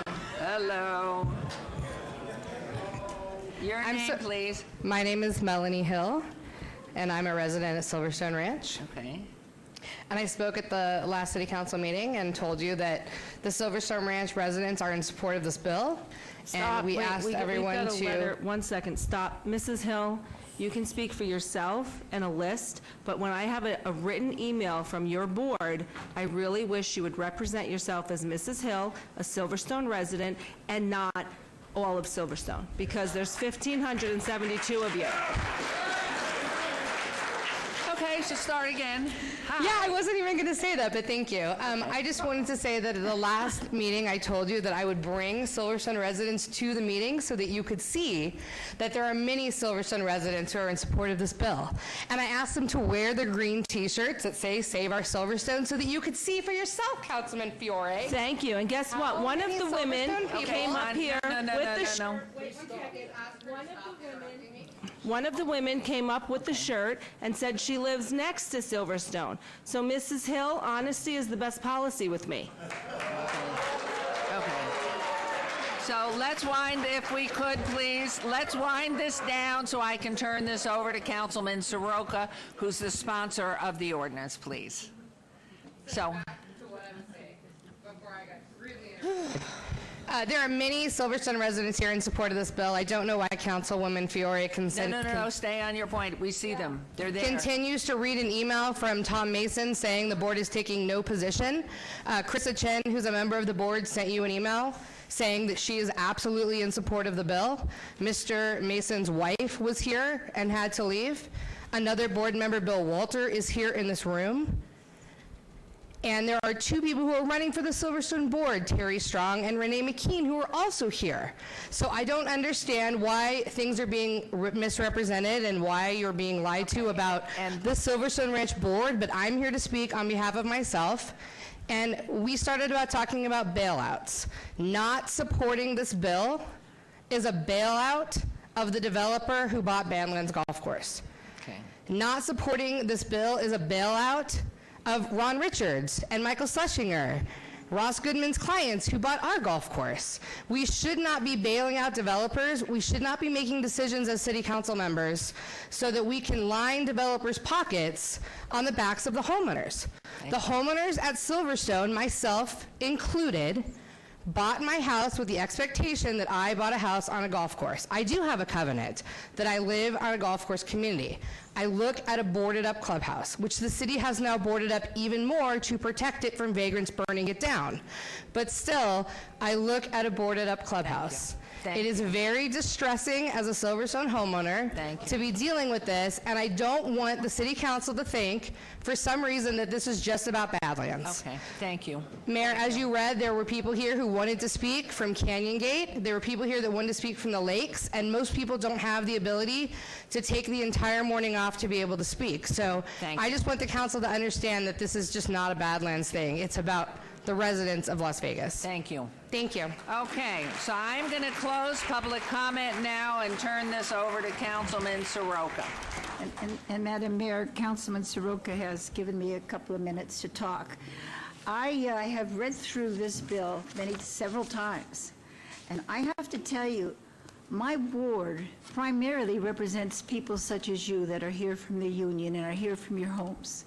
And one of the biggest problems I've had as a council person is when things were built and things were promised and they didn't take effect, then after the case, the people such as you come to me and they say, hey, they didn't do what they were supposed to do, or this wall is too low, or something like that, and we try and solve the problem. And so I have always asked, can we have these types of things? For example, the traffic. We will be told, oh, you don't need the traffic study until later. When later comes, we find out we have a whole lot of traffic, and the people who live in homes just like yours then come to me and we try and work our way out. So I'm glad to hear that we can now ask for that ahead of time. But in reading this, I agree that before we have anything given to the developer, we have a neighborhood meeting. And you should agree for that too, because someday it may be you in some other area of town. We need those meetings, and it should be a must. And I've talked to other council members, and they say, well, yeah, well, we can do that. We can, and I do that in my ward. But I know it doesn't occur in every ward, because I know some of the people who live in the other wards that have come to me and asked. So I don't see a problem there. And then I look at the other things. What, other than the fact that I think we go in too minute detail on page 6, I don't know if any of you have read this, but on page 6, I mean, I don't know if a certificate of survey, it should cover all those things. I don't have that. Well, maybe our lawyers do, Mr. Soroka does. And that might be too burdensome for a developer. And a couple of other things. But these, what is it that's so hard on a developer that's in this ordinance? And I'm not talking about perception. You know as well as I know that the people that want to be in the medical district, they're coming. They're coming now, and they're going to come if this ordinance passes or not. And but what I want to say is, I can't understand why you also wouldn't want to have this coverage for you as a private citizen. What happens? People who have large developments coming up, yeah, they give us jobs, but also sometimes they do things to earn more money. And then you know what? They have lobbyists that come, most of whom are pretty nice, but it's their job to convince us to go in the direction of the developer lobbyist than instead of going with a resident who doesn't have a lobbyist. And so that's why I think some of these things are very, very worthwhile. Demanding that meeting before, and I know the lobbyists here know that I do that, and they're wonderful to work with, but you can't count on it happening. And I just wanted to mention that first. I've gone through everything on page 6 and 7. There it lists a lot of different things you should have, they must submit. And I don't know about that. The lawyer would know, and Mr. Soroka would know. But other than those pages, what's so scary, and what would scare a developer off? And why shouldn't we consider you as our residents? Why shouldn't we consider what you want too? Because it doesn't matter, I'm not getting into Badlands because I'm trying to stay on the ordinance the counselor, and I'm trying to stay on the ordinance, but I could see with this could give us, with some tweaking, I think it could give us a really good thing that would protect the widow that I couldn't help because, quite honestly, too much money came in and people weren't paying attention to what we should have done. Those are the people, and those people are you. I represent you more than I represent very rich people. And I just wanted to say that because I think that's critically important. Put yourself on the other side and then see what is so difficult. What is so difficult in this for them to follow? And the last thing, if I may ask a counselor, one question, thank you, I took more than 2 minutes, didn't I? Our lawyer, I just wanted to ask you, is this retroactive? Does this go back to, I haven't mentioned Badlands, I don't want to get into that much, but does that go back to any developer that already is in the process?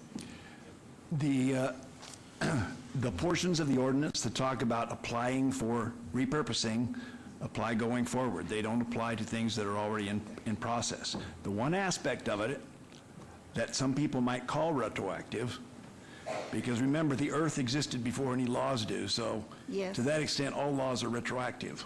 The one part of this ordinance that could be considered retroactive is somebody who has an open space that's not going to be used anymore as open space, or a golf course that is not going to be used as a golf course or has been withdrawn as a golf course, needs to propose, upon notice from the city, needs to propose a closure maintenance plan. It has to address all the issues. There's nothing in here that says they have to water every day. There's nothing that says it has to look like a golf course. Well, it does say that you have to maintain it. They have to address the maintenance however they propose it, and they have to get that approved. That's the same kind of thing that we do with vacant properties. Right. If you have a vacant property that's gone into foreclosure, the owner or the lender has to do that same thing right now and has had to for several years. Thank you so very much. I just wanted to mention those things that I mentioned, particularly about how it affects all of us. All of this affects all of us. And you don't know where you live, what might come in. That's really something you don't want.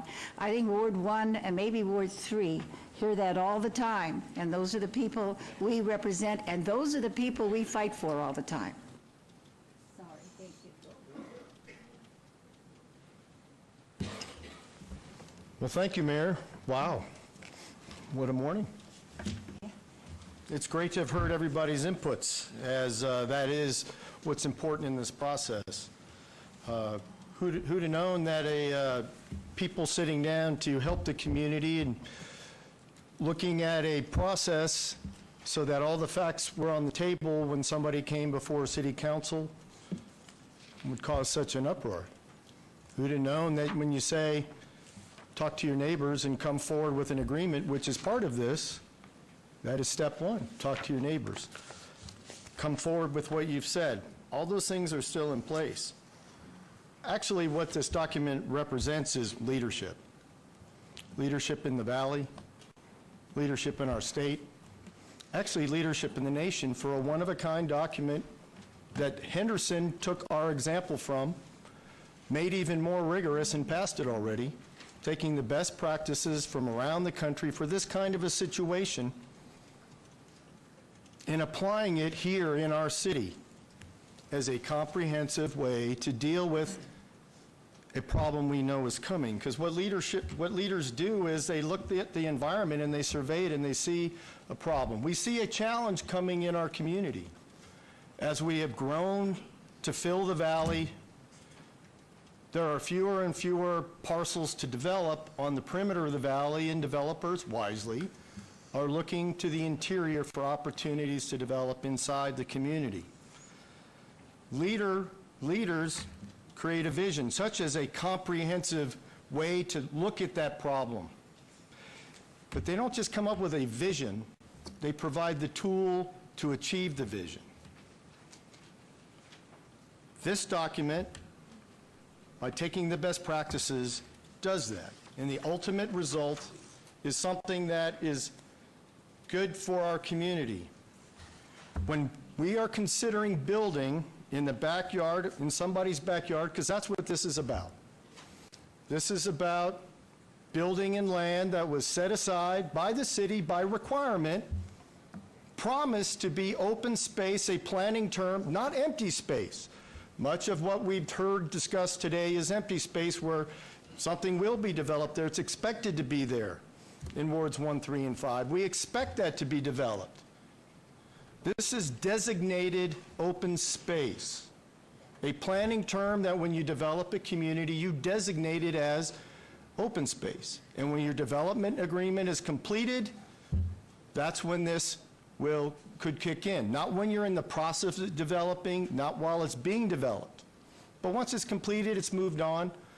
People have established their homes, their biggest investment of their lives, have increased value because of that open space. So first of all, this document protects our neighborhoods. It protects our quality of life, and it protects our property values. That's a win. Further, it provides developers, which I've heard from, I think, one developer, maybe two, and the team of people that are financially associated with that developer speak today. I don't hear other developers in here today. But it provides developers transparency into what is required. It actually expedites the process for responsible developers. It creates opportunities for developers where there currently are none, because that open space is not open to be developed. It is those pieces of property where the city has promised it would be open space. So that it is transparent for developers and creates an opportunity for jobs where there are no jobs now is a win. Further, it protects the integrity of this city, this body, our staff. Now, our staff wrote this. Our experts in planning wrote this. Our experts interpreting the laws reviewed it. They took it all into consideration. They are the ones that provided this document. So if you're criticizing it, you're criticizing the staff's research, you're challenging their knowledge of the rules you say that you're so familiar with. They're the experts. They wrote it. They put it together. So this protects the integrity of the city. As I said, it only addresses property the city has promised the community would remain open space into perpetuity. It has nothing to do with any other property that is empty space. That is a win. We have a win, win, win. 15 communities on record at the city clerk have voiced their support via email over the months that this document has been under consideration. This is not just the first time this has been heard. Thank you for some of you that this is your first time here. 15 different communities have submitted their support. Yes, unfortunately, there's been litigation on this. Some of the things that have been brought up are under litigation, and the federal judge has denied those allegations. Some that were put on the record today, a federal judge has already reviewed because one of the people that believe they're being targeted sued to have members of this body be recused, and the judge said that recusal is denied. Already ruled in federal court. Why it's continued to be discussed here, I don't know. So what we have before you is an honest, fact-based, fully researched document put together by the experts of the city staff. Your comments were acknowledged by the city attorney. It is caveated, as all of our documents of this type, with penalties for breaking the law. When we, unbeknownst to many, a bill, when it is approved, becomes an ordinance, becomes the law. When you break a law, there are consequences. Nothing unusual about that. I think you don't need to be a lawyer to understand that. It's just associated with this document. That is all. So in an attempt to help our community with a comprehensive approach to what we know is coming, to help our community protect our homes, protect our people, I move to approve this ordinance And I asked my colleagues to support the people, to support their constituents, and further support smart development to provide jobs where currently there are none. So Mayor, I move to approve item number 50, and I'm being counseled here something. I move to approve item 50 with proposed First Amendment, which is included in the document. So with that, Wait, before we vote. Yeah, All right, so there's a motion. I just have Thank it, waiting on Brian Scott to read some things. I think that in light of the truth that's been brought forth, I'm waiting on Brian Scott before we make this motion to make sure. He just came out. Great. Where is he? Okay, so I just need a minute. Madam Mayor, mind if I make a comment? Please. Thank you. Through you, Mayor.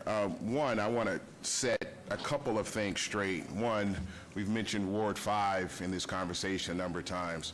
Ward 5 is moving forward. We are developing, we are bringing in jobs, we're bringing in industry, we are bringing in developers. We are going to get shovels in the ground, cranes in our area, not only in the entire Ward 5, but in the historic West Side. We're going to execute on our 100 plan, which is our strategy to develop our underdeveloped areas. So we are moving forward, whether this passes or this does not pass. And then for clarity, this ordinance does not, the open space ordinance does not apply to vacant land that's in Ward 5. I want you guys to realize that. And that is important because there's been some accusations or innuendos to say that this would affect the open land in Ward 5, and that's not valid. You know, I haven't heard from any developers, except for one, regarding this. I know that the Southern Nevada Home Builders Association is in favor of this. I know that NAIOP, which is the real estate organization that governs this, the Commercial Real Estate Development Association, is in favor of this. And it seems as though if you've read the ordinance, and I'd be interested to know how many people in this chamber have actually read it. I'm not asking for hands. I'm saying that I urge you to read it before you pass judgment on where we are with this. If you do read it, and if you did know about the ordinance that's currently in place, 90% of this document is already in place now. We already require majority of this for developers to come into communities for open space, for golf courses, to do the things that is being required in here. So it's not much has changed.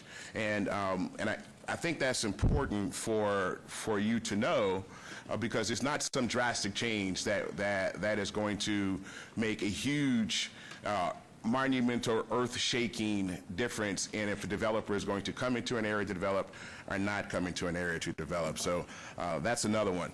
About the $1,000 fine, which is mentioned about people going to jail or so, I think it's important for you to realize that is boilerplate information that is in all of our ordinances. If you look back at our last meeting, we had a pigeon ordinance that was in place, and in there, you'll go to the back and it'll say that if you'll be fined $1,000 and subject to imprisonment of a term for more than 6 months or by any combination of such fine and imprisonment. That's boilerplate. That's not someone who is just put this in for this particular ordinance. I think that's important to know. So when you think about people are going to get thrown in jail, I don't believe, I have been in this city a long time, but I've only been a councilman for a little bit, of anybody who's really got thrown in jail. We have mitigated a lot of civil penalties for people, even people for short-term rentals that have tens and tens of thousands of dollars of fines, and I don't believe that we've thrown anybody in jail. So that is somewhat rhetoric that is being put out there to put the fear in people that this is going to stop them from developing once again. One other thing is that Director Summerfield, if you can, yes, you heard your name. If you can come up here and give me that explanation about Public Works.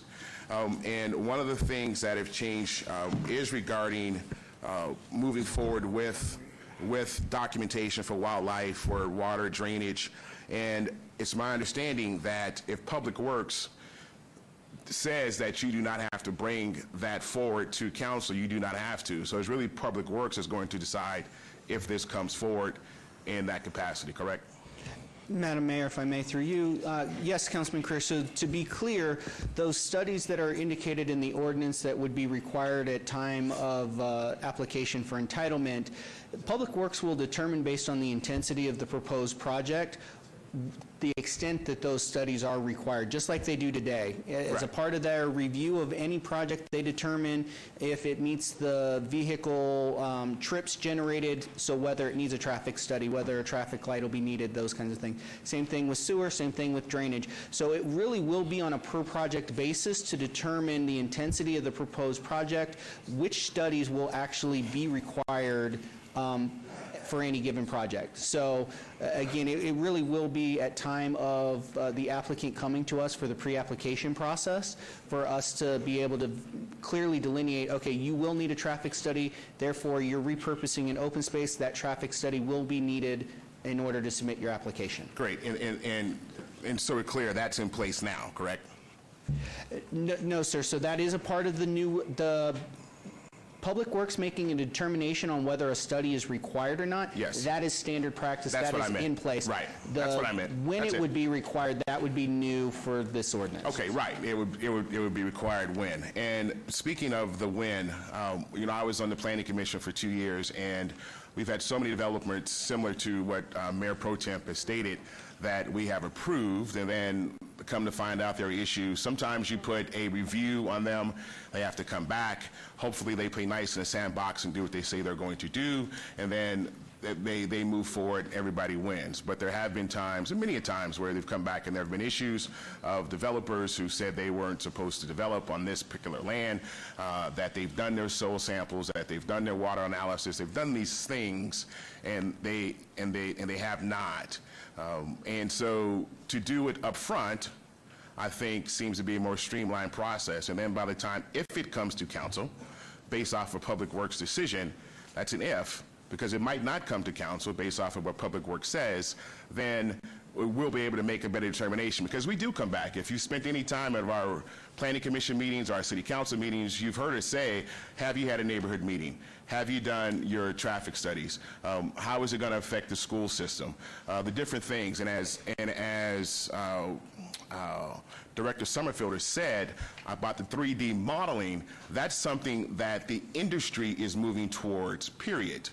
It's not special to this particular ordinance. That is an industry move that 3D modeling is part of something moving forward. Is that also correct? Through you, Madam Mayor. Yes, Councilman. So through our research, again, many of the developers we already see, they generate these models as a part of their presentations. You see them documented on their boards that they submit for you all to see their projects.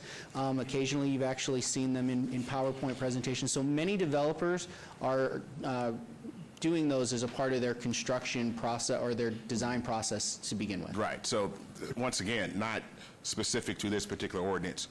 You know, it seems as though today we are many here have taken upon themselves to reopen the Badlands situation, and that's unfortunate, because today's ordinance is not about Queenswedge or Badlands, and about what was required and what wasn't required, a general plan amendment or a major modification, and what this attorney said or what this lawyer said. It wasn't about that today. You know, it was about an open space ordinance that's going to try to push the development of our city forward, and also to provide more information up front to residents and to neighbors versus to try to hinder development. You know, I'm a small business owner. I'm all about employing people. I think that people deserve an honest, you know, day's work, an honest wage. I do believe that a developer should have the opportunity to reap its benefits and make some money off of the development. I always say there's no shame in making money. And so far from development, far from trying to keep people from not working, I am 100% in favor of that. And so it's unfortunate that some of those subtopics have come out. But I just wanted to get that on the record. We are moving forward in Ward 5. I urge you guys to come over and join us. We got a lot of great things happening. Thank you. Okay, any Thank other, you. So, one more Mr. question? Summerfield, while you're still there, I just really need to clarify, because number one, as a former legislator, Words mean a lot of things. And what my council member next to me, Creer, just said in this particular ordinance is he said that it's $1,000 a day and up to 6 months. The way I read this, it's $1,000 a day and 6 months per day for every day you're out of compliance. That's a very big difference, but if you're not paying close attention to legislative intent or written words, that could make a big difference. So are we going to fix that, or what does it actually say, up to or 6 months per day? Madam Mayor, if I may, actually, I'll refer that to our attorneys again. As the councilman iterated, it is boilerplate that's a part of every ordinance that I have worked on since I've been with the city for the last 13 years, but I'll let them tell about the actual intent. So I want the actual words, not intent. Are you ready for me to read all of Section 7, which I'm happy to do for you? Go right, I just, in the jail sentence. Yeah, I will Okay, read the perfect. jail and the fine to you. Okay, yeah, put that in the record. Whenever in this ordinance any act is prohibited or is made or declared to be unlawful or an offense or a misdemeanor, or whenever in this ordinance the doing of any act is required or the failure to do any act is made or declared to be unlawful or an offense or a misdemeanor, the doing of such prohibited act or the failure to do any such required act shall constitute a misdemeanor, and upon conviction thereof shall be punished by a fine of not more than $1,000 or by imprisonment for a term of not more than 6 months, or by any combination of such fine and imprisonment any day of any violation of this ordinance shall constitute a separate offense. And the councilman is correct. That is boilerplate language. You will find it in the front of the municipal code that applies to every violation, whether or not it shows up in individual ordinances. Sometimes judges like to see the penalty clause in individual ordinances to make sure that the council intended that criminal penalties be assessed or be available, and that's why you find it in here, just like most of our ordinances. Thank you. Okay, and Mayor Pro Tem. Did that answer your question then? It's You know, $1,000 a day, isn't it? Yeah, it's $1,000 a day, and it just really, again, this open space ordinance, Mayor Pro Tem, is, golf courses are open space, but open space is not golf courses, and this is a very dangerous, slippery slope for all wards. And again, if Councilmember Steve would like to make a Badlands ordinance, great, but his ordinance affects mine, and it affects the city. And I'm really asking you to please not vote with him on this. Yeah. Well, the reason why I'm voting with him on this is because these are things that I would like to have before I vote. Now, these are things I need to know, and I want to make it tight so that I have a place right now where they have a park, and they want to get rid of the park, and they want to put more housing. And the people who live around there say, what are you doing to us here? It's just a little pocket park. You know, they're what I call the extraordinary, ordinary people. And, but anyway, I have one question, again, from the attorney. And that is, I know this doesn't deal with the Badlands. This deals, and that's how I viewed it. I viewed it as how it would fit in with what we're doing across the board. But I want to know is Badland has already started theirs. So do they stay under the old rules, or do they have to go to the new rules? There was confusion, as I understand, when they started. They didn't know they needed to have some things. Since then, they got them, as far as I understand from planning.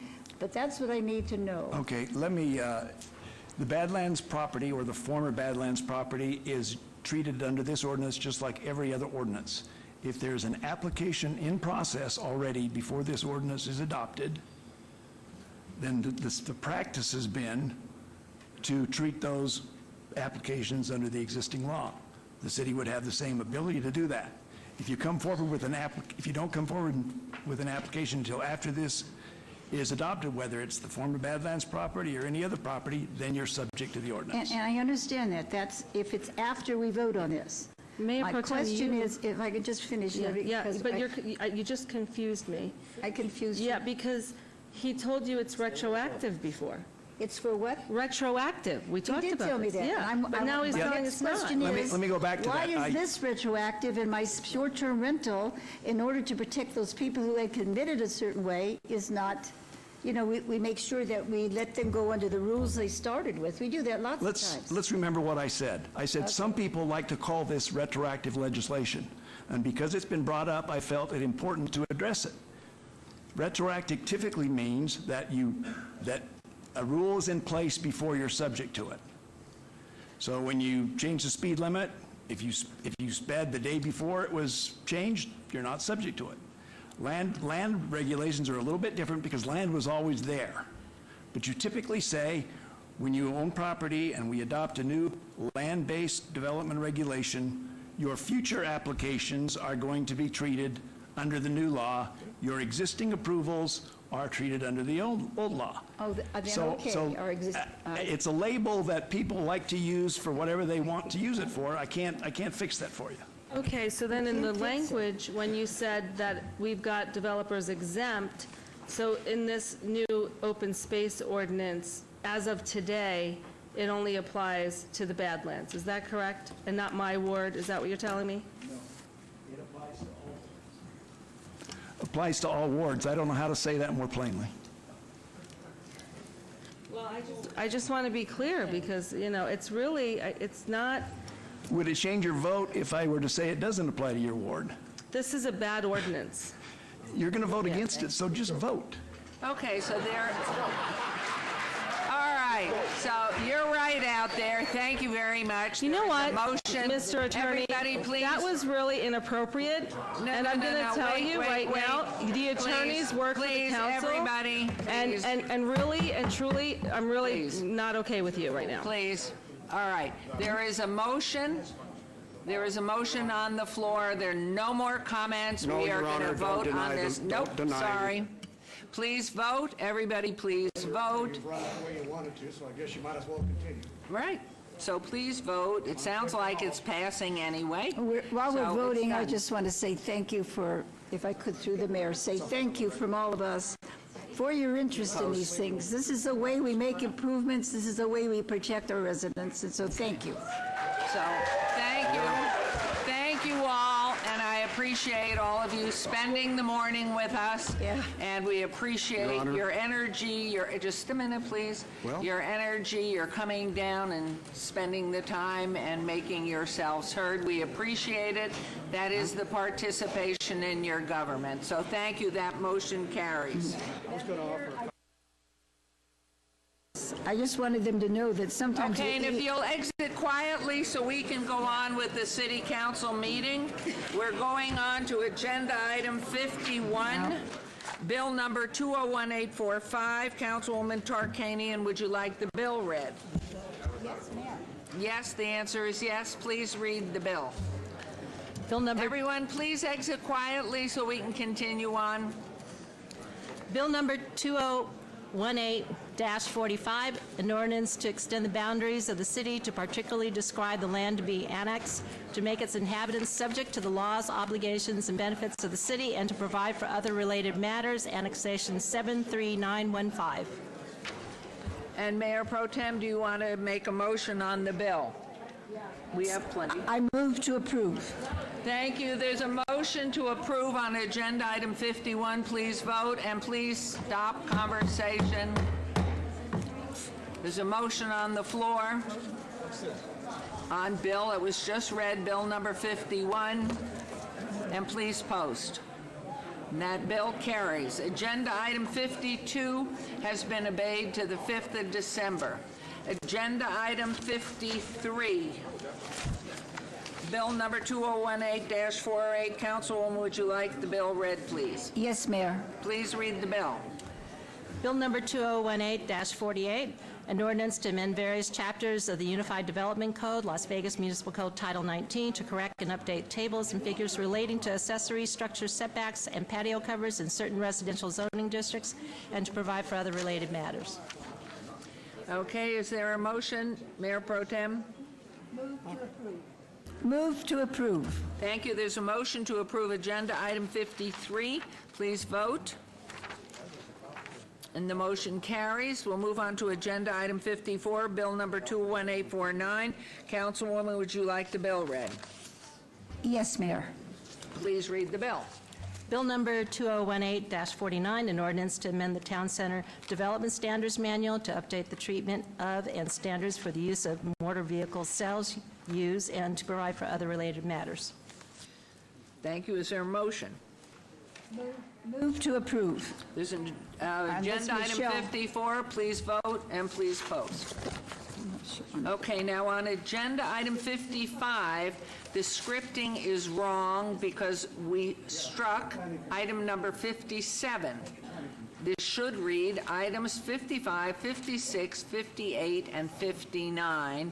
Bills number 2018 through 201820, and bill number 201839, bill number 201851, and bill number 201852 will be heard at a later meeting. We'll move on to new bills.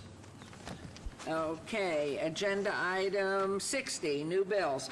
Items number 60, 61, bills number 218-53 and 218-54 will be heard at recommending committee Monday, November 19th, 2018.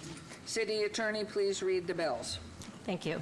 Bill number 2018-53, an ordinance to amend the Town Center Development Standards Manual to delete and replace map 6 thereof, which describes street clarifications for streets and other rights-of-way within the Town Center plan area and to provide for other related matters. Bill number 201854, an ordinance to amend various provisions of the Unified Development Code, Title 19, to authorize as a home occupation the breeding of domestic dogs and cats under specified circumstances and to provide for other related matters. Thank you, and those, I'm going to hold off because I unfortunately have to pull back agenda item 55 and 58. They're medical or retail marijuana, and I have to abstain on those because one of my sons is in that business. So with your permission, I'm going to move to pull back 55 and 58. And if you'll please vote on that, that's my motion. This is agenda item 55 and agenda item 58. So we have to pull those back. If you'll please vote. Okay, so. What do we do? Okay, got it. And please post. Agenda items, I have to pull them back. 55 and 58 are medical marijuana, so I have to abstain from those. I shouldn't have voted. So that carries, and now I will ask Mayor Pro Tem to move on agenda item 55 and 58 for approval, and I will abstain. Mayor, I move for approval. 55 and 58. Yes, 55 and 58. Okay, thank you. Yeah, we just have to re-vote on it. You just, it did. I But I just don't made a see it. mistake, and, no, there it is. Okay, and please vote, and then please post. Okay. Excellent, so that carries. So now we're into, have we read all the bills of 60 and? Yes, we have, Your Honor. Okay, thank you. So the morning session of the city council's in recess. We are going to take a 15-minute recess. We'll reconvene at I wanted to tell the union. 1:25. What time are we? At 2:25. Mayor, I wanted to tell the union member the reason why we eat is because we start early and go late and don't have lunch. Yeah. Okay, thank you. We are in recess till 2:25. Thank you. I had to pull back on 55 and 58 because they're medical marijuana, and I didn't abstain. It was second reading. You're fine. It's all right. It's just I shouldn't have even been reading them. She took care of it. We're fine. It's all covered. So when we come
more time.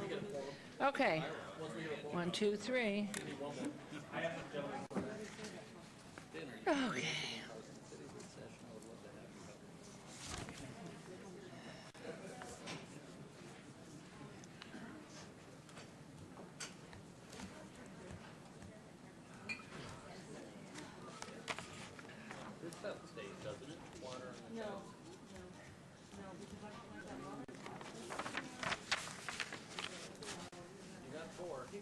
Okay, we're ready. Okay, and one more here.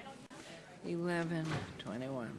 Okay, everybody, we're back in business. It's been a fun-filled morning, and we are ready to go on. And because it was so much fun this morning and so calm and quiet, I made another mistake, and I called back agenda items 55 and 58 because it was about medical marijuana, which one of my sons is involved in, and apparently it was not even a voting issue. What does that say? Oh. Okay, I got somebody talk, there it goes. Okay, so we are now we're going to call it back one more time, 55 and 58, please. Again? Yes, again. Would you, since you'll say it, that you call it back, Yeah, please? Mayor Pro Tem, you're just moving Make a to rescind motion. those two Rescind items on 55 and 58. Okay. Do that now? Yes, please. We're going to rescind 55 and 58. Okay. One more time. Okay, And you've opened the meeting, right? Right. Okay. The recess is over. Okay, Madam Mayor, I'd like to rescind or recall items number 56. 55 and 58. 55 and 58, those Thank two items. And so if you'll please vote. Oh, my goodness gracious. Thank you, Dan. Yeah. And then Councilwoman, if you'll vote in the positive, good? Yeah, I That should did. carry? Oh, sorry. No, it's all right. You have 4, so it's cool. Okay. Okay, so now, And Mayor, just for the Mr. record, Attorney, just now for the we don't record, do Mayor, those anything. will come to you on the 11/21 agenda for your Okay, consideration. So we don't do anything more Nope, here? you're okay right now. Excellent. So now, that's done. Any other housekeeping? No. Okay, so let's move along to agenda item 62. Okay. All right. For possible action, any items council staff and/or applicant wish to be stricken, tabled, withdrawn, or held in abeyance to a future meeting may be brought forward and acted upon at this time. Mayor Pro Tem. Yes, Madam Mayor, we have discussion item number 67, GPA 73577. The applicant is Upgrowth Nevada LLC. Owner is the United States of America. On a request for a general plan amendment to amend the trails element of the 2020 master plan and all related maps. This is requested to be obeyed to 11/21/18, and it's requested by the applicant. Items number 68 and 69, GPA 73578 and ZON 73579.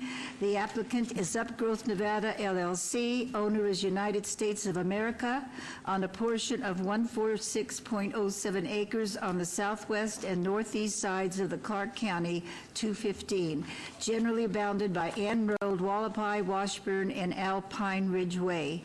This is requested by the applicant to be obeyed to 11/21/18. Item number 70, VAR 73728, public hearing. Applicant owner Neely New on .68 acres at 1925 Silver Avenue, requested by the applicant to be obeyed to 11/21/18.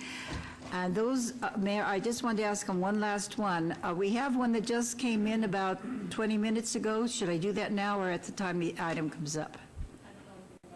I know you don't. They just called back there. Item number 96, the applicant, okay, let me just say this. This is item number 96. It's review of condition, public hearing. The applicant is Minnie Salvalia. Owner is Swan Foundation LLC.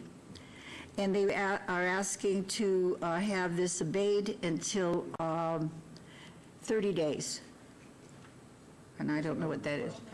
12/19? 12/19, we said 30. You have one too? Now, the reason for this abeyance is because the applicant requested changes Today they called, too late to make changes today. We have to have it at another meeting. And another applicant, someone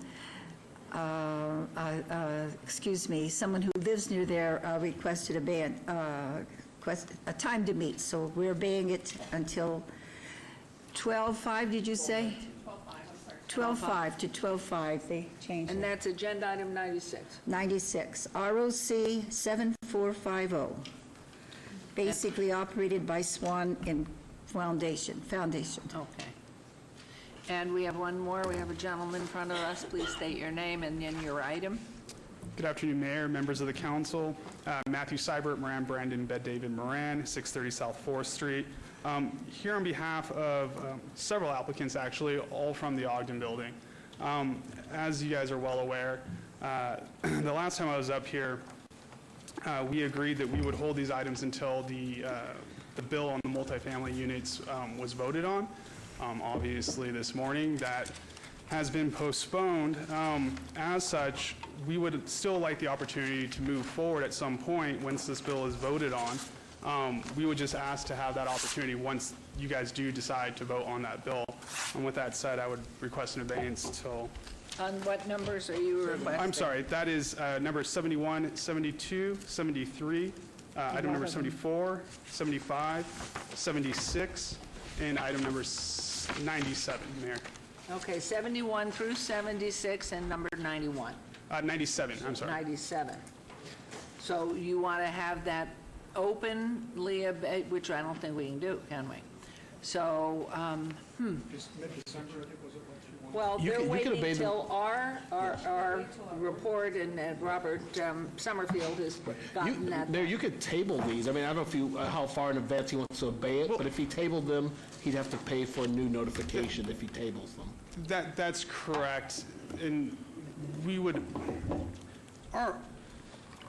my applicants have been so patient, and they're following the guidance of the council. I appreciate and I understand that there is the option to table these. I've tabled another But if there's a applicant. cost and they've been But paying. there's an additional $500 notification fee. So why don't we obey them to the 21st of December? that would be And perfect. then Councilman Coffin can notify you, or staff can notify you, if we have passed. Excellent. So Okay. to the 21st of December will be fine. So December 21, we're going to obey these. Sorry. 19th. 19th. But that would be the recommendation of Councilman Coffin. Any problem Yes, with no, planning? I too? endorse that. That's Mr. part of the Summerfield, motion. Mr. Lowenstein, cool?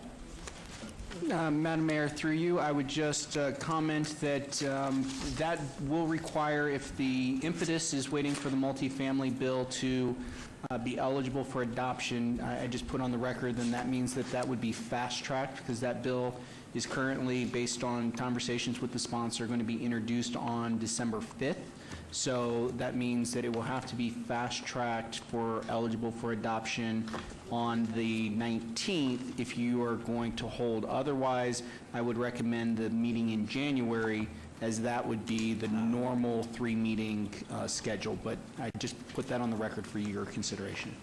Your Honor. What do you want to do? It's yours. I do want to do what we said, and the reason is, for the record, because I know there are some residents here who are owner-occupied, that they, we know now that serious negotiations are happening, and that the people who rent are going to be limited to the number, and also that they're going to have to pay for security, and the CC&Rs are going to be redone to treat everybody, we think, fairly.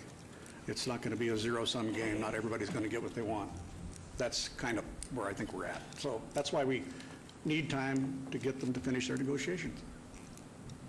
So the, what did we say, the 19th of December is all right with you? And I see we have a gentleman, do you want to come forward on this, if you're part of this whole piece? Yes, thank you. I'm Larry Swafford. I live at the Ogden. I'd just like to say that this has been put off for months on end, endless, and it is not going to be resolved quickly. The change of CC&Rs can no way pass. Short-term rentals don't like it. The residents don't like it. They're going to be short so many votes. It will not happen. It's just delaying the city council making a decision about how this is going to come down. In the meantime, we have to live there. It's getting worse. And it's also getting, in my mind, we're doing a disservice to the city. The building is a very unsafe location. I don't necessarily disagree with short-term rentals, but I do agree that it is in the middle of the key business area of our city.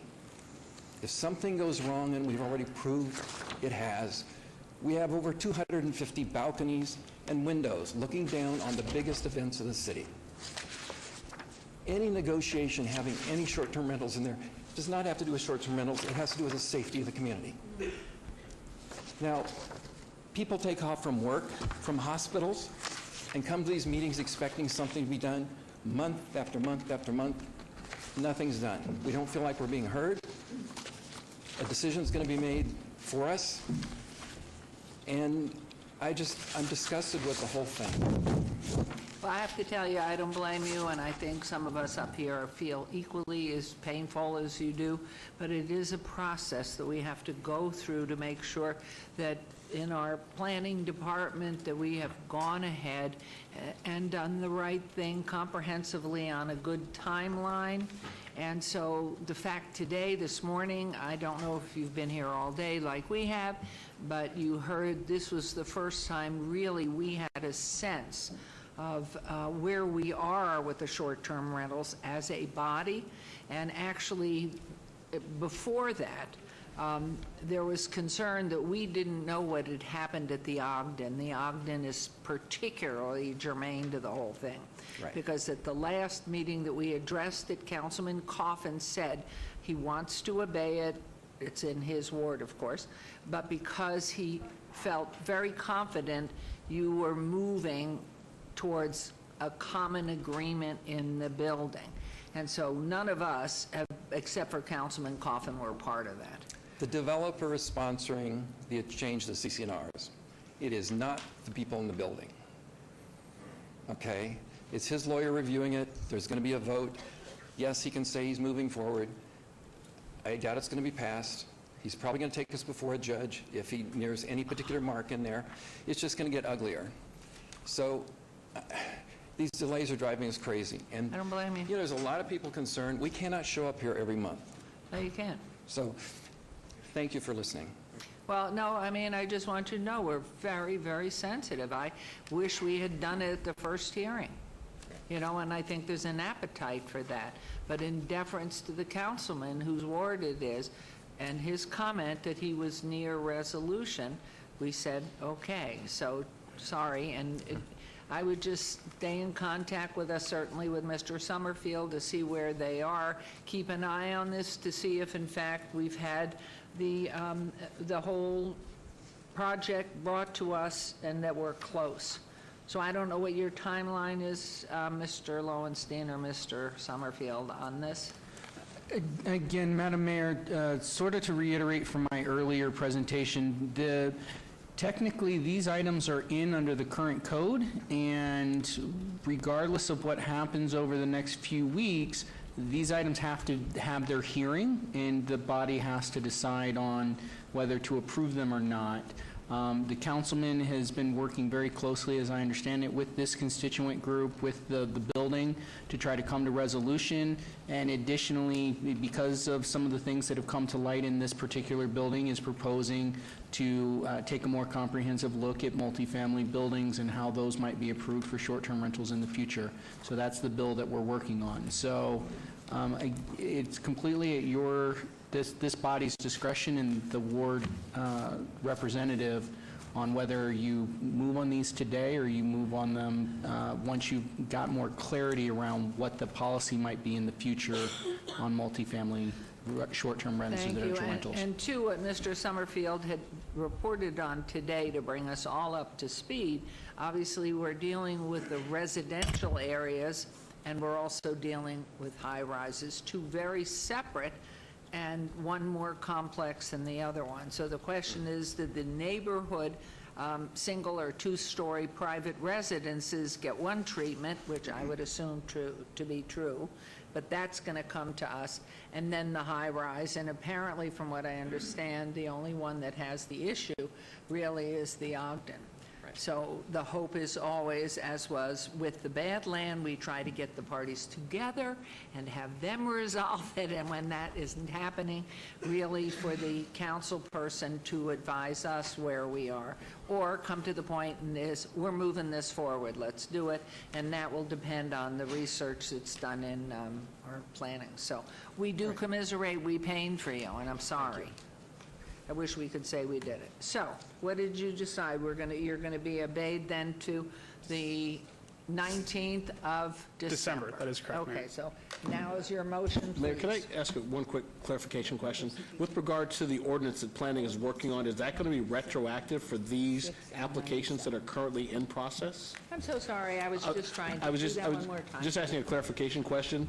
Mr. Summerfield indicated that these are in process now. Normally, unless the new ordinances are retroactive, these would still be under the old code. Oh, okay. So I was asking, will the new changes be retroactive to these applications currently in process? Because if that's not if they're not, this won't really make a difference if you. So, hear them Madam today. Mayor, through you, there is not any current language in any draft that would make those retroactive. I believe the bill sponsor wanted to have the conversation on that, what that policy would look like going forward, to help inform some of the discussion that may come up as a part of hearing these items. But you are absolutely correct. The items, as I presented this morning, have to be heard based on the code that was applicable at the time that we accepted those applications.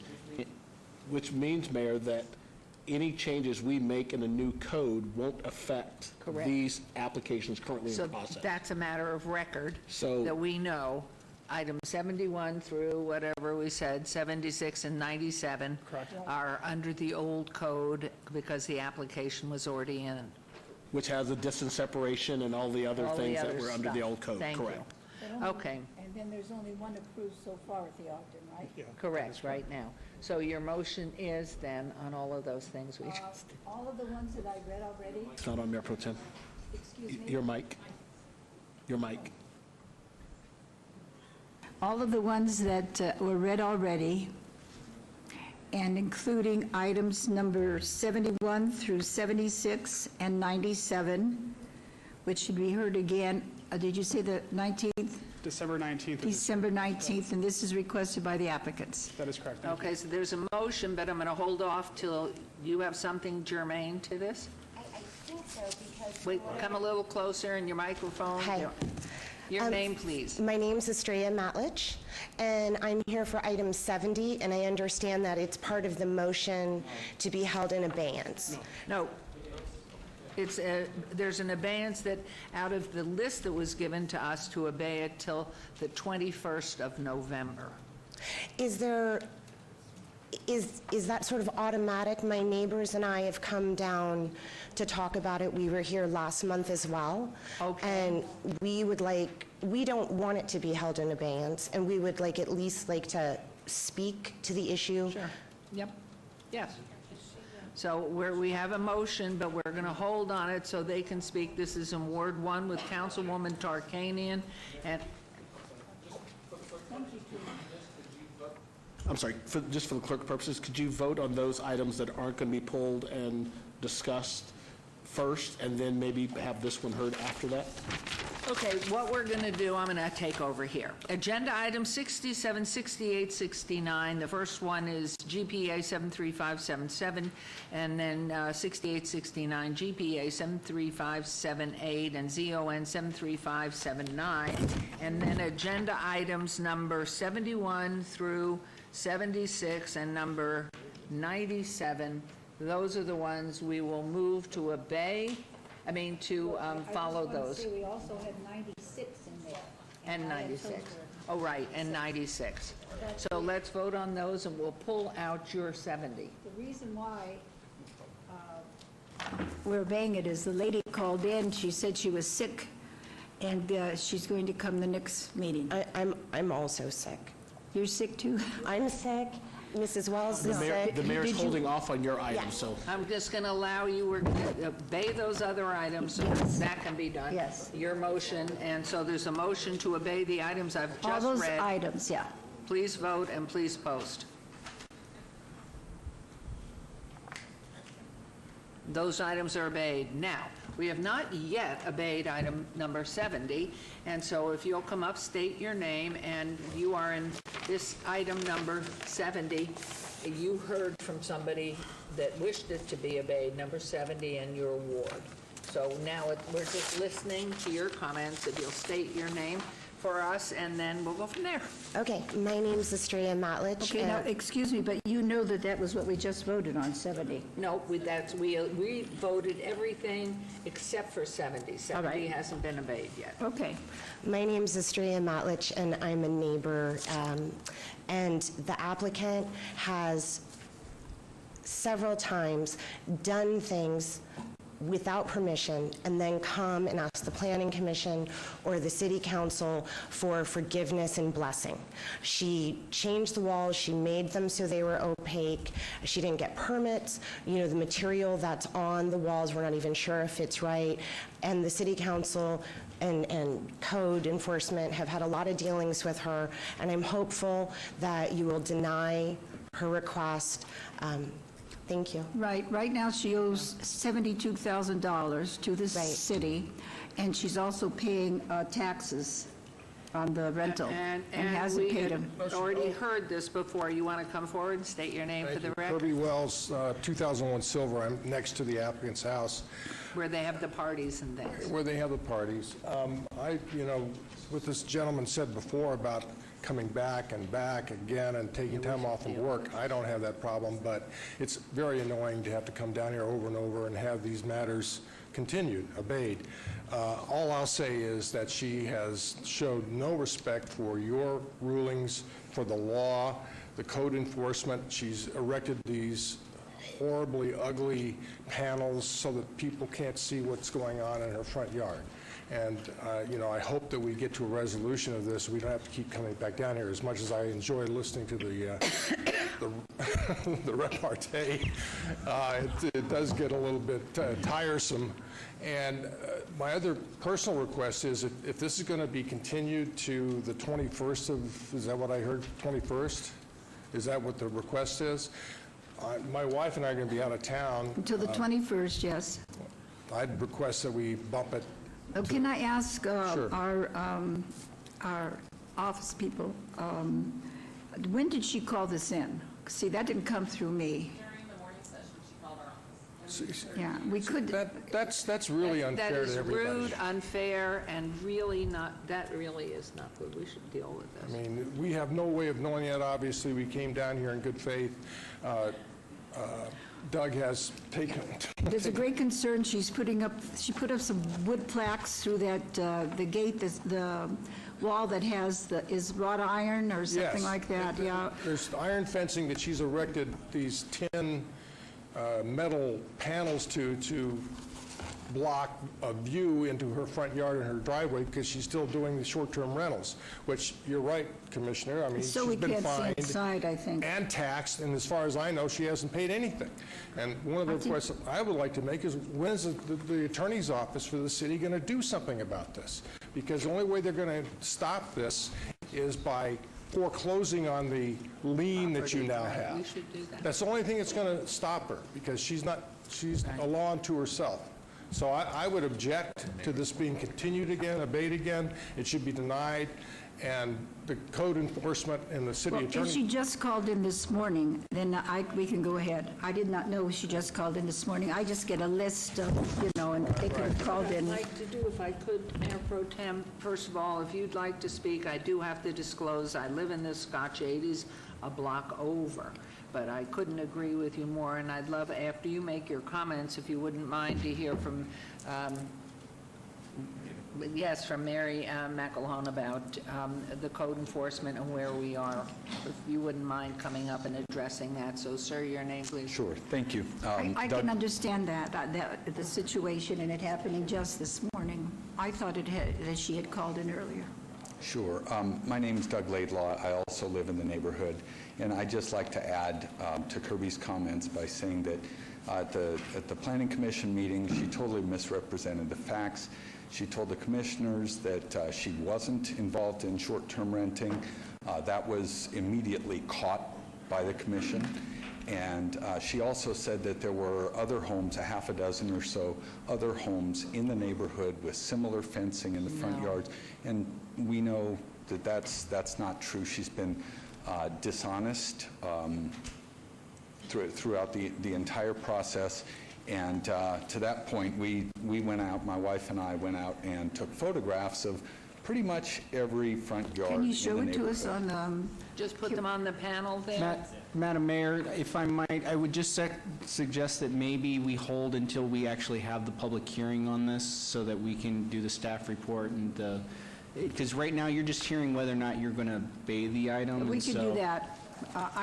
We'll Just so that knock we it keep the off the record abeyance clear. list, Okay. and we'll wait until it comes up. Okay, And then we'll have you show the pictures, and then we'll have the comments made by Mary and Robert. sure. Thank you. Okay, thank you. Can you read number 70 into the record? We didn't read that in. Okay.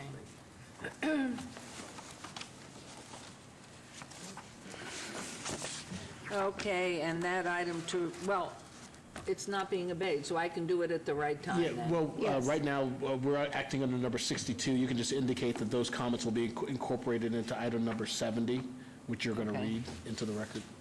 Do you want me to read it now, Yes, or if you wait till could, we read the get to title. it? We're on 70 right now. That's the one Right that, now, are we on 70? that's the one on Silver Avenue. 63 is where we are. We just did 62 where Mayor Pro Tem read all the obeyed items. That's all we So, did. We can pull it forward and, But I Mr. thought City Attorney, I thought they- she was talking about the one on Silver Avenue, which is number 70. Which They've we were going opted not to obey it. Correct. We But- didn't but- obey it. But the clerks informed me you didn't read it into the record first before we started taking comments on it. No, So, we didn't. so she just wanted you to read it into the record. You're going to incorporate these comments that these 4 or 5 people just spoke on into item number 70, since they said they couldn't come to the next meeting. Well, we should read And in then the we will obey record that they commented, but it's not a vote or anything. Correct. It's going to be obeyed. Just a Correct. comment, yeah. So it's just a Well, matter now. Wait, no, it's not going to be obeyed now. Oh, it's not? I just Oh. found out she called in this Oh, I'm sorry. morning, Okay. And So I just wanted to take I know it. all the Yes, information you correct. gave me. so we're cool. Okay, thank you. We'll get there. Sorry. Have But patience, that's no okay. problem. Most Number complicated 63. we've had. And we're going to get there very quickly. Item 63 through 66 on the consent agenda are considered to be routine, recommended for approval by the Planning Department, and may be enacted in one motion. Mayor Pro Tem. Move to approve. Fine. Agenda items at six. I'm sorry. Oh, Councilman Creer has a comment that I he did. would like I had asked for item 65 and 66 to be pulled, please. to be pulled? Yes. Okay. So then this will now be item 63 and 64. On the consent agenda are considered to be routine, recommended for approval by the Planning Department, and may be enacted in one motion.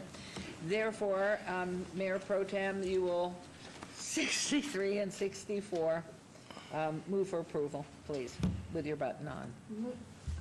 Move to approval on items number 63 and 64. Thank you. Please vote on agenda items 63 and 64. And can I go back to 70?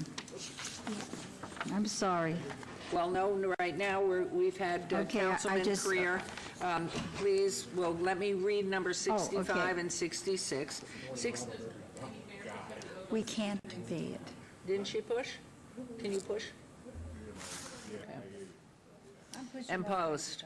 Okay, that is posted and passed. So, agenda item 65, EOT 74579, extension of time, special use permit.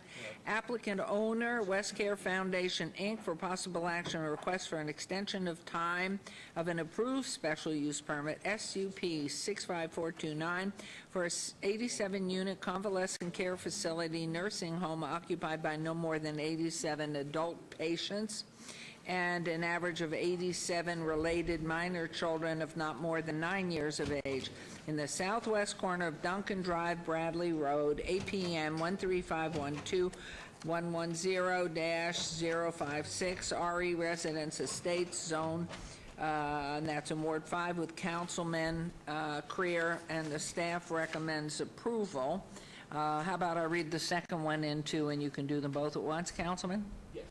Yes, thank you. And then agenda item 66, EOT 74591, extension of time related to EOT 74579, site development plan review, applicant owner West Care Foundation, Inc., for possible action or request for an extension of time of an approved site development plan review, SDR 65430, for proposed single-story 87-unit, 57,999 square foot convalescent care facility nursing home on approximately 5 acres, southwest corner of Duncan Drive, Bradley Road, APNs 138-12110-056 on a portion of 138-12-210-036, RE Residence Estate Zone, C2 General Commercial Zone, Ward 5, Councilman Creer.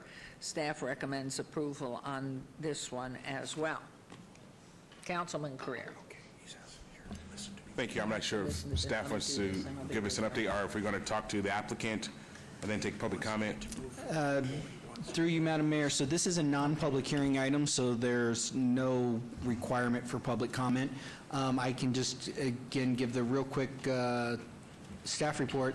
There's been no notable changes to the surrounding area since the original SUP and site development plan were approved.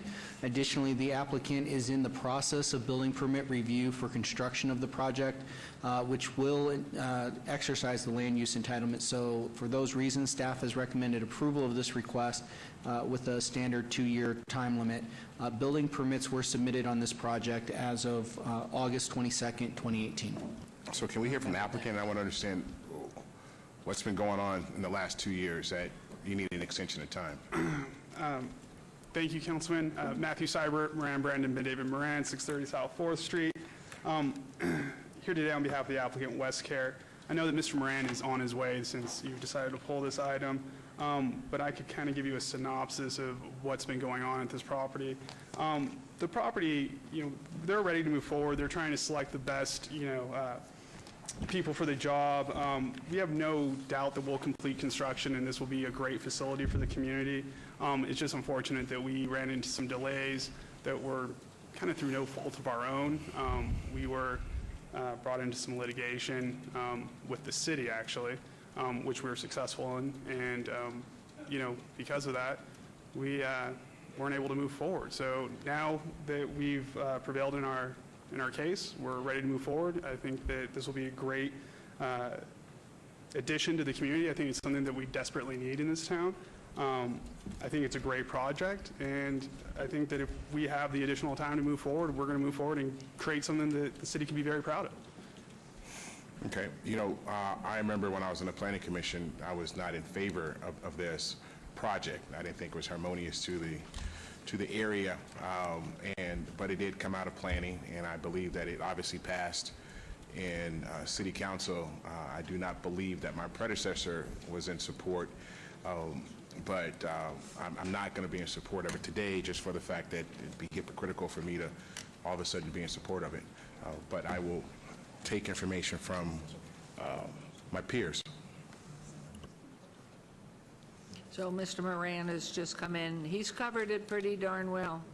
The question was why the request for Oh, yes. Good afternoon, Madam Mayor, members of the Commission, Council. J.T. Moran, 630 South 4th Street. Almost had a hard time finding my way down here. It's been so long. In any event, Madam Mayor, as you know, there has been litigation with regards to the original noticing that was done by the City of Las Vegas. It put in place approximately a 1.5-year delay. It's essentially where we are. We just need another 2 years. First request for extension of time. We'd ask you to grant that. We believe we can bring this project to certificate of occupancy and business license by that point in time. So we're asking for one request to hold it for 2 years. Thank you. So on agenda item 65, I understand Councilman Coffin is ready to move.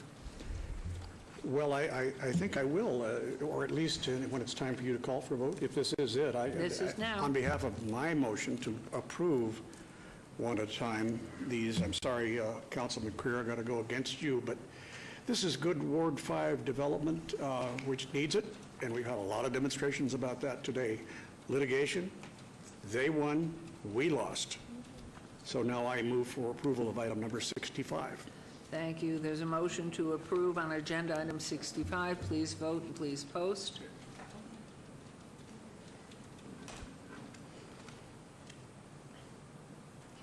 And that carries, and we'll move on to agenda item now 56. Your Honor. Councilman Thank you, Your Coffin. Honor. I will now move, for the same reasons, to approve item number 66. So there's a motion on agenda item 66. Please vote and please post. Thank you. Thank So you, Madam glad you Mayor. had to take your horse down here. Nice to see And you. I like all. to Park your horse. Thank you. I'd like to just say hello Happy holidays. to Regent Moran. It's a pleasure to see you. Hopefully, everything is going well without me on the Board of Regents. I don't believe he could possibly move forward, but I'm sure it has, and it's in good hands with you. I had a really good wingman with you when you were there. I actually wish you were back. Thank you. It's a pleasure to see you, Regent Moran. Thank you. Yeah. Thank you. All right, we're wanted to back to say- agenda item number 70, VAR 73728, public hearing. Applicant owner Neely New for possible action appeal of the denial by the Planning Commission on a request for a variance to allow a 5-foot-tall solid fence along portions of the front and side property lines within the front yard setback area with such as not allowed on .68 acres at 1925 Silver Avenue, RE Residence Estate Zone. This is in Ward 1, Councilwoman Tarkanian. Note, the request has been amended to allow a 5-foot-tall solid fence along 2 portions of the front property line within the front yard setback area where such is not allowed. Planning Commission and staff both recommend denial, and I would like to ask first, if we could, from Ms. McElhone through you, Mr. Summerfield. Madam Mayor, please, I just need to interrupt. My staff has told me that when I told them, when she called and said she was sick, I told them we will delay it, and then she asked 3 times, and my staff told her the same thing. So I feel that my staff and I, basically because of me, my staff made a commitment, and we need to keep it. So if you don't mind, I need to obey it, because we told her 3 times we would obey it. I will tell you this, I think about everything you're going to say, and you don't need to come next time. I have very strong feelings about this property and the way things are being hidden and the way things are being put together that aren't put together right. So I wanted to change that, Madam Mayor. I'm sorry, but I made the commitment to her, and it was made 3 times. So I Okay, think... now a point of law. If this body, Mayor Pro Tem's going to move to obey it, and if we vote against that and it carries, then we can deal with this right now. That's correct. And you Thank can use those incorporated comments, Mayor. You wouldn't have to have them come back and speak. Fine, so if you go ahead and move to obey, because I this gotcha. lady called in this morning, if in fact it carries for the abeyance. If we vote against it, then we can deal with it right now, and we can hear about the penalties and everything else and take care of it. See- So your motion is to obey it to the, what? I will make that motion, and the mayor's got a good mind, doesn't she? She figured that one out. Thank you. And what's the date of your abeyance? I'm sorry. what 2 was it? weeks, it would be to... 11/21? Yes. Okay. So there's a motion to obey this to the 21st of November. Please vote. And then please post.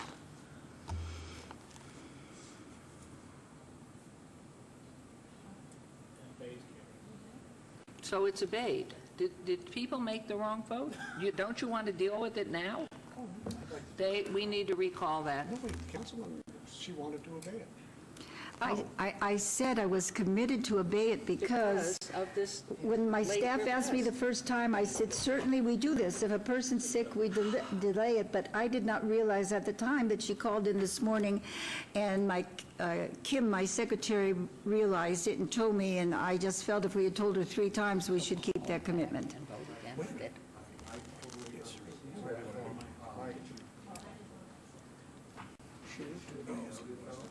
But she doesn't want to. Sorry about that. That's It should good. be Thank you. noted, though, that we all, this would be the second abeyance. We were all here for the last time, including the applicant. Yes. So she was ready once before.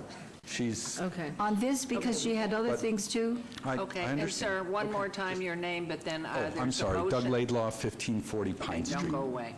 So, Okay, so we're gonna move to- from Councilwoman Fiore, it has to be somebody who voted in concert Favor. with Councilwoman Tarkanian to move, please. So I'm going to move to reconsider the vote. Thank you. So now all those, there's a motion to reconsider the vote on number 70.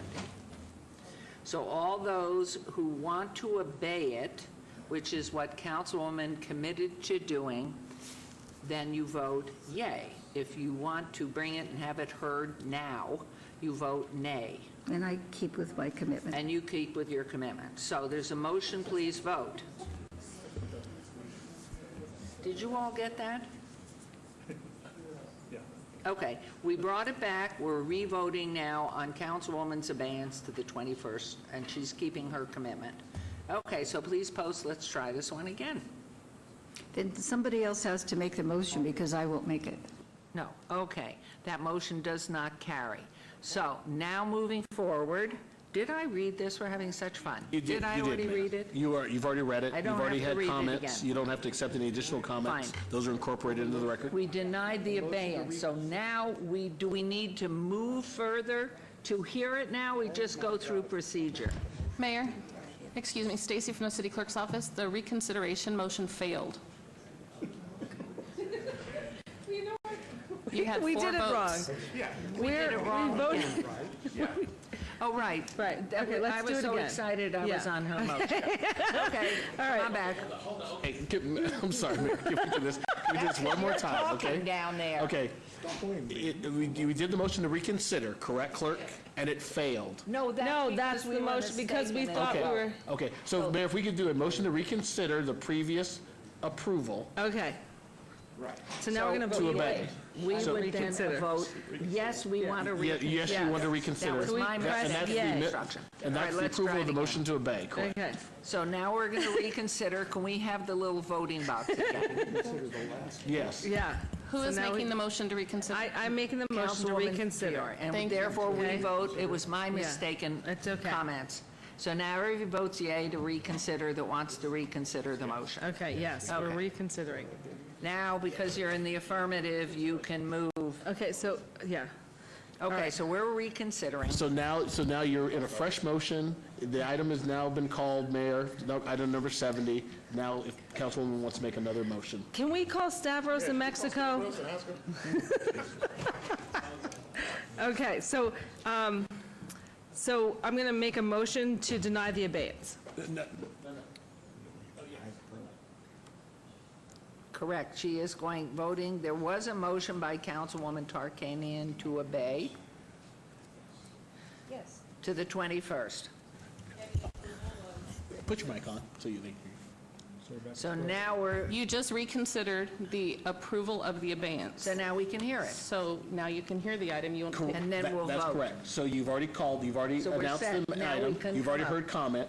So now you can make a new motion with regard to how you want to vote, either up or down on the. But first, I would like to hear from Mary McElhone on the validity of all these liens and everything else that's been ongoing, if it's all right with you, Mr. Summerfield.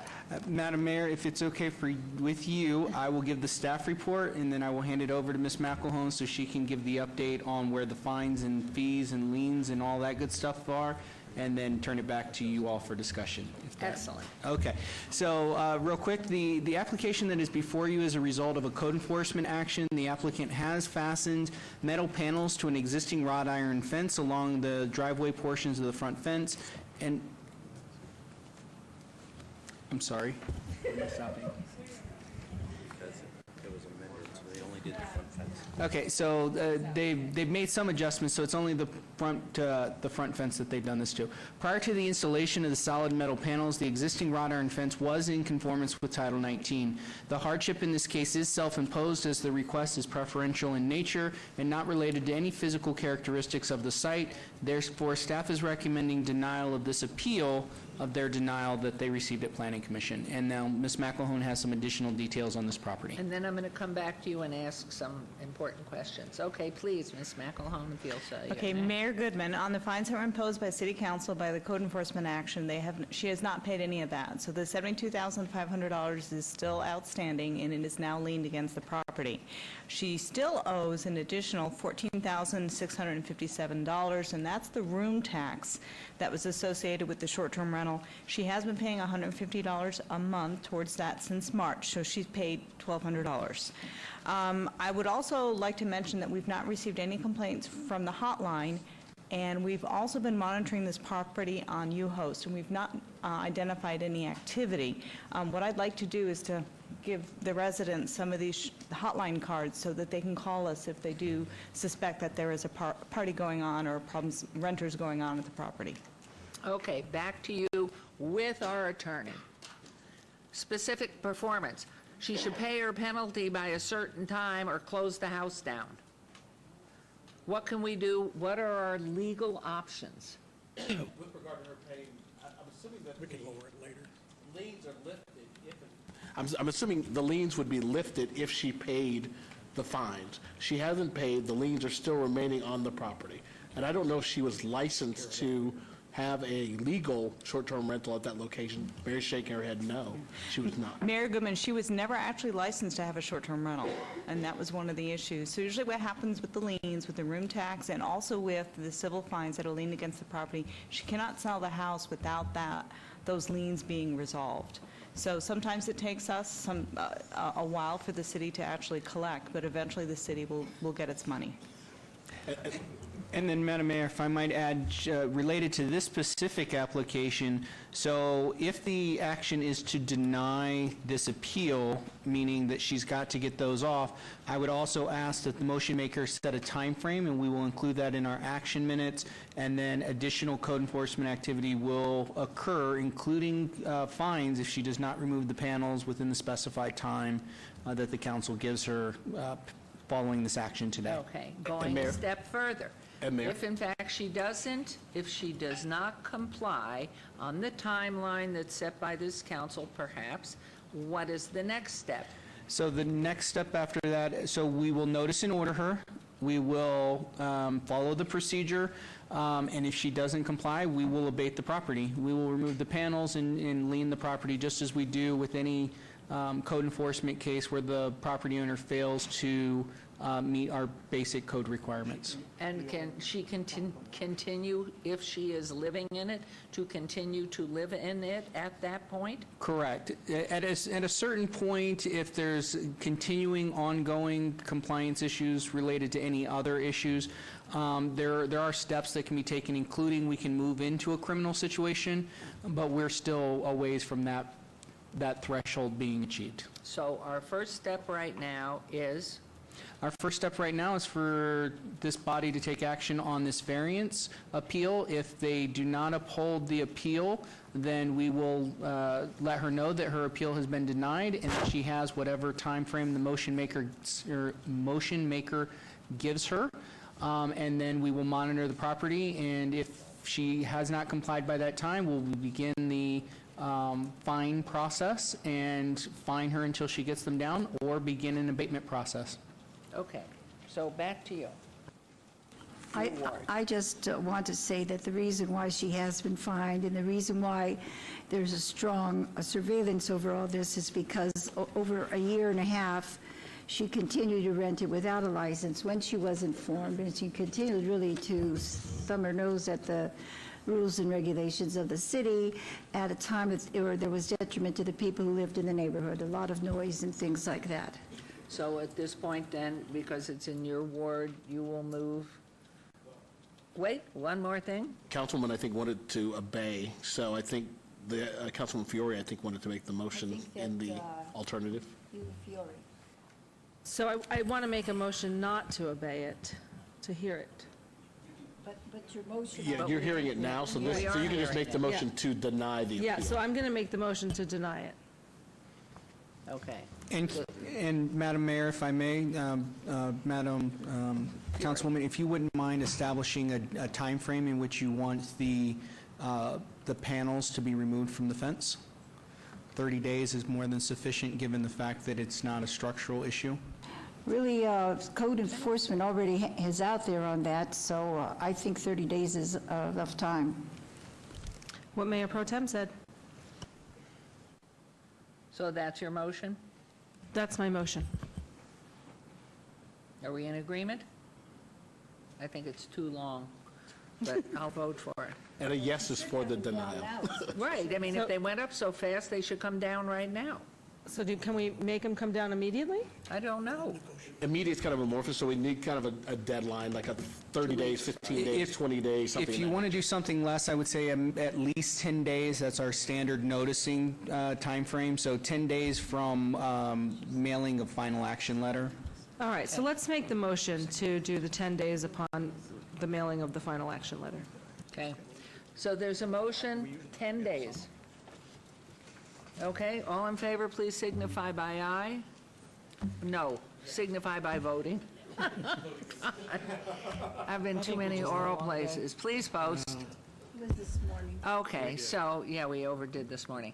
All right, so then you will notify, all the notifications will go out. Yes, ma'am. We'll And then code enforcement goes to see that it's complied with. correct.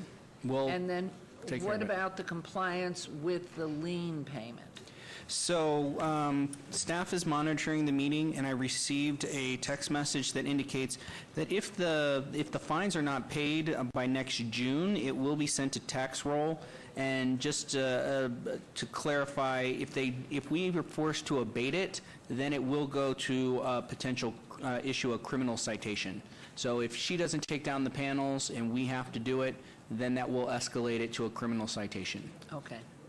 So I think we're in good shape there, right? Okay. So neighborhood, are you okay now? Do you want to come up and say something else? Neighbors? That's all right, are you okay there? Denied. Okay. Thank you for coming down. We're sorry for all of this. Okay, that was 70, and now we're into, okay, let's see. Okay, 70. All right, agenda items 71 through 76 are obeyed till the 19th of December. So we are now up to number 77. So are we having fun today? Yes, we are. 77, everybody, find 77. Are the people here? I'm not sure. We'll see in a moment. Okay, agenda item number 77. SUP 73266, public hearing, applicant owner Prime Equity Solutions LLC, possible action on a request for a special use permit for a proposed short-term residential rental use at 6213 McAllister Avenue, R1, single-family residential zone, Ward 1, with Councilwoman Tarkanian. Planning Commission and staff recommend approval. And this is a public hearing. Let's hear first from the applicant or representative. Awesome. Thank you very much, Mayor and Council. My name is Rafael. I'm one of the owners, Rafael Juarez. Kyle Fujimoto, also an owner at 6213 McAllister. Okay, and do you want to give us any comments or anything before I open Absolutely. this? We got a full Please do. presentation for you guys. Please do. So we have a piece here, if we can put that on the board. There it is. It's Okay. on. All right. Hello? Okay, good. All right, so, hello, Mayor Pro Tem. So we are coming in before you guys after staff's approval and the Planning Commission's approval. We are coming even more prepared this time than even before, and we will go through that with you guys. So this is the property. We have some papers to provide for, what do they call it? Fred? Can you give the papers? Yeah, for record. for record. We have some papers for record, but we also have a presentation here. We've also met with Mayor Pro Tem in her office and have been able to give her a lot of the improvements that we did to our property as well there in Ward 1. So just starting off here, we actually have taken the short-term rental class certification with Julie Davies, and I highly recommend that everybody that is considering a short-term rental go through this certification. So that's one of the proactive steps that we've taken. I just want to remind the council and mayor that we have done $60,000 in improvements to this property to make it up to par. Very nice. We have not operated as a short-term rental at all illegally. We've, from the beginning, wanted to do this right and be an example for our community and our ward on how to really have a short-term rental done. Here's the certification. So these are just going into some of the house guide that we leave there, that we would leave there at the property. And these are the improvements of our actual property. You'll see them through the slide here. But we have a set of house rules and instructions, and in those house rules and instructions, we make it very clear that there are zero tolerance for parties, noises. We even have a noise sensor inside of the property, so once it gets to a certain decibel level, we get notified and we call them. We also, let's see, we also have security cameras around the property. We have a Ring doorbell. We have floodlights at the front and the rear, which allow us for two-way communication, and a siren if needed. So that's also extra safety and security for our neighbors. With those, you're also able to share any problems that might come to the party with other Ring people, and then that creates a wider notification. So again, highlighting the basic house rules. Number one is absolutely no parties, no excessive amount of guests to stay at the home past what we have allowed. Parking has to be in the driveway. AC and heating instructions, we're going through that. So let me get to some more of the important stuff. Security of the house, we've gone through that. We have a Simply Safe alarm. Again, we have cameras when entering the door. We have a passcode on the door, clear communication. We go through all the checks and balances to interview these people and make sure that we know the types of guests that we're going to have there. We have outreached out to our neighbors on the left and the right. We haven't been able to communicate with them, but we have gone, and directly across the street too. We've sent 2 mailers out to the exact same mailing list that you guys sent out to this initially. So we sent 2 mailers trying to give them our contact information, have them reach out to us with any questions, letting them know what we're doing to be proactive about being a good neighbor in that community. Just some of the improvements in the kitchen, bathrooms, trash. So we talked about the trash days, when to take out the trash, to bring back the trash bins, what's going in what bin, so that we keep that place tidy as well. I know that there's been some concerns around that. We talk about local areas. We have a lot of Care Plus items, but I won't go into those things. The big thing that I brought up with Mayor Pro Tem was that the benefit of having short-term rentals in our community or any of the community is, there's a very funneled vision of Las Vegas. It's just a strip. And a lot of friends and family, oh, wow, there's life outside the strip. Well, people who go and stay at short-term rentals, they are now exposed to the communities, and now they're going into the moms and pop businesses that are in our neighborhoods, supporting that growth financially, economically. So, I just want to bring up some of those points, and as well, we do want them to go to the casinos and gamble down there, and maybe we can create partnerships with the casinos and get our patrons to go down there, and, it works out something like that. But we are not a threat to the casinos or anything, or we're just a plus to our environment. So we highlight some of the grocery stores nearby, restaurants nearby, again, just to promote our tenants, or our short-term rental people going out in our community nearby. Quick food places, emergency, exercise, leisure, yada, yada. We give some rules on the short-term rental ordinances, just so that they know that, and what, as far as parking and noise and everything like that, so that they're educated there as well. And then here's a picture with Mayor Pro Tem, and we had met with when we had the meeting, and that was a great meeting, and she, agreed. She's a short-term rental. Wow, I didn't know that. And she agreed. We are different. The way that we presented ourselves. to her and just we want to be an example, truly. We're a group of investors. Our primary business is rehabbing homes all around the community. We have multiple projects going at a time. Been doing this 3 years full time. We're part of a large network, and we know that there are people doing it illegally, and then people are trying to do it legally. We want to pioneer the way doing it legally with the city, hand in hand, in partnership.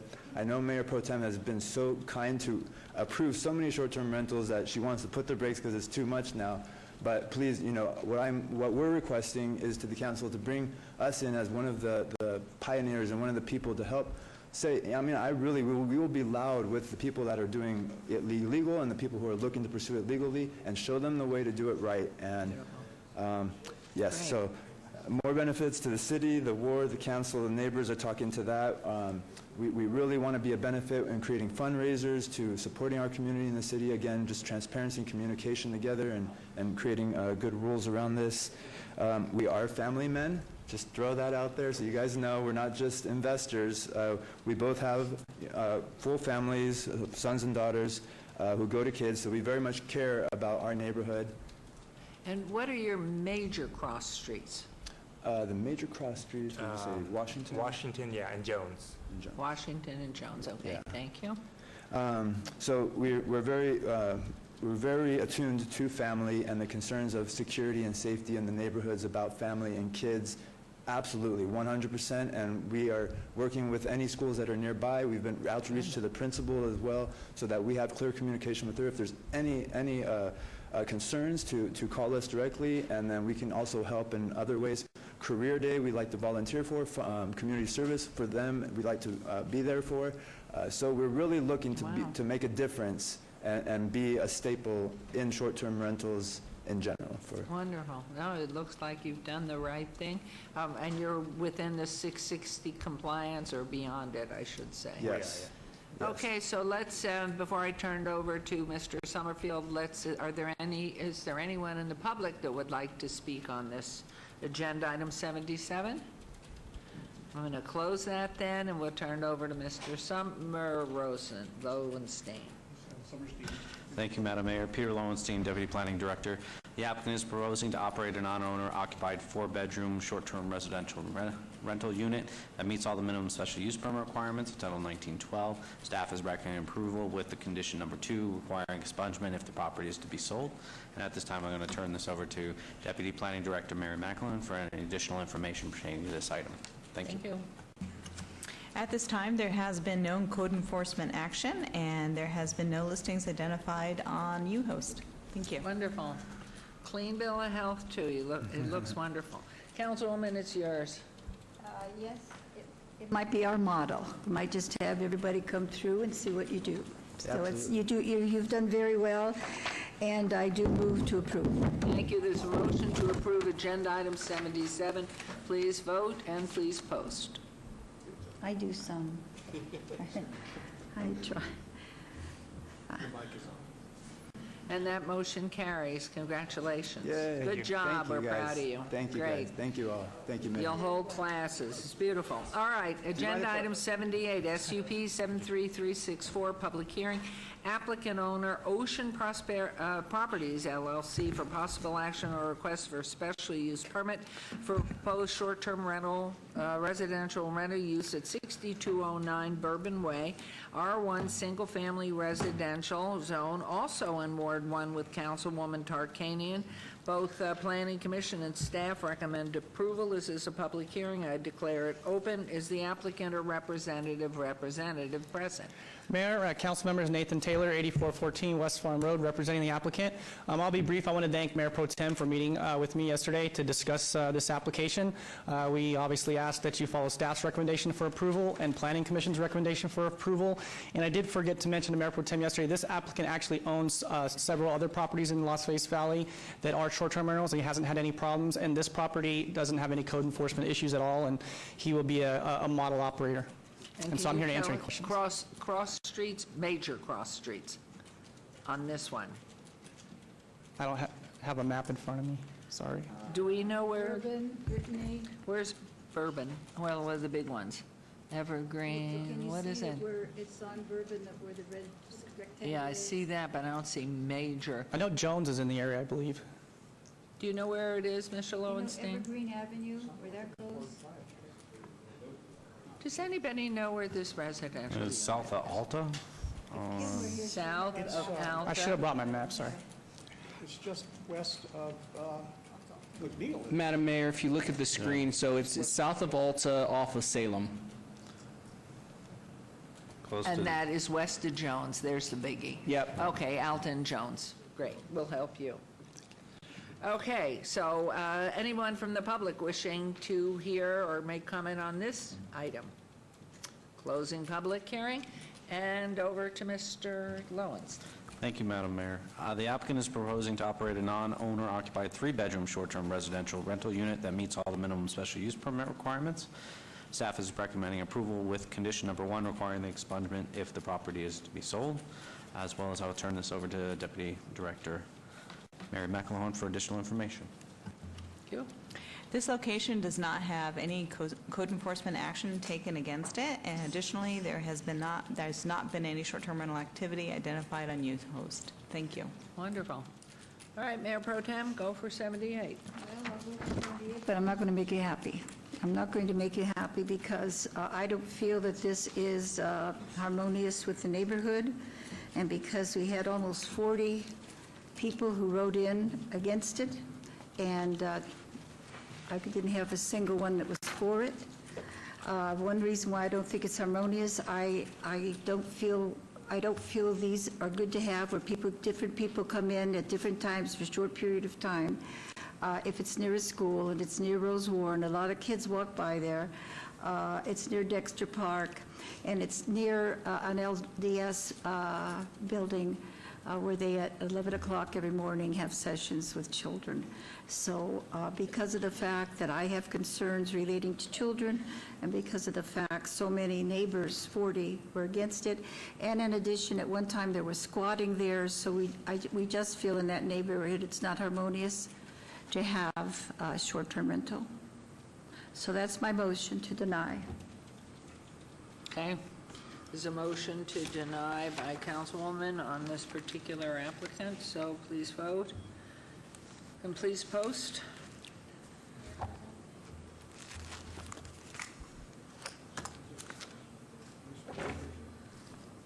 The motion is denied, sorry. Thank you. He's had a lot approved, so he should be happy. Okay. Even you're if he's done not yet? smiling Look at happy, this he one. should be happy. Well, he may be standing here because he's got another one. He does. Okay. Agenda item 79, SUP 73465, public hearing, applicant owner Patrick S. Coppinger, if that's pronounced properly, for possible action appeal of denial by the Planning Commission or request for special use permit for proposed short-term residential rental use at 4612 Lilliput Lane, R1, single-family residential, Ward 1, Councilwoman Tarkanian. Planning Commission recommends denial. Staff recommends approval. It's a public hearing. Is the applicant or representative present? Nathan, would you do it again, please? Mayor, council members, Nathan Taylor, 8414 West Farm Road, representing the applicant. I'll be brief again. I want to thank Mayor Pro Tem for meeting with myself and Mr. Coppinger yesterday in her office. We gave her a presentation. Patrick is a local guy, a UNLV grad like myself. He actually does stay in this property from time to time, and we mentioned that yesterday. He actually works as a prison guard at the prison, and his family lives near this home. So when he's not renting this property as a short-term rental, he will be staying there so that he can visit his family and friends in the neighborhood he grew up in. This is going to be a model operator. I like the fact that he's from Vegas and he knows what to do. He knows by the presentation we gave to Mayor Pro Tem the things he needs to do to be a model operator. And with that, we would just ask that you follow staff's recommendation for approval. Any comment you'd like to add, and state your name, please, for the record? My name is Patrick Coppinger, and I am the owner of 4612 Lilliput Lane.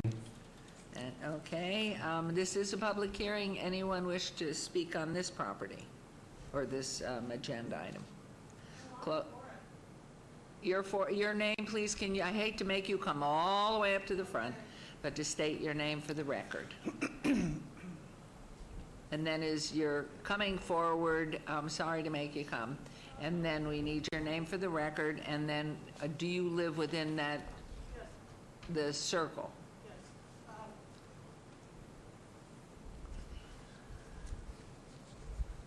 Okay, so when you get up front here and state your, if you come up to the microphone here, state your name for the record, and then you can look at the diagram and show us where you live. My name is Mary Pardunek, and I am,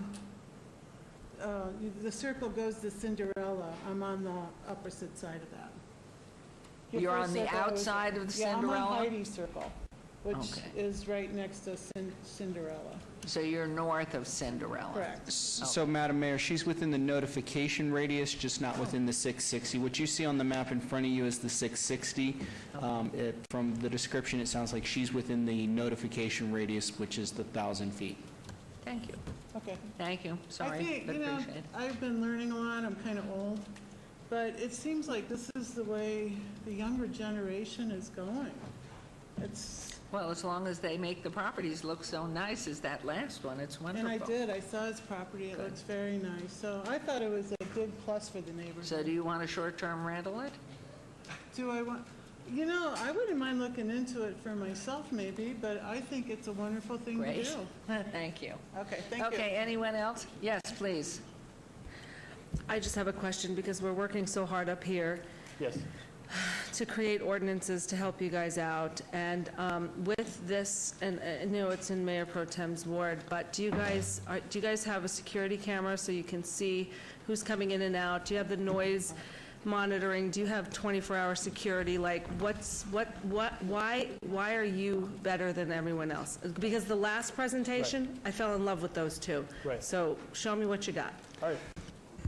We actually provided, Councilwoman, we provided the Mayor Pro Tem with a presentation yesterday that included all of those things that you just mentioned, the security cameras, the lighting, the monitoring systems. Those are things that we told Mayor Pro Tem that if we're approved, he will install all those immediately. And did you take the class? No, I haven't done the class yet. Are we putting the class? No class is required. Okay. It's recommended by some people who have taken the class, but we don't require it as a city. But you know, Nathan, Mr. Taylor, it's a good thing, I mean, in your free time, to take the class so you know what's there, so you can encourage other clients as you get them to take the class. It really does seem they really get into the details of what's perfection in this area. Well, Mayor, that's a good point. I actually have the book that is used to teach the class that I'm not quite finished with, but I am studying up on that, Mayor. Wonderful. Okay, so public hearing now, back over here we come, please. Thank you, Madam Mayor. The applicant is proposing to operate a And you non-owner. are? I am Peter Lowenstein, Okay. Deputy Planning Director. The applicant is proposing to operate a non-owner occupied four-bedroom short-term rental that complies with all the minimum special use permit requirements. Staff is recommending approval with condition 1 requiring the expungement if the property is to be sold. And I will turn it over to Mary McElhone for additional information.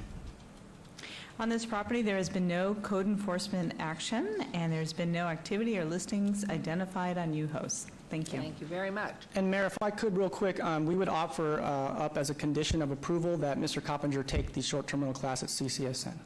Beautiful. Either that or work with people here in our office. But that's, you made the recommendation, so that's fine. Very nice. Okay, so it's your motion. I just want to point out, Michelle, I have 76, I think, or you saw that list this morning, didn't you? I have huge. I think I have almost as many as everybody put together, even you, Councilor. You have more than I? I don't know. But in any case, it doesn't matter. I have to be very careful and watch on harmonious and compatible.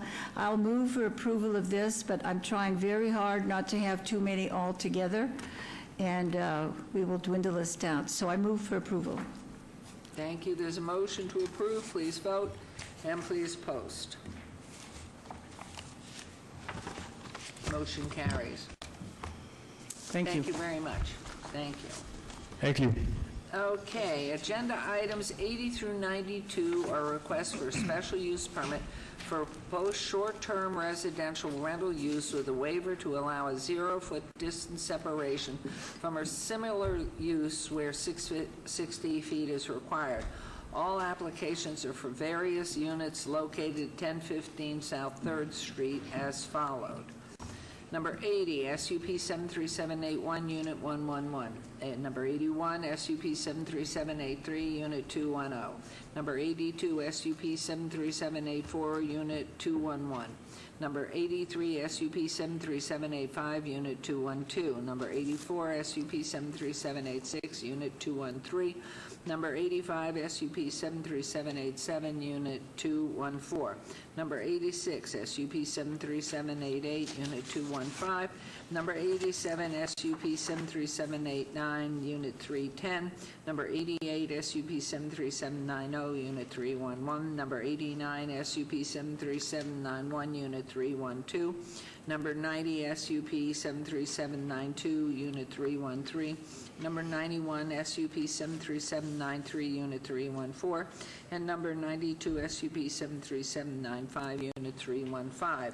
The applicant is Brock Metzger, and the owner is Big Block Partners, LLC. The Planning Commission recommends approval, and staff recommends denial of all items. These are in Ward 3 with Councilman Coffin, or public hearings, which I declare open. Is the applicant or representative present? And here we are again. Mayor, council members, I'm still Nathan Taylor at 8414 West Farm Road, representing the applicant. I won't go long on this one either. I was here last month, and we held it for a month so that we had time for Brock, my client, and myself to meet with the majority of the city council members that were available to meet with us, and just about all of you met with us.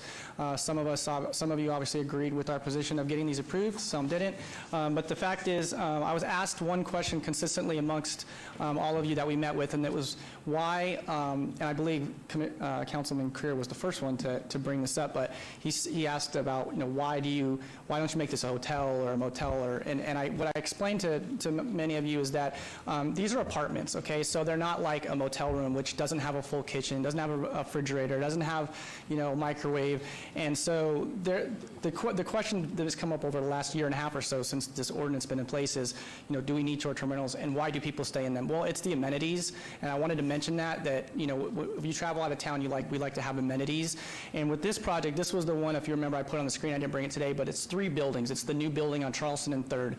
And so what we did was we asked for these special use permits to have these additional short-term rentals. There's already one approved in that building, so that they're all in one building, and then the other 2 buildings are for long-term residents. We just feel like this is a good place to have these all in one place downtown for business people to come into town, for conventions, events we have. Charleston 3rd is a great place, I think, for short-term rentals. And so with that, we would just ask that you follow the recommendation for approval. Thank you. This is a public hearing. Anyone wishing to speak on agenda items 80 through 92? Good afternoon. Good afternoon. David Figler, 1302 South 6th Street. There's been some chatter about this property in the adjoining John S. Park neighborhood. The STRs are, in a lot of ways, creating a great deal of unfortunate discourse between neighbors. You hear a lot of that, and I know that you talked about it a lot on your morning session. Until there's a comprehensive plan, this is really, really hard for us. The thing that's noted the most, this is so close to us, and while it's not in the residential area, so there aren't the same concerns, when you first went down the road of this experiment, you excluded areas of town.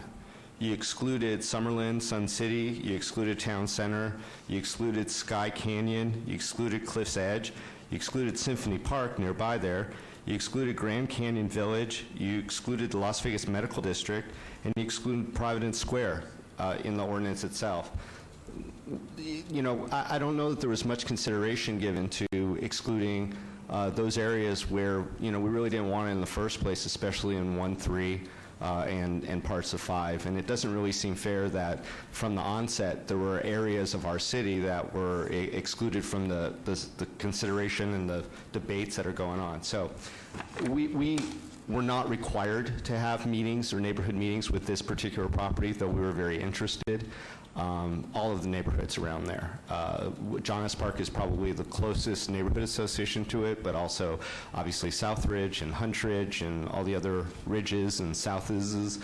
And so I think it would be thoughtful before the the council would consider it to have some sort of more open house or public meeting or something where the neighbors who are around there, who traverse that area, but also, you know, in accord with what I was talking about, we look at it as like, why isn't a motel that offers these amenities instead of making it into this precedent of short-term rental? So there's a lot of debate, and I understand it all the ways, but that would be our recommendation. Thank you. Mr. Figler. Good points. Anyone else wishing to speak, please state your name again for the record. Matthew Seibert, 630 South 4th Street, also 900 Las Vegas Boulevard, which is my residence, which is almost directly across the street from this. I think it's a great addition to the neighborhood. I remember what was there before. These people came in, they raised it, they built a beautiful, beautiful property.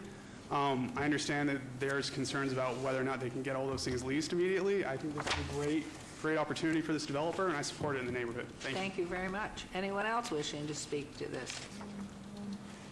Okay, let's go over to Mr. Lowenstein. And could you explain, too, the difference, what type of funding, business license, were it a motel, you know, because there are motels that just have bedrooms and bathrooms, what kind of funds, the business license, what that generates if this were to be approved, and then were it considered as a motel, what would that generate, just for more information? Thank you, Madam Mayor. I'm going to actually pass that over to Mary, but if you want me to do the land use Yes, report please. first, then Yes. I'll pass it over to Mary for additional detail. The subject property is a mixed-use development currently under construction or near completion, which will contain 3 structures. On May 16, 2018, the City Council approved a special use permit for a short-term rental use to operate in Unit 112, located in Building Number 2 on this site. The applicant is now proposing to use the remaining 13 units located in Building 2 as short-term residential uses. These 13 units are a combination of 1- and 2-bedroom units. As evidenced by the requested distance separation waivers, proposed use cannot be conducted in a manner that is harmonious and compatible with the existing surrounding land uses, and staff is recommending denial of each of the short-term residential rental units. Could you follow up, though? You recommend, yours is the denial. Planning Commission recommended approval. That is correct, The Madam Mayor. difference being only code? Supporting the distance separation requirement waiver, therefore creating the incompatibility. Okay, thank you. For the record, Mary McElhone. So as far as business licensing fees, the short-term rentals will definitely bring in more revenue to the city. So the annual short-term rental licensing fee is $500 per unit. Versus an apartment licensing fee, which is $150 for 10 units plus $5 for each additional unit. So you're looking at between $15 and $5 per unit. Additionally, because it is, if it were to be a short-term rental, there's also room tax that we would be collecting on top of that. For long-term rentals, there is no room tax. And if it were to be designated a motel, not an apartment building, but were it designated as a motel, what's that? Madam Mayor, so the property tax is really based upon the zoning, and since the zoning basically is not going to change, it's going to be the same, the property tax would essentially be the same. Okay, thank you very much. I can't remember, did anybody else want to speak on this if I close public hearing? Which I will. Are you coming up, Mr. Parago, to speak? No. Okay, I'll close public hearing. And Mr. Coffin. Thank you, Mayor. Thank you. Nathan, it's good to see you again. You too, Councilman. Where is Brock Metzger? Is he around here? Or? He's out investing more money in downtown to improve. Okay, Metzger, yeah, I know the pitch. Thank you.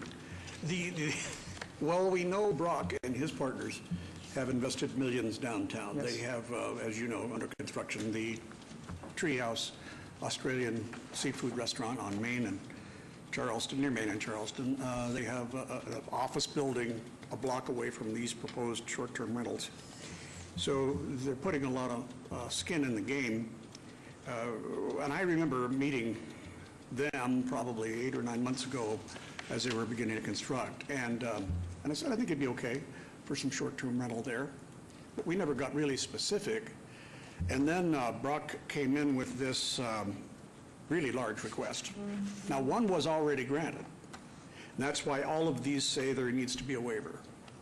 But really, there's already one licensed in there with an SUP So that's legal. The thing is there are a couple of things that have happened. Number one, there's a change in mood about STRs, but also I can't make all my neighbors happy. I live closer than any other neighbor, I think, except for a couple, to these apartments. I know they're at 3rd and Charleston. They're on the opposite side of Charleston from the single-family, single-story residences that we commonly think of as where these STRs go. So since they are all apartments, everybody who would be in there would be renting, whether it's for 31 days or 3 days or more. So I figured, well, Brock would have to take a haircut on this because motels have chimed in and said, justifiably so, that they're really, it's going to become a motel if you have a whole building full of them. And so what I say to you, and I believe I've said to you or my staff did, because I did not meet with you, Nathan. My staff tells me you didn't seek a meeting with me. Now, it could be true, but I'm still willing to go along with part of this if the council is willing to agree. And, well, obviously, you would have to agree, or your client would, and that would be to just increase the number of STRs in that one building, that they all be in the same building, that they all be on the same floor of that same building, and maybe add 4 to the existing 1, which would give you a total of 5. This is the haircut that Brock had heard about from his initial request. Now, I do not know how he feels about that. That would be acceptable to us, Councilman. That would be acceptable? Yes, sir.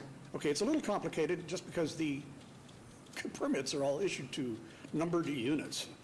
And, you know, it's going to have to change a few. And I don't even know if we have the votes to pass this, but you would have to work with staff to properly delineate the unit numbers because they all have the same address.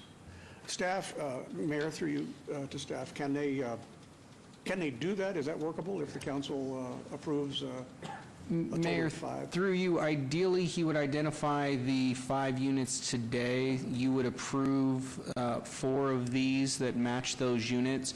And then, as I've discussed with the councilman, since he does have the one that is approved, but it's on the ground floor, which doesn't have 4 other units to accompany it to achieve your goal of this all being on the same floor. However, this is all on the same property, so administratively, my staff and I can go and amend the unit that existing one is approved for so that you could achieve your goal of approving 5 on the same floor.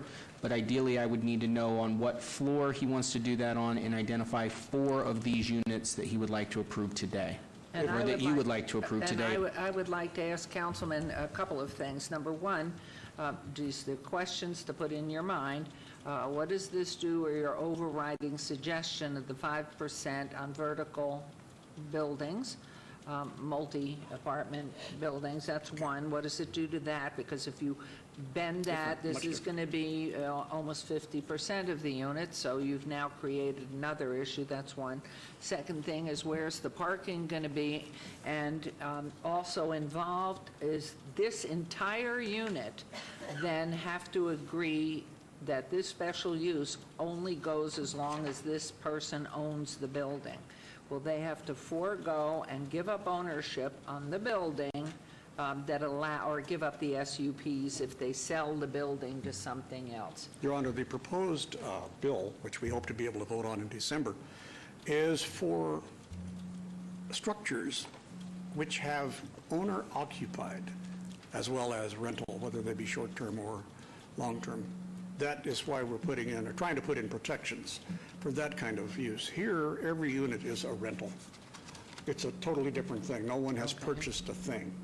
They're not spending a dime to come in. They're just renting a room for 30 days, 60 days, or 3 days, if whatever the council chooses. So it's not in conflict with what we're hoping to do with the high-rises and perhaps those rare structures where you got people living next to people with STRs. So that's why it doesn't create an issue. Why, what is in your mind that you're saying only 5? Why can't it be the whole building? Because there are only how many units? How many units in the whole thing? 14, I believe. Okay. So why, what is in your mind that you're saying I'm only going to give, it'll be a total of 6 then if you're, or 5 total?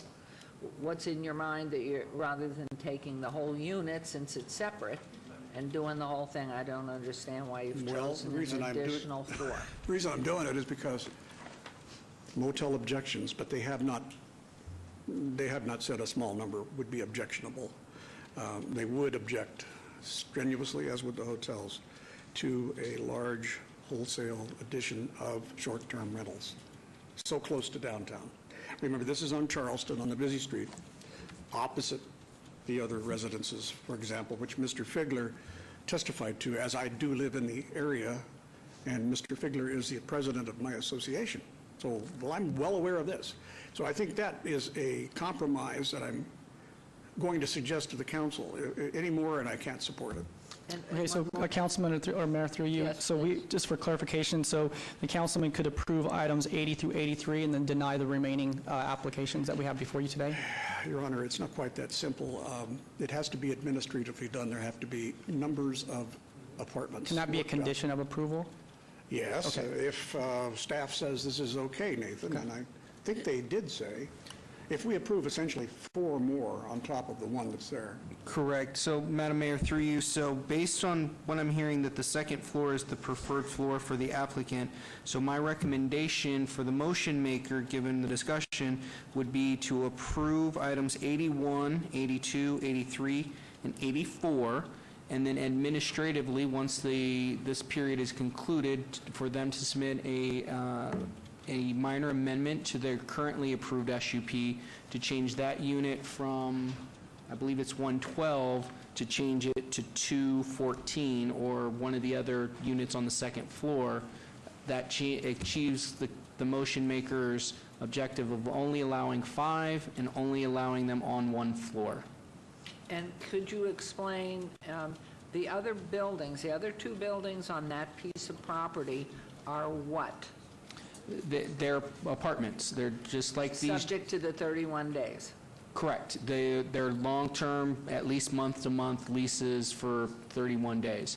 And then I did want to make clear, because you had asked the question, Mayor, this is subject to the condition for the expungement. So if this property owner divests themselves of this property, it is apartments, so they're not individually owned units, but if they divest themselves of this property, the SUP would be expunged per condition, and the next owner of that property would not be able to just automatically come in and operate these units as short-term rentals.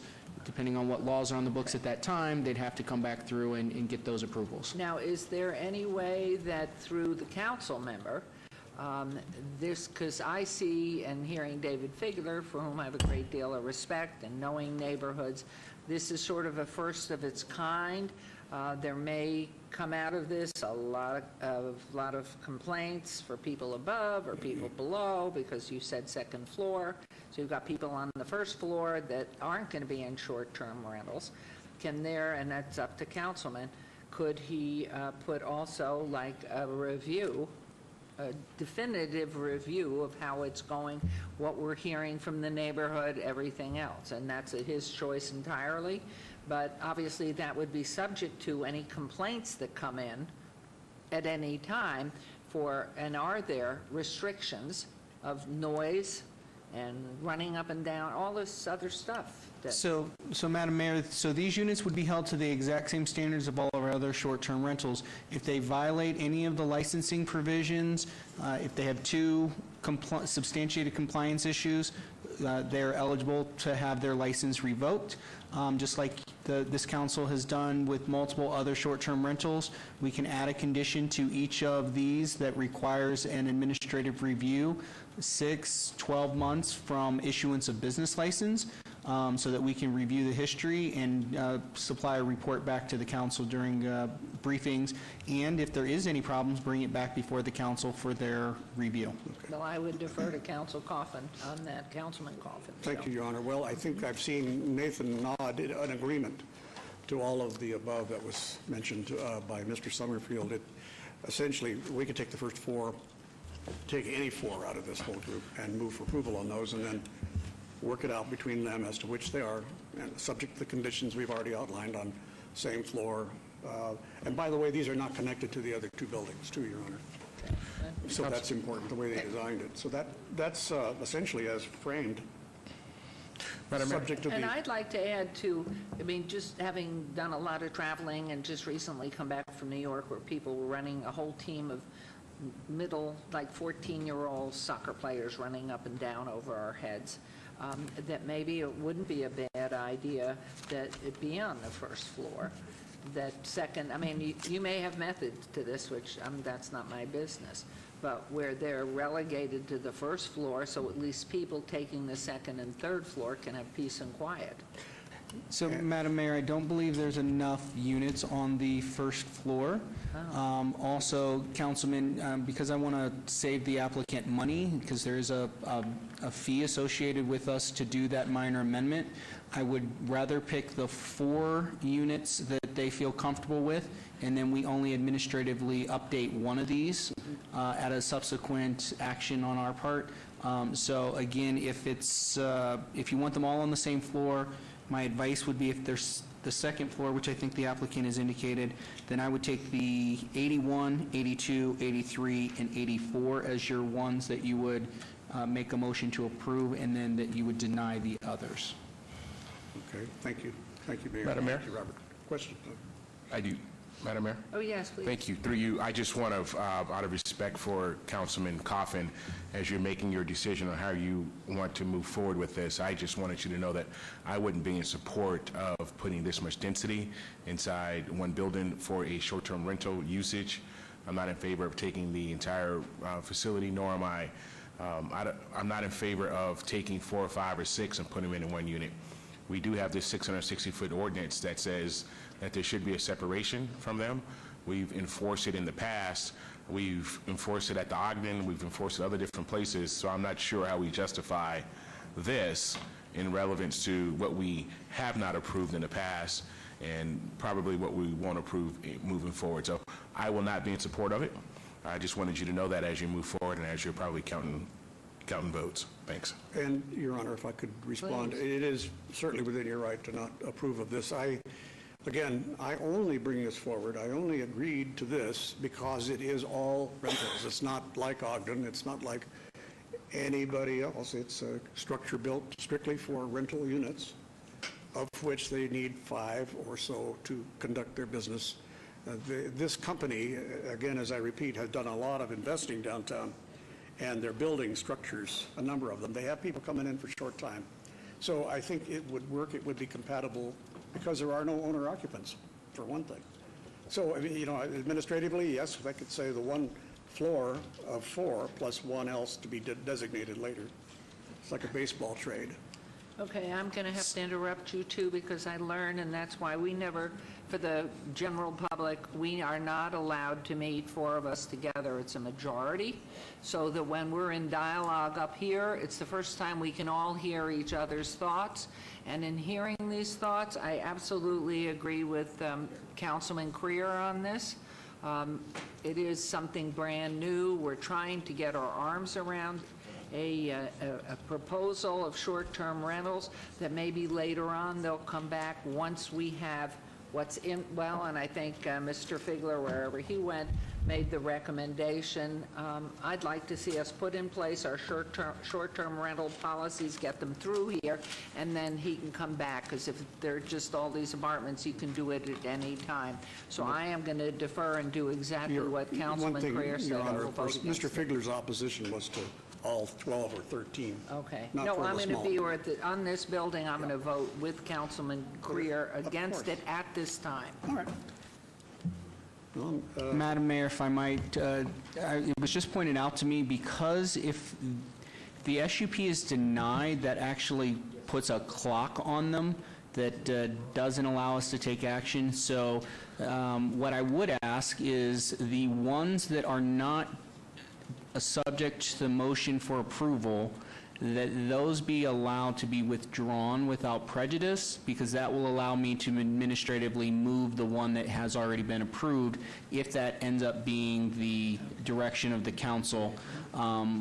Otherwise, I would actually be precluded from moving from the current approved unit to one where an SUP has been denied for a year, because we've got some holding issues per code. So I apologize for that. I was No, just I given that think heads up. that's- So for those units that the motion maker is not willing to entertain, I would ask that those be held until you find out if that motion will pass, and then allow the applicant to withdraw those without prejudice, so we don't create a conflict down the road. And I would add to you, Mr. Summerfield, I'm really a firm believer that if in fact you have a policy, a resolution, an ordinance, that you set precedent for any future ones by going off in a different direction. And at this point, because we don't have the final, we haven't made the decision on the short-term rentals. I hate to set a new precedent by approving this before we have all that. So that's why my vote is what it's going to be.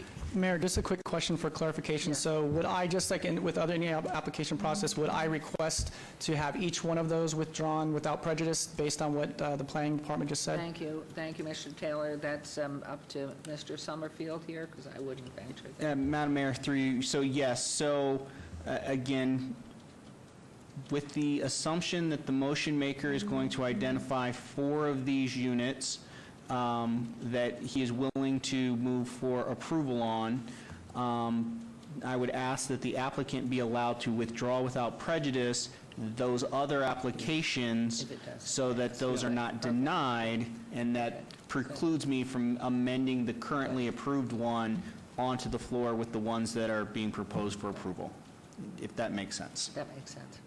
And Mayor, I believe he identified the ones that he suggested. I would be requesting withdrawal without prejudice. So I think that was 81 through 84. His motion's going to be whatever it is, and it may pass, and you may be sacrosanct. If in fact it doesn't pass, then what Mr. Summerfield's allowing you to do, if Councilman says it's okay, is withdraw without prejudice, so you won't be dinged for more money. And if you could repeat, what are the departments that you again, because I got confused there. 81 through 84, Your Honor, would be the ones that are on one ground floor. Okay. Satisfy that need about the kids running up and down, who could not afford this anyway. Councilman? Yeah. Mayor? If I could? Please, Mr. Soroka. Just to may help the discussion, I echo Councilman Creer's concerns about an entire building or multiple in a multi-family building where we already have one approved. And I would go along the lines of suggesting a withdrawal so that we can sort through or how we're going to handle these things and then have you come back without having to wait a year. Your Honor, I don't mind explaining all this because it's a new thing, and when we make precedent, it's new, and new. For example, on this one, it's a self-imposed hardship because they did get one SUP. So again, that was one of the ones that they are going to use as an apartment. And that's definite, right? Yeah, that's already been granted by the council. And I don't know if I was here at that moment that it was granted, but I can tell you that essentially that was always their intent. And, I don't want to bring a whole bunch of enchiladas to the table at once, but I think that rather than have one each motion, I would prefer if we could get a sense of the council, Your Honor, you're the parliamentarian here, that if we get a sense of, for instance, if I was to move, that items 81, 82, 83, and 84 would be approved subject to all the conditions as outlined by our staff and as agreed to by the owner and owner's rep, then otherwise we'd have to go through a whole bunch of work for nothing. So I think we should find out and give them a fair shake. Now, do you think that's okay? Yeah, we agree with the conditions that were outlined. Yeah. Okay. So that's going to be your motion? Yes, ma'am. Did we have anything else, Mr. Lowenstein? I thought you looked like you were ready to say something more. Yes, see? Can you do me a favor? Just for clarity, can we get a repeat of what the motion is? We've talked about a number of different things. All right, so if there's added conditions on the ones that would be motion for approval, depending on the time frame in which a required review would be requested for, if it's 6 months, it would read a 6-month administrative review from the issuance of business license. If you're looking for a longer time frame, you'd need to let me know at this point, and I can adjust that. 6 months review. So it would be a 6-month administrative review from the issuance of business license. If it fails the administrative review, meaning there's cause to bring it before council, we will do so. That is affirmative. Okay, so your motion? And so the motion is on numbers 81, 82, 83, 84, to get a sense of the council. Okay, so And there's a we'll motion. separate it out as much as we can. Mayor, we need to take them one at a time, please. Yes. Yeah. I now move for approval of item 81, subject to condition. And there already is one, which is the one that currently exists, it's It's the not listed. 660. It's not is- here. That is located in Unit 112 currently. Okay, thank you. All right, there's a motion on Unit 210, is that where you are? Number 81, item 81. 81, no, right, so it's 210. So there is a motion to approve that. So we take these out of order? One at a time. Well, I we am started, taking the them out of order. recommendation of Mr. Lowenstein or Mr. Summerfield was 81 through 84 would be the additional 4, but we have to Okay. take them one at a time. Correct, okay. great, So thank this would be the second short-term rental in this building. So the vote is, Councilman Coffin votes for approval, so please vote and please post.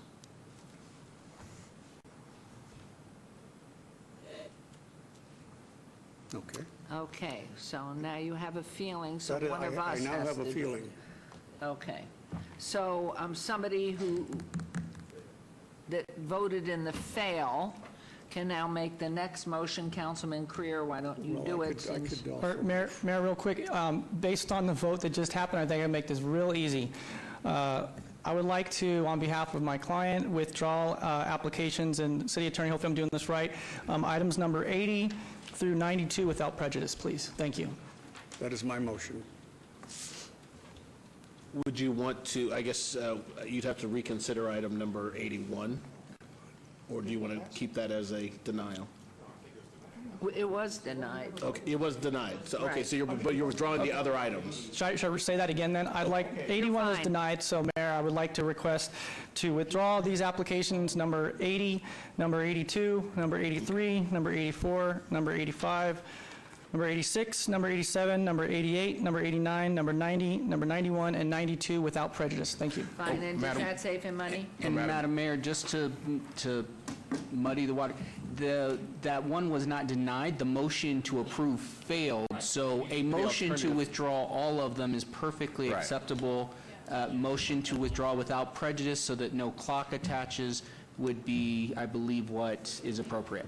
So that will be as, Your Honor, 80 through, 92 would be... is he in a Yeah, position to since- make a new motion? Yes, since the previous motion failed, someone new can make another motion to withdraw all of the items, 80 through 90. Well, it's a new motion. And it's a Two. new motion, and therefore Councilman Coffin He- can he- do that.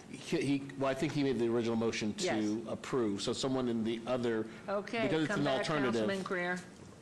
Okay, you accept that motion to Withdraw without prejudice. withdraw them without prejudice? Yes. Okay, that's the new motion. Please vote. Now you can vote. And please vote and post. Carries. Thank you, Mayor and Okay, Council, for your time. thanks. And that Have a good doesn't night. mean you can't come back whenever it is. You'll right see me now. again. Right after we get through this whole thing. Thank you so much. Okay, we're on to agenda item 93, SUP 73880, public hearing, applicant owner James Vanis, possible action or request for a special use permit for an existing short-term residential rental use, 1301 South 6th Street, R1 Single Family Residential Zone, Ward 3. Councilman Coffin and the Planning Commission and staff recommend approval. This is a public hearing. I declare it open. And Mr. Vanis, it's your time to come forward because I see you. Hi. Thank you, Madam Mayor and Council. I have here Janelle Mazza, also But she you have to manages... say who you are. Oh, Joey Vanis, 1301 South 6th Street. Also have with me here Janelle, who many of you know. She manages the short-term rental part of the business for us. So we're here simply to request a special use permit to continue doing what we've been doing for over 2 years now. We've been about 30 months in operation with our business license. We don't have any violations. We've paid all the taxes and the fees. We've had 500-plus guests, all 5-star reviews, and it's been just a really tremendous experience from start to finish. And we don't see any reason. We've talked to every neighbor we possibly could. We've spoken to hundreds of people. We've taken polls. We've met with our neighbors. We've discussed certain conditions and things that could be added to. We're just very open and want to do this the right way and be the people who really are paving the path of what a short-term rental property can be for the neighborhood, and with as low impact as possible to our neighbors and with as much benefit overall. Thank you very much, and make sure you say your name, please. Hello, everyone. My name is Janelle Mazza. I reside at 1137 South 6th Street. Madam Mayor and members of the council, I appreciate all the time and energy that you all took in meeting with us personally to find out the details of our application. Thank you all. I get to be the woman who hosts and cares for all the guests and anyone who interacts with 6 and Franklin. I come before you to reiterate that our practices include all of the elements that we believe a model short-term rental should include. For instance, you may start to see this proposal frequently. It's one that we, in fact, created that may get spread around for further use. It highlights the integrity of our practices as short-term rental hosts and also as neighbors. Those practices include things like attending and getting the certification for short-term rentals. They include like being licensed with no violations for 2.5 years. They include things like meeting extensively with our neighbors, like Mr. David Figler, and working out personal effects that we think could assist in our relationship as being neighbors. And that is very important for us in addition to the approval of this. We, like members of our community that we heard from today, are also interested in having our application processed this evening following staff's recommendation for approval. Thank you. Thank you very much. Okay, this is a public hearing. Anyone who wishes to be heard on this item number 93, please come forward and state your name. Good afternoon, David Figler, 1302 South 6th Street. If that sounds familiar, it's one number off. So this is the property that's directly across the street of my home. I have met with the applicant. I have thoroughly reviewed the application.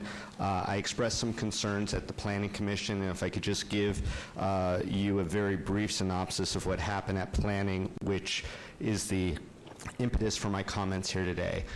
Planning went 411.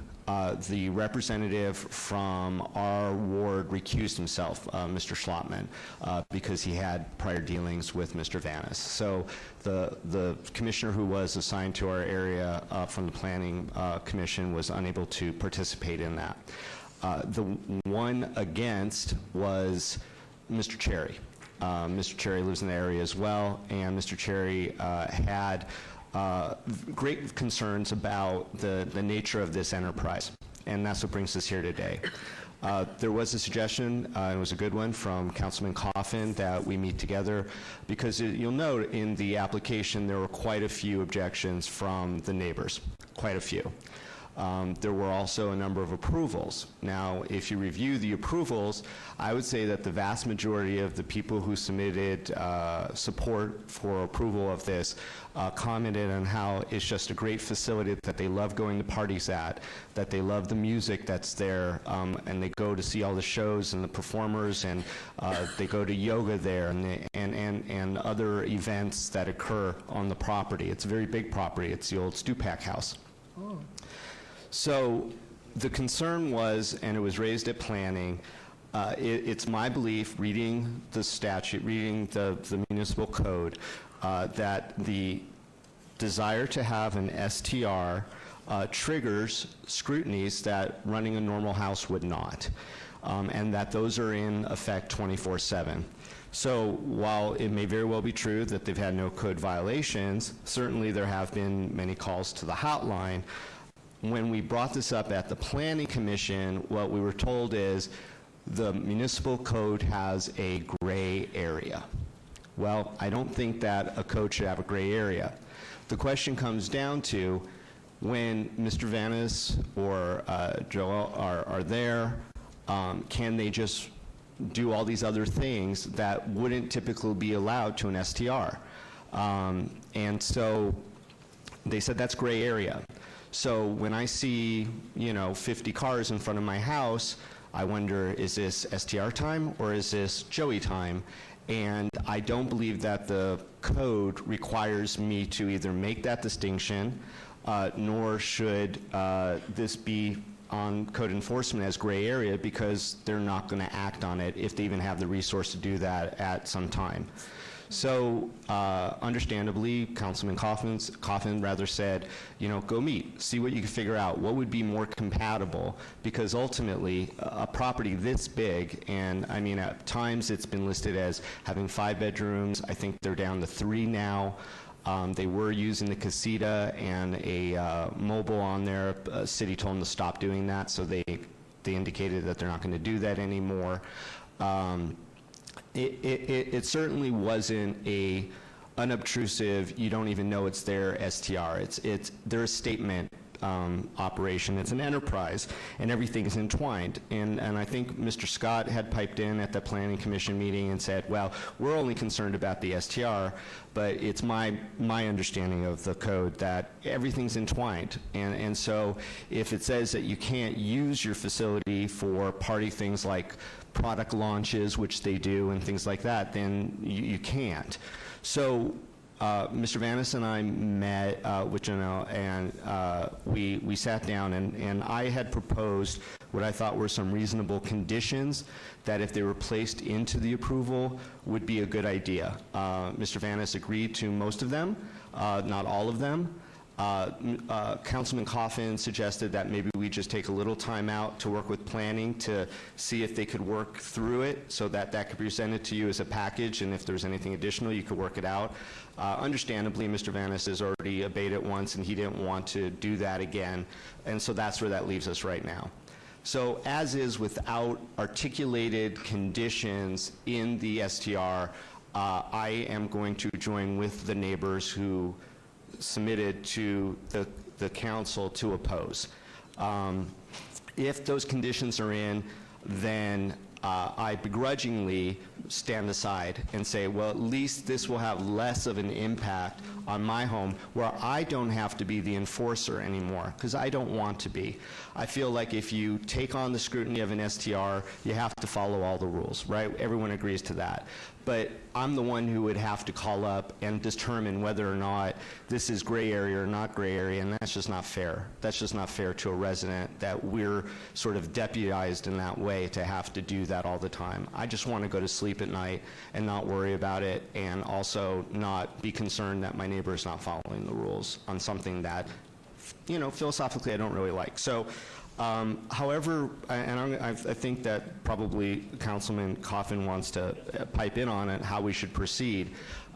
It is an interpretation of law, I think, and I could respectfully disagree with Mr. Scott. We've been practicing law exactly the same amount of time. I saw a picture of us getting sworn into the bar, and I'm sitting behind him. I respect him greatly, but we do differ, I think, on the opinion on how that applies. So that's where it's left. So without articulated conditions, the one condition that planning did put on was the administrative review, and I had some concerns about that not being done in a way that there could be public input, but there's some other conditions as well. Okay. So if you don't go off, is there anyone else wishing to speak on this part?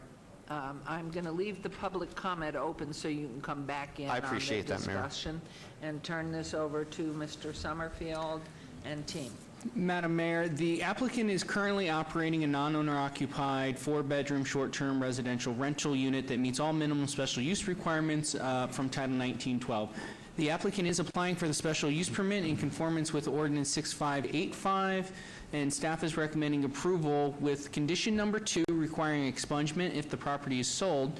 If approved, staff would like to revise condition number 1, it's the condition Mr. Figler just referenced, so that it would reflect that an administrative review shall be conducted 6 months after the date of final approval. Again, this is already a licensed business, so this would be 6 months from the approval of the SUP that we would like that condition. And with that, I will turn this over to Deputy Planning Director McElhone and see if she has some additional feedback. Excuse me, could I just, Mr. Summerfield, I think you said non-owner occupied? If I heard you incorrectly, it's my home, it's owner occupied. Correct. I live on property, and I also am on property when we have renters. I stay in the casita out back. So my understanding, Madam Mayor, through you, is that the part of the request here is that they are not always on property when there are renters, that there's times when the property owner stays down the street at his partner's house or is traveling, but may have residents here that the property manager, who I believe, Janelle? That Janelle, sees to the guest, but technically is not owner occupied at those times. This covers all bases by calling it non-owner occupied, but I leave that. If he is going to meet the definition of owner occupied and be there at all times that a renter is there except for running errands and going to his work and those kinds of things, which is the definition, then he can put that on the record, and obviously that'll be something that we will be have to hold him to. So, Mr. Vanis, based on what Mr. Summerfield said, it either remains as he's recorded it, which is not owner-occupied because you're not there all the time. You're there some of the time or most of the time, but to be specific. So unless you agree to being there all the time that it's rented out, that's the only way the recordation would be written. So right now, it just says not owner-occupied. And, Madam Mayor, the other piece of the test for needing the SUP is the fact that it's more than 3 bedrooms. So even if he was there all the time, he'd still require this SUP because he's 4 bedrooms. Because he's 4 bedrooms. So, I mean, again, this gives the SUP as worded gives the maximum flexibility for him as the property owner. Okay. And again, Ms. McElhone, I think, had some additional information possibly. Yes. Okay, thank you. For the record, Mary McElhone, so just to clarify, right now, Mr. Vanis, the license category you are in is not for you to be owner-occupied. We have 2 license categories. We track them by owner-occupied, and that means you literally are sleeping and at the residence the time the renters are there. You are not in that category. And 3 bedroom. And has to be 3 bedrooms. You have what we call a non-owner occupied license. That's how you are licensed currently right now with business licensing. So we understand that's your primary residence, but when you're renting it, you're not obligated to be there on site. Just so you So it has to do with the obligation piece of it. Right. Yeah, I think, and the only reason I would even make more of this is because I believe the owner-occupied piece is an important piece to this puzzle overall. I believe other properties should be owner-occupied. It's just a much better way of this moving forward. So I am, even when we do have renters, sometimes they're in other rooms. We rent out by the room, and I'm in my bedroom. And then if they need the whole 3 rooms that are rentable, then I have a casita out back. If I happen to be out of town or something, we're actually sort of double owner-occupied because Janelle either stays in the casita or she's 3 doors down. Permanently, her residence is 3 doors away. So the point is, we're here, we see everything that happens on property. We see it twice usually. We've got 2 sets of eyes. I'm a phone call away. You guys know where to find me, But whether I'm still, down the street or in California. You're 4 bedroom, and you're not always there. So I know Councilman wanted to go forward with this, but we haven't heard the end of your comments with the review. Well, they're nibbling around the edges on this, and I think we've got to get to the core, central core issue. 1, the president of the neighborhood association is willing to go along with, if we were to approve, with certain conditions. We haven't heard them. I don't know what they are. Can we hear the rest? And I don't know if they are intractable or not. We're going to find out. Go on. All right, Your Honor. Please finish, Ms. McElhone. Thank you. Mayor Goodman, so for the record, we do not have any short-term rental violations at this property. We've been out there quite a few times. Usually Mr. Vanis will notify us when he's actually having his own personal properties. We have received phone calls, like Mr. Figler has stated. We've actually gone out to address some of those phone calls at the time the party has gone on to verify, and Mr. Vanis has been on site and is not short-term rental activity. So therefore, we cannot cite him for a party because it's not part of a short-term rental activity.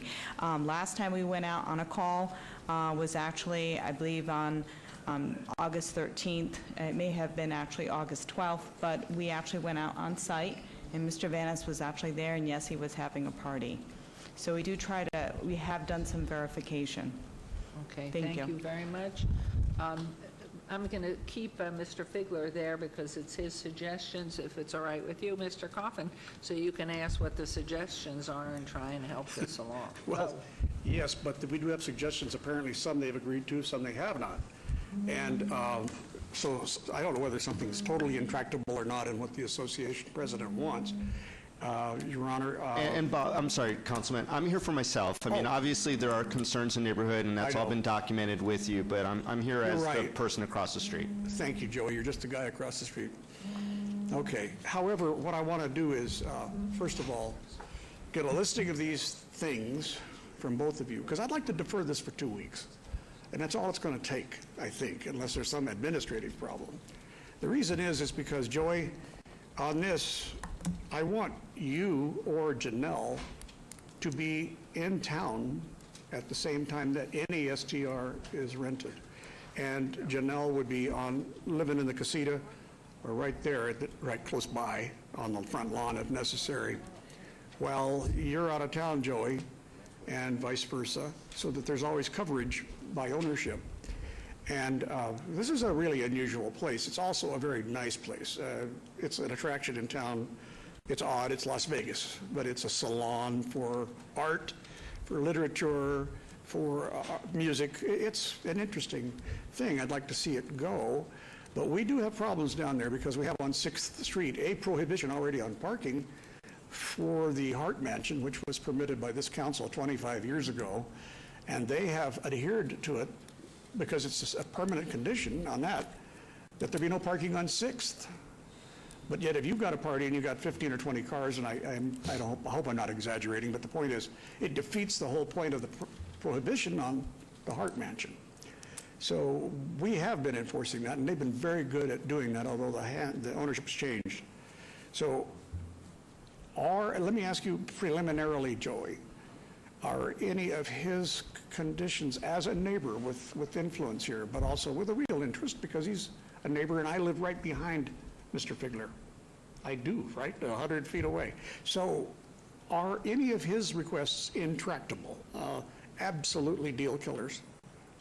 I think of the 7, he made 7 suggestions. We went over them 2 nights ago. There was one that was absolutely cannot do. I don't believe there was a real, and David, I think, said he was okay with that one. There were 1 or 2 more that we were close on. You know, it had to do with the number of cars that would require putting a placard in people's windows so people would know who the cars belong to. I do want to just take a quick second to remind the council that we've been, since doing this, we've been required to notify the city every time we're going to have more than 12 people on the property. We've been doing that. That's only happened 6 times this whole year, and I think only 2 of those were there more than maybe 25 people. So this isn't something that we're doing every day, every weekend, all the time, and we're happy to abide by the rules for sure. We're happy to add some extra rules and take on a few extra considerations. We're doing our best to do this fairly to everybody, especially the neighbors. So I'm going to say that I think if 2 weeks is enough for you too, it's the first time that you've been in the room together. I haven't had you in my office together. So we have a few days. I would like to defer this for just 2 weeks so we make a decision, and we'll decide whether or not what he says is absolutely impossible, impractical, versus what you think Joey's asking for. You're a good representative. You're a lawyer, David, and you know how to negotiate and how to mediate disputes. So I think that if Ray is there to help, that would be really good because it'll calm you down. I'd like very much That's a to good life defer lesson this for 2 every days. aspect of my life, Councilman. Yeah, Janelle has quizzical look on her face. The idea is, Janelle and Joey, to try to get you two together to see how far apart you are. I will be in Yeah, the we're middle. not very far We've apart been at all. doing that for a couple of months. But you haven't That's the been only doing reason. it with me, Okay. Joey. You haven't. And you're a darn good neighbor and a very big asset to the community and the city specifically. So I'm now going to request that that the council defer this or obey it for 2 weeks, at which time we need to get together next week to affirm that at least we've got something that the council can make a decision on, up or down. We can't vote on it today. I don't see how. Do you feel like we could vote on it today, David? I feel like it would be a good idea for us to either sit down with a representative from planning to make sure everything is, for lack of a better word, kosher. In our office, Mr. Figler? I think that would be great over at your council office, and I think we could get through it real quick. And I think that the neighbors who have made inquiry to me, now putting on the hat as neighborhood president again, I could explain to them why I've changed my position to support Mr. Vanis, because we've been able to work through some of the issues that many of them had as well. And I think that would be harmony for the neighborhood. While both of them have done a yeoman's job of going door to door and talking with people, they still haven't won all the hearts over. And I think that what you're suggesting, Councilman, is actually going to benefit the entire neighborhood, and you're going to get more favors Well, you and can't make favorables. everybody happy, David. I think so. We're going to get together next week. My staff will set it up. Felipe's in the back row. We'll do that. You guys can set that up right now. I'm inclined to say now to move to obey this item for a couple of weeks. What is the next meeting date? 21st. So we're going to put pressure on you, the 21st of November. I now move to obey item 93 to November 21. We'll work it out. There's a motion to obey this item to the 21st of November, and I'm also closing the public hearing simultaneously. Please vote and please post. Excellent. Motion carries. Thank you very much. And we'll move on to agenda item 94. SUP 73927, public hearing, applicant owner Deborah A. Madro. Possible action or request for a special use permit for proposed short-term residential rental use at 520 Sportsman Drive, APN 138-26-311-1015, R-PD6, residential plan development, 6 units per acre, zone Ward 1, Councilwoman Tarkanian. Planning Commission and staff recommend approval. It's a public hearing. I declare open. Is the applicant or representative present? I'm the applicant, Deborah Madro, 4037 Mountain View. At this time, we are asking for approval. My husband and I met with Mayor Pro Tem, and this is not an investment property. We are not flippers. This is a property that my husband and I have purchased with our intent to retire there. We are also, we live in Ward 1, and we are constituents of Mayor Pro Tem. And you've been in before us, you've been in front of us before. I have, yeah. And so it was obeyed. Yes, it was obeyed. We've made an investment in this property. I think our house is a boon to this street and this neighborhood. We have the Ring, we have the alarm system, we have the Ring doorbell system. We have upgraded the property significantly, and we're just asking for approval. I believe we're not close to any schools or parks, and are willing to abide by any of the conditions set forth by the council. Thank you. Well, this is a public hearing. Anyone interested in comments on this agenda item, please come forward, state your name for the record.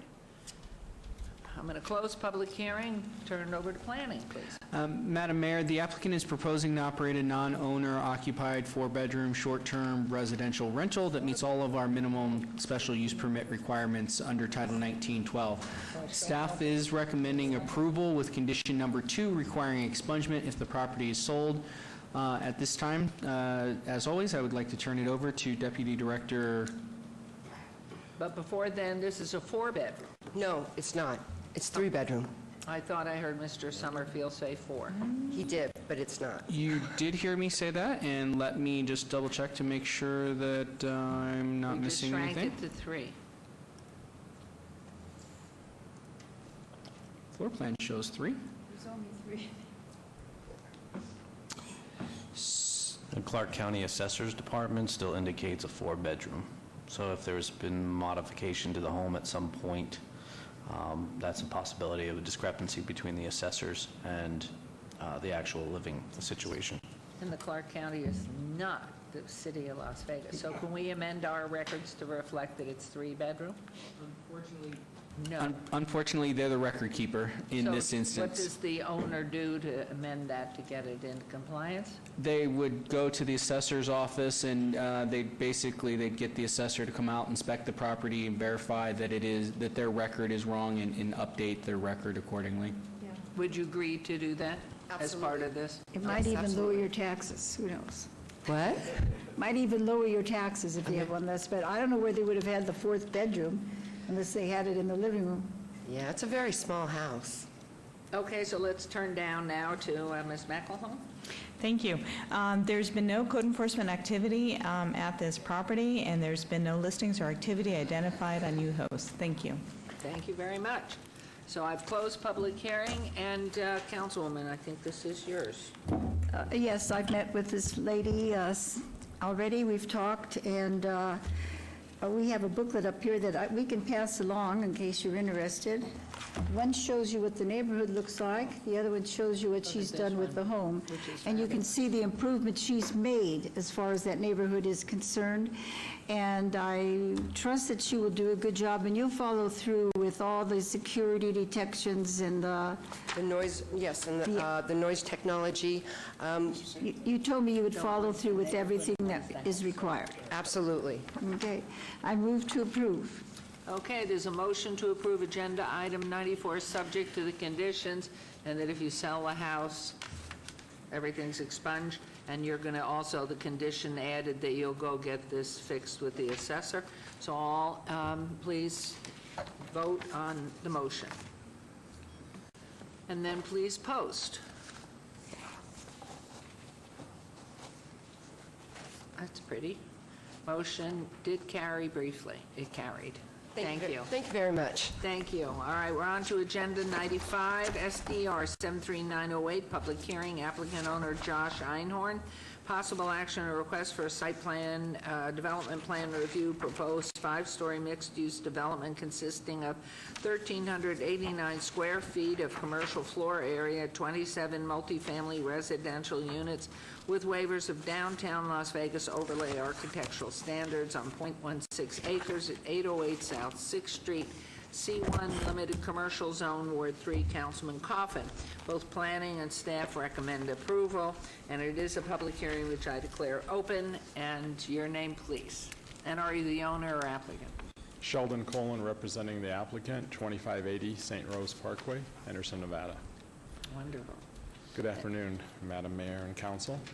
This project is located at 808 South 6th Street. It's located on what's 2 dual lots, as it was back in the olden days. They're now using them as one total.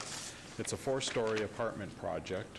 First floor has 10 spaces on it for parking. The other 3 have 30 units on it. It is long-term rental, not short-term. And the client is proposing to beautify the sides of this project with a local artist on either side, and at the recommendation of Mr. Coffin's office and himself, they were willing to help us with contest and to achieve that. Staff recommends approval, and we would like to get that also. Wonderful. Thank you very much. Public hearing. Anyone wishing to be heard on agenda item 95? I'm going to close public hearing. We're going over to Mr. Lowenstein. Thank you, Madam Mayor. Peter Lowenstein for the record. This is a 5-story building is proposed with office and parking on the ground level and multifamily apartment units on the 2nd through 5th floors. The development fulfills one of the goals of the vision of the 2045 Downtown Las Vegas Master Plan to transform the Founders District into an active center anchored by transit hubs with high-density mixed-use developments. Staff supports the waivers of the downtown overlay Area 1 architectural design standards due to the narrow width of the lot, orientation of the residential units towards the interior of the project, and the existing zero lot line building on parcels to the north. As such, staff is recommending approval of the project. Thank you. Thank you very much. Okay, Councilman. Thank you, Your Honor. Josh, good to see you again. Thank you for 2 visits at least to my office. And thanks for complying with all our requests. For example, no plain walls out there.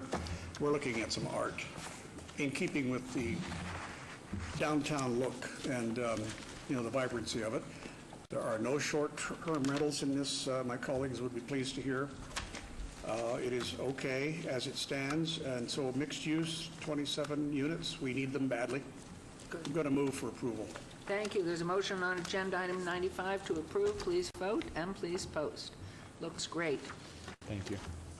Who's the old man, the upper right corner of the artist's work? I don't know. We pulled this. Fremont, he just This isn't said. what will be on there. We pulled this off Okay. the internet to give Thank you an idea. What Very we would nice. Motion carries. Thank you so much. Agenda item 96 is obeyed to the 21st of, no, December 5th? I have it down as December 5th. Agenda item 96, I thought was December 5th. Yeah. Then 97 is, has that been obeyed? To the 19th of December. So we're on to agenda item 98. SUP 74061, public hearing, applicant owner Dwight Calwhite et al.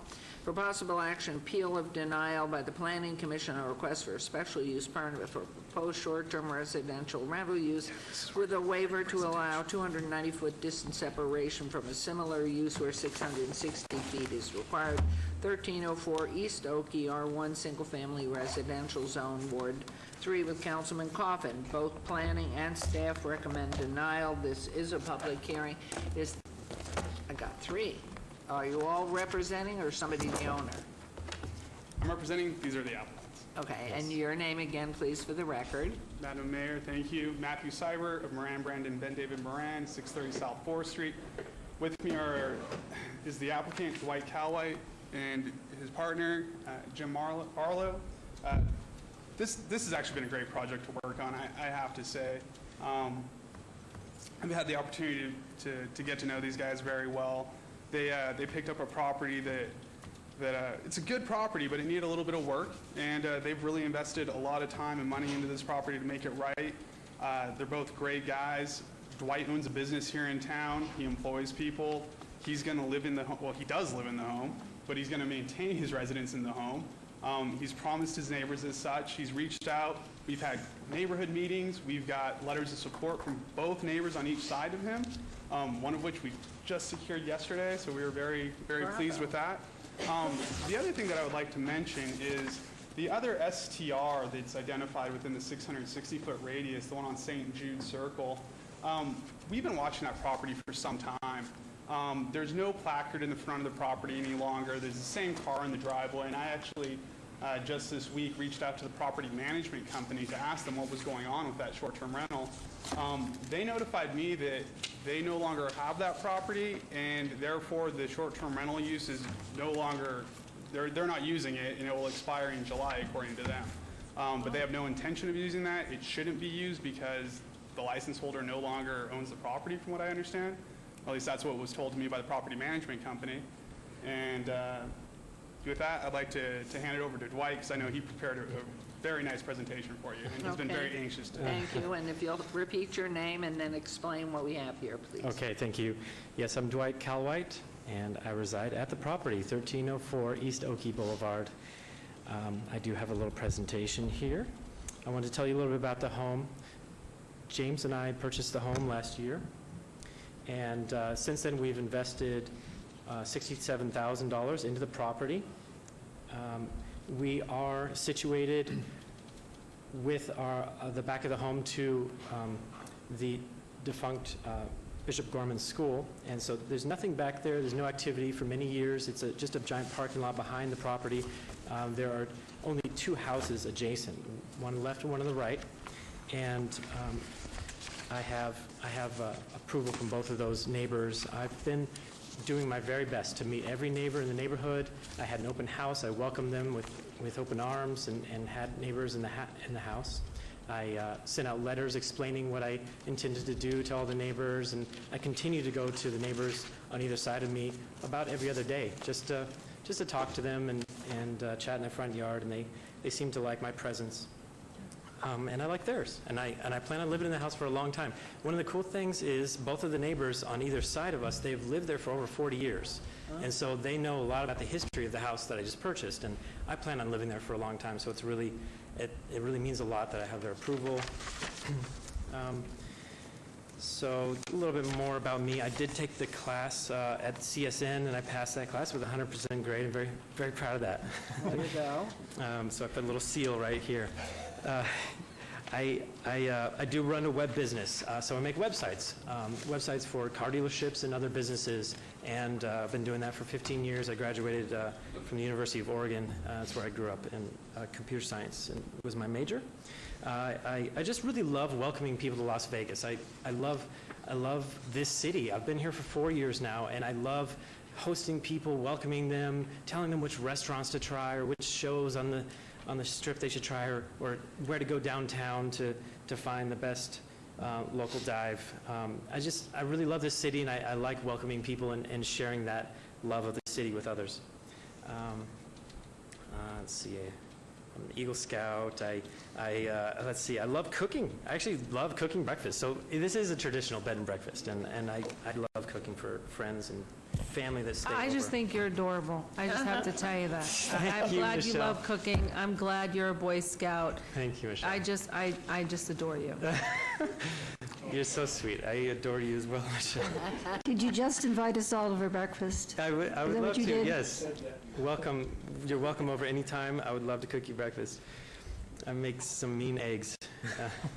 So this is my certificate, and I really do take the neighborhood's acceptance very seriously, and I know that comes down to that comes down to cleanliness and safety and quietness. And those are the three things I've really focused on. I do have cameras at the house. Even though I'm living there, if I go out to go grocery shopping, I want to make sure that I can spy on the house at any time I'm looking through my phone. I do have sound detectors. I have a very advanced carbon monoxide detectors, security system, the doorbell, the Ring doorbell with the camera. I've really gone, I'm a computer guy, so I love technology, and so I've really put a lot more than I probably should have invested into the house in that respect. So this is the home location here, the green one right there. These neighbors are all very happy and approving of me, especially the ones on either side, which I do have those written approvals of. And then this is nothing behind my house. This is a crisis center that I believe the police are using, and there's police presence over there, which is wonderful, and I'm always very friendly with them. This is a commercial business over here in a very busy street, so it's not unusual to have a lot of traffic here, and there's a parking lot visible behind my house, in front of my house. So activity is somewhat the norm, but I do want to keep my house very quiet and presentable as a home. These are the letters, the signed letters from the neighbors on either side of me, which I just showed you, these two right here. And those are the ones that I share property with. The only people that I share property with have been there for over 40 years each, and I'm so honored to have their approval.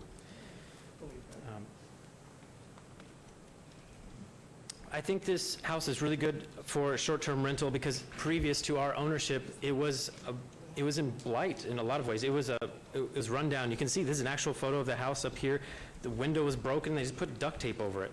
I mean, it was, from what I hear, talking to the neighbors, it was a pretty bad house, and there were vagrants. There were locals inviting other locals, subletting, and I want to do the exact opposite of that. I'm going to live in the house. I want to have travelers that come in that are focused on business and family reunions, and it's going to be clean all the time, and it's going to be quiet, and so I think that this is a really good use of the house as compared to what it was before, which was kind of I don't even know a good word for it, but it's much better now. This is an actual photo of the house right now with some beds the linens and all that stuff. So in summary, I've invested a lot in the house. I have approval of the direct neighbors. I'll continue to live at the house and give back to the community. It will be actively monitored. There's no tolerance for nuisances of any kind. It's going to be immaculately maintained, and I think it's going to be great for the city as far as with tax revenue and family-oriented visitors to the Las Vegas area. I'm going to send them downtown and You've done a good job. and give back to the Very community. good job. Thank you. You're going to be adopted by Councilwoman Fiore. So this is public hearing. Anyone wishing to be heard on this particular agenda item 98? I'm Jim Barlow, live at 1409 Bonita Avenue. I bought the house with Dwight, and as he said, he lives in the house and I live in 1409 Bonita, which is only 3 blocks away. So in the event that he's out of town or he's just out on an errand, something happens, I can go over and take care of it. Dwight did a great job giving our little presentation. The only thing I'd add that I thought was a nice touch is we have those sound detectors set up, and they're set up that if it goes off, there's too much noise, it shuts off Wi-Fi for the house. So as a fail-safe, if someone gets too loud, they don't have any Wi-Fi. So I That's figured that would be way to a go strong today. enough incentive for people to not be too loud. Brilliant. That's brilliant. Thank you. Now, we do have people from the public, and if you'll come up to the microphone, state your name for the record. Julie Davies. Many of you know that I teach the short-term rental course at CSN. And doing a great job. Dwight was in our first class and one of the first to receive the 100%, which a lot of them have not done that out of the hundreds who have been through our program. And I'm kind of a proud mama with him because he invited me to come to the open house. And I think the educators up there can relate that when I walked in and I saw him applying the best practices room after room and seeing the devices that he had put in, it made my heart proud. But I will note that when I drove to the house, I didn't have to look at the house number, because it was obvious which one was being prepped for short-term rental. There are some houses on that street that are in disrepair. And when I was there was a couple that came in, and I could tell by their body language that they weren't sure what to think. And when I talked to the wife, she said, we came to oppose it, but when my husband walked in and saw what had happened with the house, he got emotional, and he said this house was a gathering place in the neighborhood, and they had been so sad that it had become into disrepair, and he was just it warmed his heart to see it come back to what it was, and it brought back great memories for him. Beautiful. I would ask you to give this young man a chance. I know that there's a distance separation with STR that may not be in functioning right now, but this is someone who's tried to do everything right, and I think he'll be a very good host. Thank you. And thank you for all that you do, training everybody. Everybody that's gone through the class seems to really be doing fabulously. Thank you. And please come up, state your name for the record, please. Janine, I live 1332 East Oakey Boulevard, just a few doors down from him. Sorry, am I talking loud enough? So Dwight's a really professional, passionate, he's a great guy, and I noticed no noise disturbance, and everything's really well kept. He is very clean, and he even has a maid who makes sure that everything's clean as well.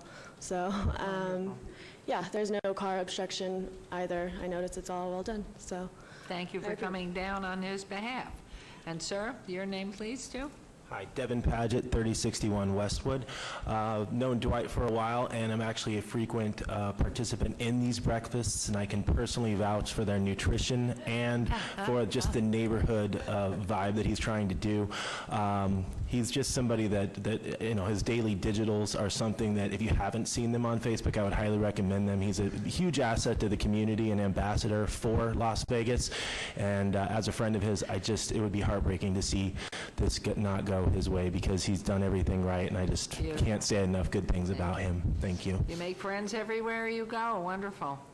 And yes, your name please too. Charles Moy, 1409 Bonita. I've known Dwight for 10 years, and I'm Jim's roommate here. Jim's Sergeant First Class in the Army, 24 years of service, and the guys really, they're really community driven. I came to the last meeting in this room, and the real pushback was this density problem. And so I went and investigated the other house in the neighborhood because I didn't believe there was another short-term rental within our neighborhood, and there's not. They don't rent there anymore. There's no plaque on the door.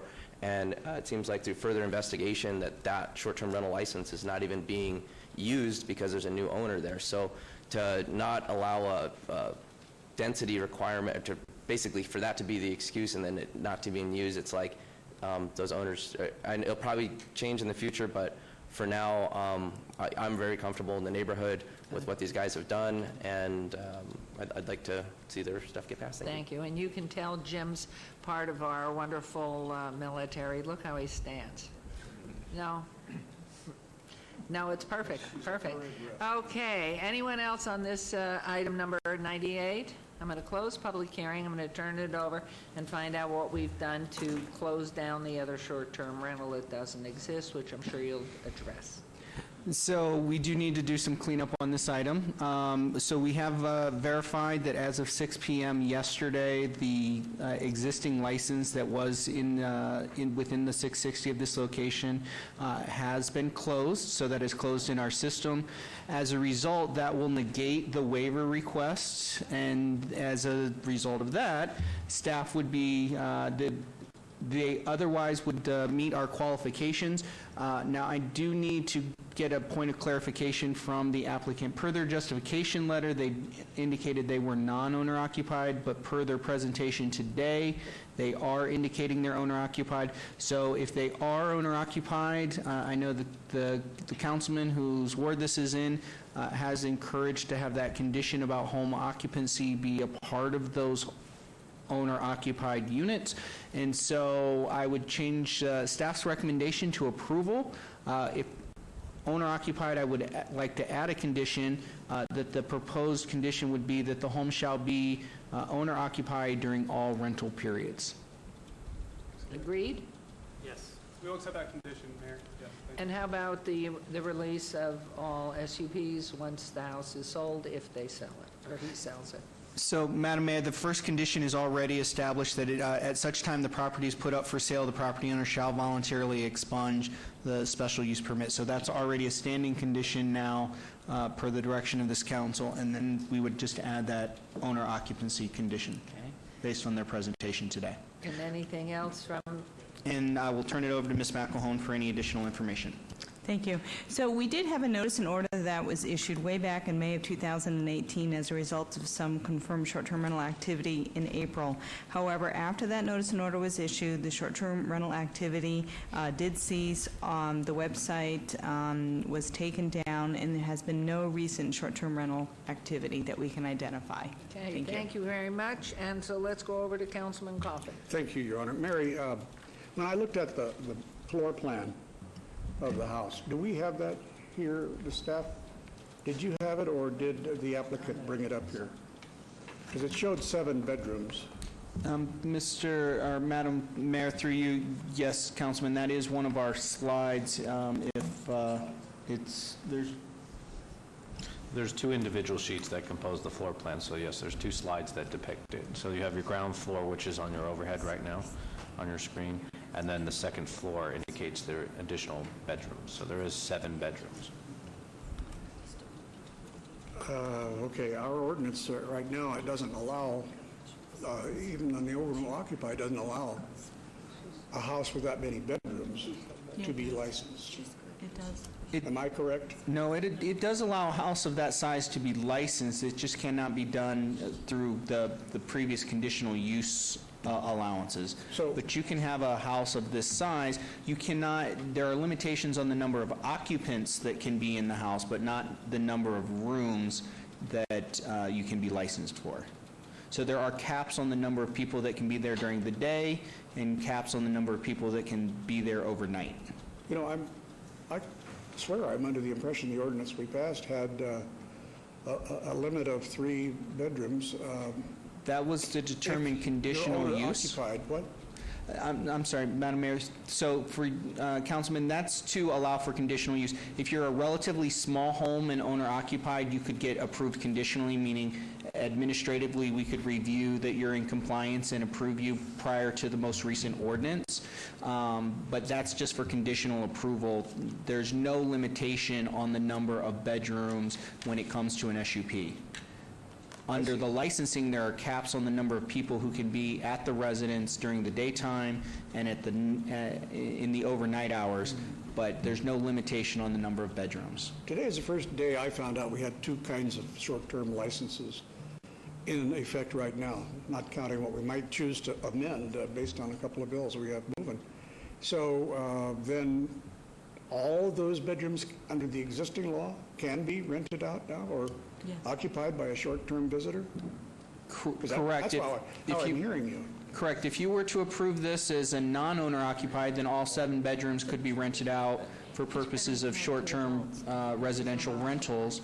Again, they have to maintain their persons in the home cap, but yes, they could have occupants in all 7 rooms.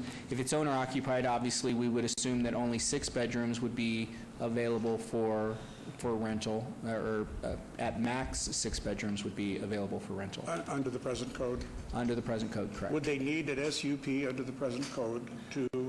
Yes, even as owner occupied, because of the fact that it's more than 3 bedrooms, they would need the SUP. Okay, there we go. All right. Well, then, you've made a good case, but you're not unanimous in the neighborhood. There are at least one neighbor across the street who is opposed. This, I think, used to be a house occupied by the Viatorian fathers, maybe, who taught there. So I'm kind of familiar with that, and maybe it wasn't, but it looks familiar. Either that or a very large Catholic or Mormon family. Yeah, I'm not sure. I'm still piecing together the history of Okay. it. I would love to hear anything that you can add to that. Well, if we're permitting right now, and it's owner-occupied, you do certify in front of us here that you do live there full-time, you will be there full-time when there is a renter. Yes, sir. Okay. Well, I think that meets the requirements, then I think we're okay, Your Honor. And I'm going to say that we must assume that that other STR has been canceled, which leaves you free. So I will now move for approval under the conditions as outlined under the present code. And it may change a little bit. That wouldn't require you to change, but we may make some changes in there that shouldn't affect you unless you want to be affected. Might work out for you. And with the added condition that the home shall be owner-occupied during all rental periods. Is that clearly understood, Dwight? Please speak. Don't just wave your head. Yes, that's clearly understood. Say it again, loud and clear. Yes, that's clearly understood, and yes, I agree to that. All right. Yes. You know, my saying is we want somebody there on a Monday morning I get to it. yell at if the neighbor is not happy. Yes. Okay, I now move understood. for approval, Your Honor. All right, there's a With motion those on conditions. agenda item 98 to approve. Please vote and please post. Congratulations, Mayor Pro Tem and I are coming over for Oh, breakfast. Thanks for everyone. Thank you, council members. You had it made when she said you Wonderful. Thank you. Thank you. Good Thank you luck. so much. Good luck. Okay, and now agenda item 99, DIR 74527, Director's Business, Public Hearing, Applicant Owner, City of Las Vegas, Possible Action Request to approve the 2019 Planning Commission meeting schedule. Planning Commission recommends denial, staff recommends approval. This is a public hearing. I declare it open. Is there anyone who wishes to address this item? I'm going to close public hearing and go Mr. Summerfield. So, Madam Mayor, the proposed 2019 Planning Commission meeting schedule would facilitate 2 Planning Commission meetings a month. Each meeting would have its own application closing deadline and corresponding meeting date. Quarterly general plan amendment cycles will be addressed by having wards 1, 3, and 5 heard at the first meeting in the month, and wards 2, 4, and 6 heard at the second meeting in the month. Effectively, the proposed meeting schedule will revert to the existing schedule back to the one that we had previously prior to the Great Recession. We have taken, of course, note of both the city manager and this council's direction that should we find consistent trending and dropping off of applications, we will notify the city manager, we will notify this council through briefings, and that the schedule can be re-examined at that time to determine if 2 meetings is still prudent. But at this time, this is the meeting schedule that we would ask that this council adopts for the Planning Commission for the coming year. And I certainly, and I know our council certainly understands why Planning Commission would rather just have the one, but the problem is we all serve the public, and to have public waiting till 2, 3, 4 in the morning for attention to their applications it's just poor, very poor judgment. So with this and the caveat added to it that you will notify if in fact applications are dropping off so they can go back to their one. So with that, are there any comments, questions from council? Mayor, when would that begin? Will it fit into their schedule? I mean, you're leaving them enough time to move to this new schedule? Madam Mayor, through you, so this is actually, the first closing date related to this schedule is next week, November 15th.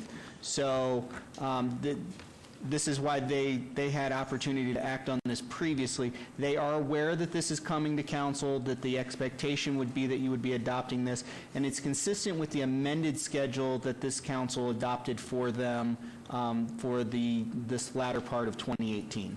So they're well aware, and they can make their plans accordingly. Okay. I just wanted them to have enough time for that. And really, also, Mayor, I don't know if you're aware, Brenda Williams fell asleep driving home, I think about between 2 and 3 in the morning, and she stopped at a stop sign, and a truck driver awakened her, and then she got home. But for some people, you know, if you're used to going to bed early, it's hard to stay up till 2 or 3 in the morning, and I don't know how their brains would function, to tell you the truth. So I will take the onus off council. I will move to accept the recommendation that you're suggesting, and as long as there's notification to planning, that's my motion. And we vote on it. Now please vote. You didn't take the onus totally away. And please post. And our apologies to them, thank them very much, and we just know, but we serve the public. And we So appreciate it. we certainly appreciate all that they do. I'd like to set the date on any appeals filed or required public hearings, instruct the city clerk to set the public hearing dates and appeals from city planning commission meetings, dangerous building, nuisance litter abatements. Thank you. Thank you very much. This is our final public participation, citizen participation. Citizen participation, public comment during this portion of the agenda must be limited to matters within the jurisdiction of the city council. No subject may be acted upon by the city council unless that subject is on the agenda scheduled for action. If you wish to be heard, please come to the podium, give your name for the record. The amount of discussion on any single subject is the amount of time any single speaker is allowed will be limited. This is your opportunity to address the council, but the council is not able to respond or engage in dialogue. Are there any members of the public who wish to speak under this portion of the agenda? Please come forward and state your name. Let me give these back to you. Dorothy Barnes. I have a mailing address of P.O. Box 466, Las Vegas, Nevada 89125. It's been a while since I've been before you all, so I'm trying not to prolong your time. I know it's been a long day, and it's been very tiring for me. I'm age 61 now, and you know, as you get older, you have to value your time. So anyway, I had been flying in and out of here for 3 months, back and forth to my hometown, and a lot of grandchildren growing up real fast. Don't even know them, you know, because they've been born since I've been living out of town. Trying to get to know my grandchildren. I'm 16, and one great-grand coming along. So I was thinking about moving back home. But I still have a problem with the drug trafficking issue, not only in Las Vegas, but in Shreveport. I don't know if I mentioned in previous meetings, I had a 19-year-old nephew to get shot to death in Shreveport at a convenience store, and my youngest brother was ex-military police, was shot to death in a part of that town. I hate they got mixed up with people that had bad reputation for drugs. But I've had my life threatened because the drug dealers, that's their income, and they don't want nobody to threaten their income. So when I got back to Las Vegas, it was a different atmosphere again, and I said, I hate I left the Catholic Church while I was down there. I rejoined one of the old Baptist churches, brought back a lot of memories when I was a teenager and attended there with a teenage friend of mine when we were in high school. So I joined that church, and I told him, I said, well, I've been Catholic, we went to Catholic church in Las Vegas. But it seemed to be a really bad problem. It wasn't the same. And I told him about my problem with the drugs and stuff. And I talked to the chief of police. Well, I tried to get an appointment with the chief of police to share some experience, but I wasn't able to. He was out of town. Then when he got back, he was booked up, and tried to go to the sheriff. He was booked up, and called in the state police because I don't know what kind of information was transferred up here. I told him it's creating a problem for me to live in Las Vegas. Las Vegas is a world-class city, not comparable to Shreveport. And Shreveport is a city on the grow. I see a lot of crumbling down there, and I don't know what's going on. But anyway, I got back, and I decided I won't relocate. I'll stay in Las Vegas, and I tried to get reinstated with the Catholic Church.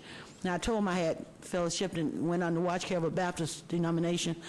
And I attended St. Anne, because I was having a lot of trouble with the drug trafficking here, and the people that are allowed on Nellis Air Force Base. And I don't mean to put people, I know maybe they want to hide their face, but I'm tired. I'm an old lady. I have children and grandchildren. Gwendolyn Mabry, Joseph Thayer Burton, and Joyce Ford been allowed on that military base, and they're really causing me a bad reputation. So up on Sunday, I attended St. Anne. Okay, and I ran into a problem when the police was called. I called them, and they put them in trespass, badge number 15224, Officer Edward. I was trying to explain to the police what I've been going through, but anyway, I hope they resolve it. I went to the police station. I went over to Catholic Diocese trying to get this problem under control because the Mexican people that's on Nellis helping this drug trafficking. Thank you. I hope we can get the drug trafficking under. They make it very unpleasant for somebody to live here. Don't forget your things. You had belongings up there. I'm sorry? I think you put your belongings down. Don't forget them when you go. Okay, God bless you. Okay. Thank you all Thank for your you. time. Have Thank a good you. evening. Next, please. Madam Mayor, Council, my name is Paul Waltrip. I'm here to represent Kana, our shop at 1410 South Main Street. We are a CBD-only shop, a non-psychedelic, medicinal-only shop that's great for swelling and things of that nature. I got onto it personally, and it is our passion, me and my wife who own the company. I was 16 years military, medically retired, and I was on pills, and I was on a lot of other medical issues. CBD saved my life, and we brought it to here in Las Vegas because that's what we think we can do for the people here. So we got our shop on 1410 South Main Street, down the heart of Las Vegas, because we are trying to bring CBD to the people here and the people who need it most, and to help fight the opiate epidemic. Thank you. You guys have a $1 billion project with the highway and what you're doing downtown. And we think it's a great and wonderful thing, and we think it's great for our shopping community. There's one thing that's really holding us back, along with all the other stores on our street, and it's very simple: trash. We can't get our trash picked up. Our trash bill is $200 a month, but every month exceeds $500. Can we get that? Our bill is due to missed pickups. We schedule a missed pickup. He's going to get on that for you, Mr. Khanna. We'll get on that, and I'm sure it will be Republic that they'll be calling. So Felipe, I guess, if you'll just meet with him right there and make sure he has your proper information. Your Honor, I got to say that I have used the CBD. It's the non-psychotic. It Yes, is sir. a really good thing for people, particularly if you're a senior citizen. Anybody with arthritis. Absolutely. Aches and pains in general. Talk about the cream, CBD. Creams, liquids, it doesn't Creams, matter. tinctures, Mix, also for pets. Tinctures and lemonade or whatever you want to do, and it's good. It won't you. cause your addiction, Thank you. Councilwoman. So please Thank give you for your time. specific information to Felipe. Anyone else wishing to speak under this portion of the agenda? Okay, we're going to move on to our last piece, which is council member participation, and we have to be four. You're going to, are we four still? Yes. Okay.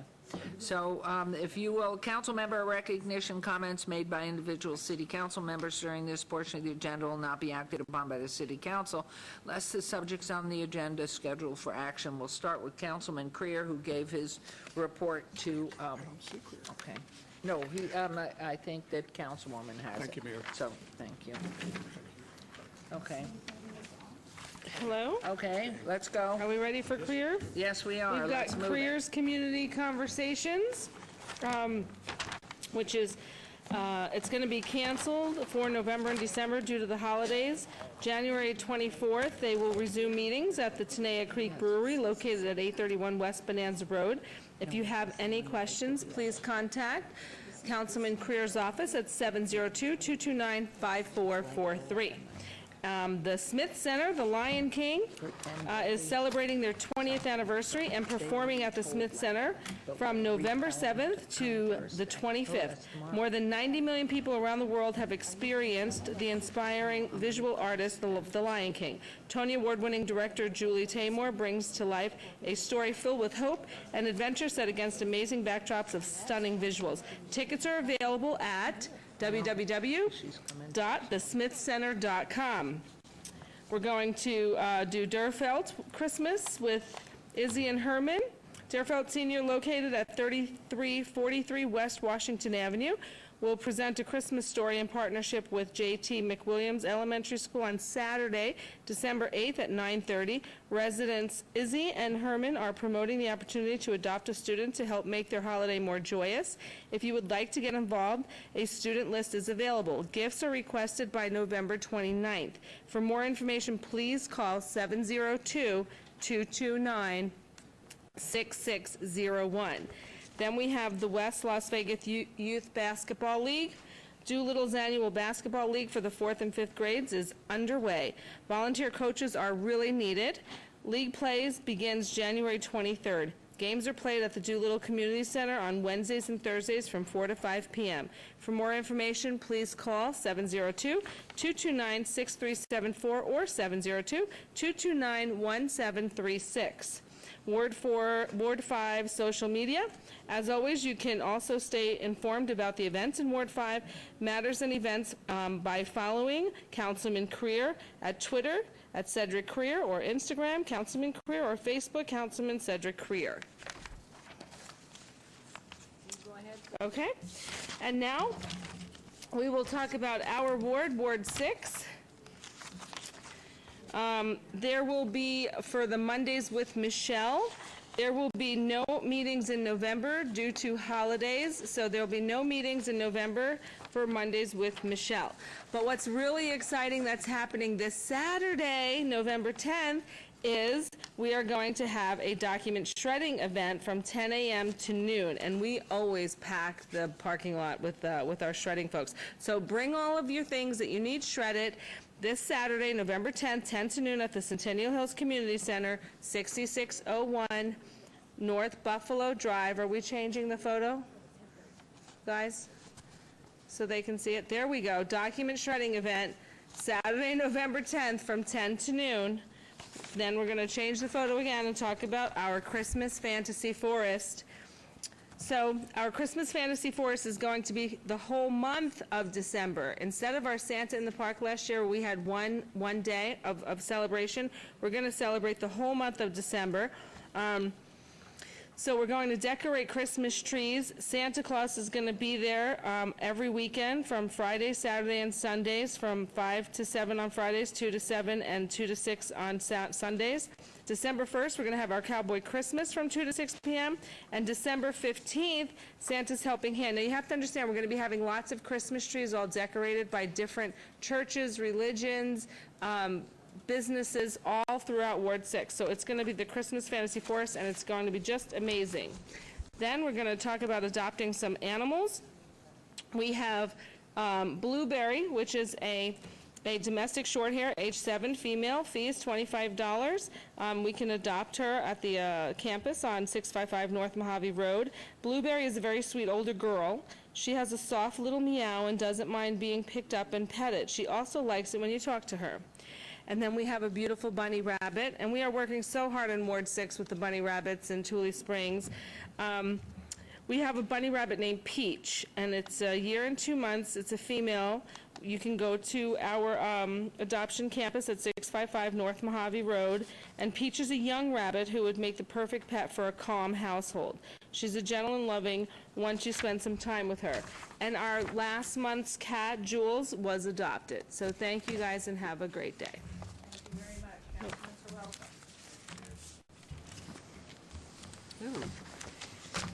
Soroka. That's a great photo. Yes. I love that. Yeah, there's a great photo. Next slide, please. Good news again, Mayor. We actually announced this missing child, and he's been found. So great job, Nevada Child Seekers. Yes. Isn't that incredible? Yep. Really impressed.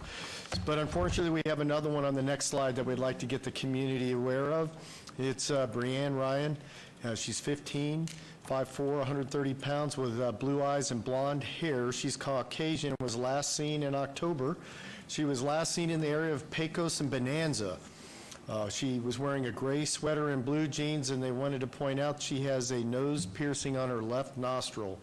Please, if you see Brianne, notify the police or Nevada Child Seekers at the numbers listed below, and our community has been incredible in helping our children. So keep up the good work, and let's find Brianne. Next slide, please.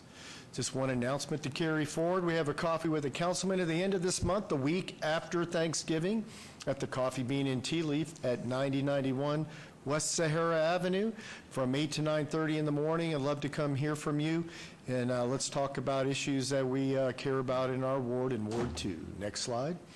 Please reach out to me at these numbers, at that email, at Facebook or Twitter. Thank you very much. From Ward 2, Steve Soroka. Thank you very much. And Mayor Pro Tem. Leaders from the city of Las Vegas, including myself and the mayor, will meet with members of the Bearden family to officially dedicate the Bearden family Paseo. Paseo is a small park which will be in the heart of the Las Vegas Medical District. The Paseo is named for the Beardens, who once operated a horse ranch on the property and whose roots date back to the city's early pioneer settlers, Robert E. and Mary Ellen Lake, who came to Las Vegas in 1904. Robert was the first barber in Las Vegas and the founder of the city's first school. His wife Mary was a charter member of the First Methodist Church, the first church built in Las Vegas, and she also was a midwife, helping deliver some of the firstborn Las Vegas natives. A special plaque that commemorates the family's historic contribution will be unveiled at the ceremony. We will have natural landscape, a picnic area, adult exercise equipment, single and group seating areas, and a bike rack. It's intended to provide a place of quiet contemplation or socialization for the thousands of workers employed at nearby hospitals and medical facilities. And it'll be a fun place to visit, and you men down there, you be quiet while I'm talking, please. Okay, is that all right? Can I talk to a colonel and a lawyer like that? Okay. It is, the ceremony will also mark the official naming of Wellness Way. It was formerly Bearden Avenue and Goldring Avenue, and this now is named Wellness Way. And wouldn't you know, I found a new doctor, and the doctor is on Wellness Way. So it was renamed in April 2017 as part of our long-range master plan there. And then we're going to have Santa visit the mall this Saturday, because it's time for holiday cheer and the arrival of Santa Claus. He'll make his way to the mall on Saturday, this Saturday, November 10th at 9:45 a.m., and then there'll be he'll take part in a community parade, which will start near the entrance next to the Curacoat department store. And after the parade, the children will be able to meet with Santa to take photos, enjoy light refreshments, and participate in a free raffle and have a few free gifts. Something very important, I think, is the RTC survey, which is the Regional Transportation Committee of Southern Nevada is developing a plan for personal mobility over the next 20 or more years, and they need and want your input. Solutions may include a range of transportation options, and your input matters. Don't complain about what option is chosen if you don't even contribute at the beginning. So watch that carefully. Past regional plans had called for improvements to traditional transit services, high-capacity services such as light rail, improvements to roads, sidewalks, and bicycle facilities. The survey is also available in Spanish. To participate, visit the website onboardsurvey.org. And then next to the last, Willy Wonka. The Rainbow Company is busy preparing to stage Ronald Dahl's Willy Wonka, beginning December 7th at the Charleston Heights Art Center. Families can buy tickets now to watch this timeless musical story of the world-famous Candyman, his chocolate factory, and his quest to find an heir. For more information on tickets, visit www.artslasvegas.org or call 702-229-2787. And lastly, I wanted to have a picture. This is a friendly reminder. This is an actual photo of a front yard. This is a friendly reminder to city residents. Items in your front and side yard must be concealed from public view or from neighboring properties. And this, of course, are designed to be outside. In other words, barbecue grills, children's play toys, and lawn furniture are allowed. Items not allowed include couches, recliners, appliances, tires, wood, mattresses, tree limbs, and temporary shade structures, and garbage. If you have questions about a specific item, please call Code Enforcement at 702-229-6615 for more information.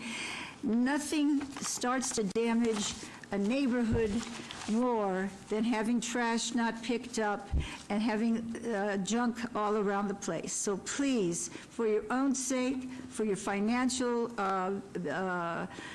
part in the house that you own, please help your neighborhood. Let's all work together and not have junk like this out in front. Thank you. Okay, and I will conclude all this first by thanking our IT department, everybody that's keeping us everything working so well, our clerk, certainly our staff who is very patient here and still smiling because we can see them. Thank you. Look at that smile on Mr. Parago and all of our planning department. We're so happy. Anyway, and of course, council, but our marshals always for taking care of us. We did use you today, so we appreciate your alertness. Welcome everybody this Sunday to the Veterans Day Parade, obviously honoring our military service members, past and present, for their dedication and service and sacrifice, unfortunately, for too many. Join us downtown on 4th Street at 10 a.m. this Sunday, November 11th. Let's show our veterans how grateful we are to them. And the holiday season's just around the corner. We have several events coming up that are really exciting for the whole family. Even though it's 2 days after our next council meeting, the Christmas tree lighting ceremony at the Magical Forest at Opportunity Village on Friday the 23rd at 6:30 p.m. The menorah lighting also in the Magical Forest will take place Sunday, December 9th at 6 p.m. And the tree lighting ceremony on Fremont Street, the 3rd Street stage, Tuesday, December 4th at 5 p.m. And just for all of us, have a very blessed and safe and wonderful Thanksgiving holiday. And let us all remember how lucky we are to be here and how hard we just must continue to work to be one family of people. And our next city council meeting will be held Wednesday, November 21st. Council chambers beginning at 9, and until then, here's to you all. Can we drink. say that back? Yes. So thank you all. We may close shop and